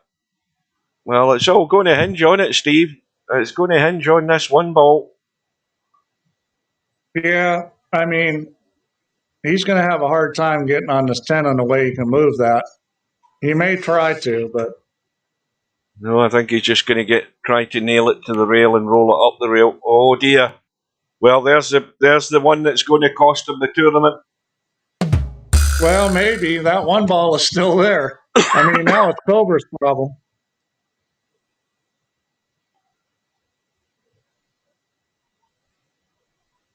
Now, if you come around behind this 10 ball, you can cut it the same corner and come up and bump that 1.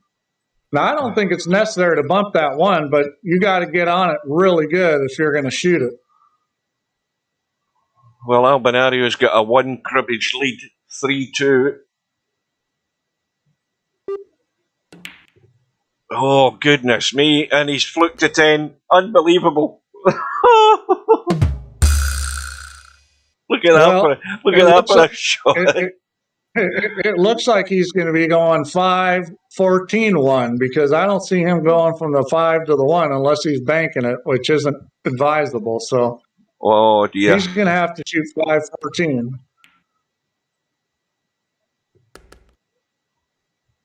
Well, now the tough thing about this is that if he does get on the 1 ball, he needs to get straight in on it, which is going to make the 15 ball no gimme.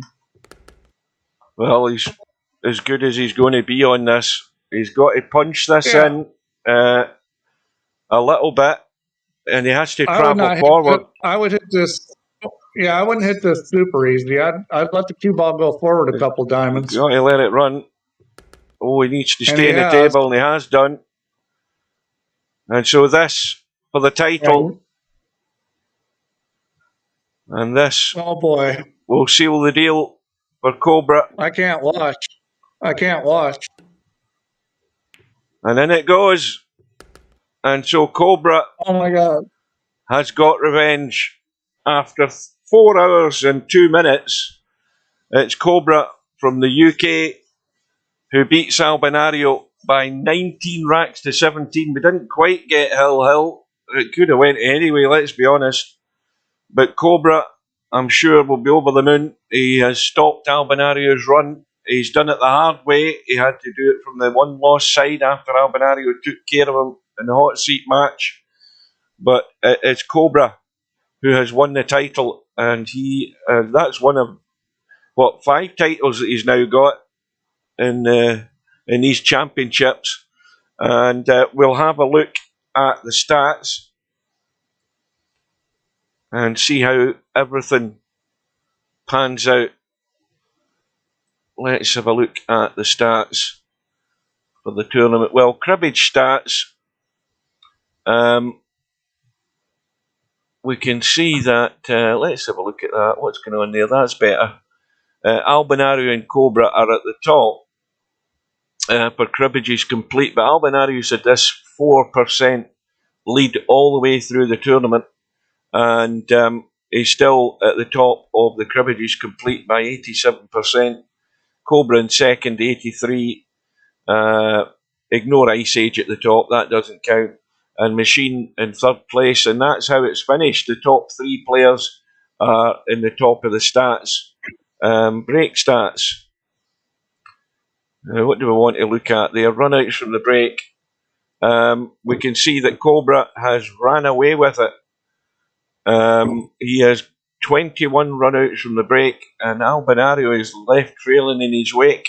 And there's maybe a possibility of an explanation to it, because Cobra's break, giving him 1.1 balls in the break, Albinario still stuck there in 0.8 and only 14 runouts from the break. But we know how the break works in this game. It either works for you or against you.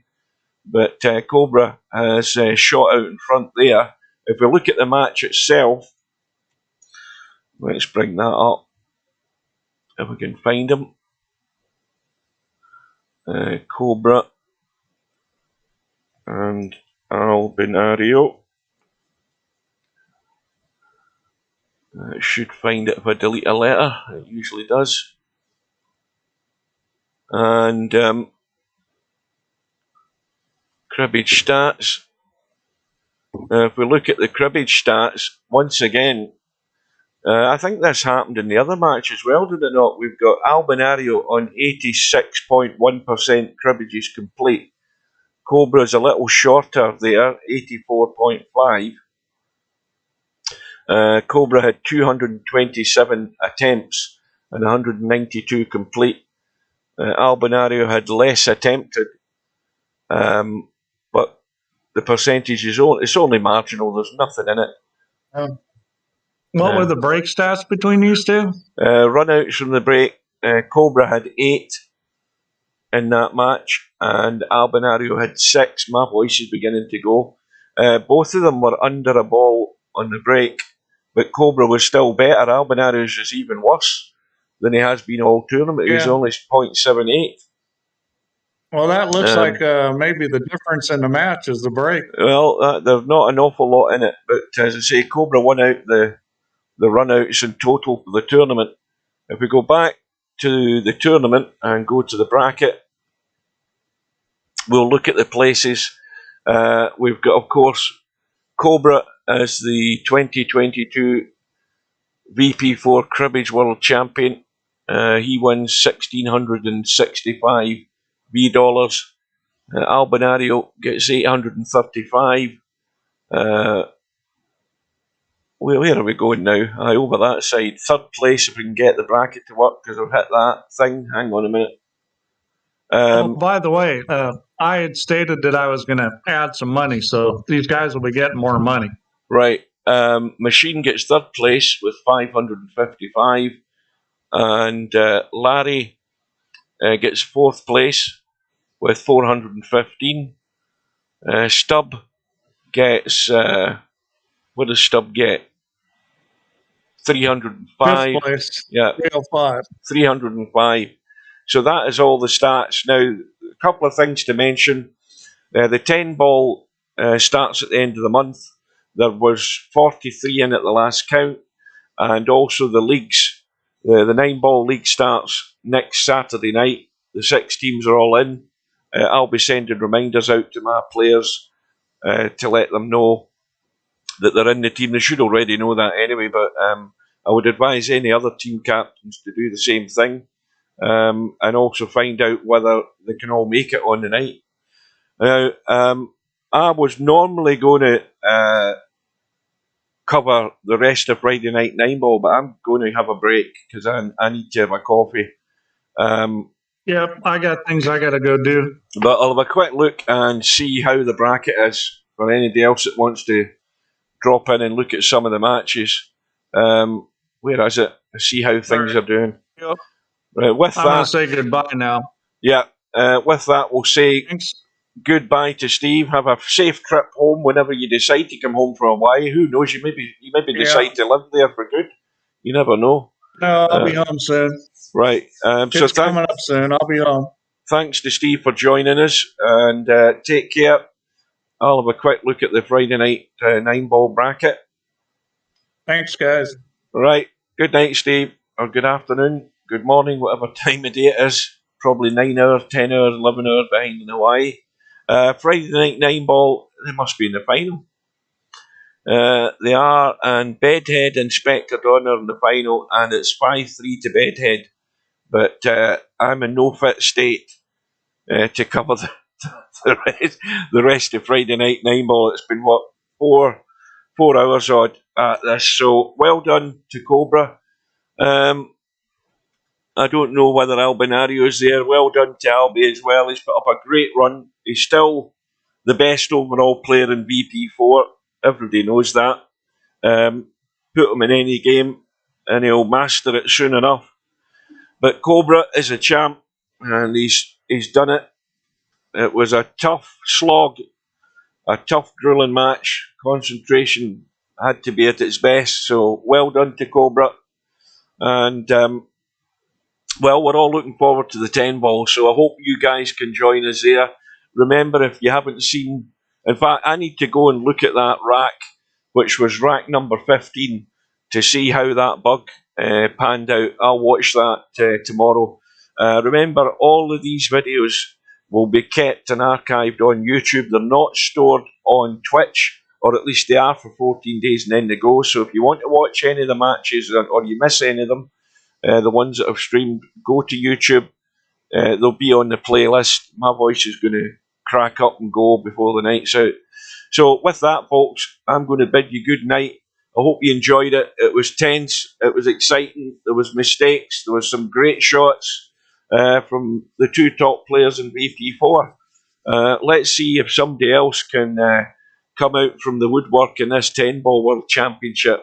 There's some good players in it. There's still 1 or 2 good players missing. There's still plenty of time to get signed up. You've got another week to get yourself in. And I'm going to bid you good night. And thanks for watching and take care. And we'll see you again soon.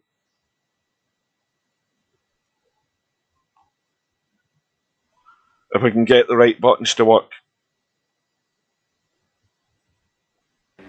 Your assignment tonight is... Good night, ladies. That's the one.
No bar, no pinball machines, no bowling alleys, just pool. Nothing else. No bar.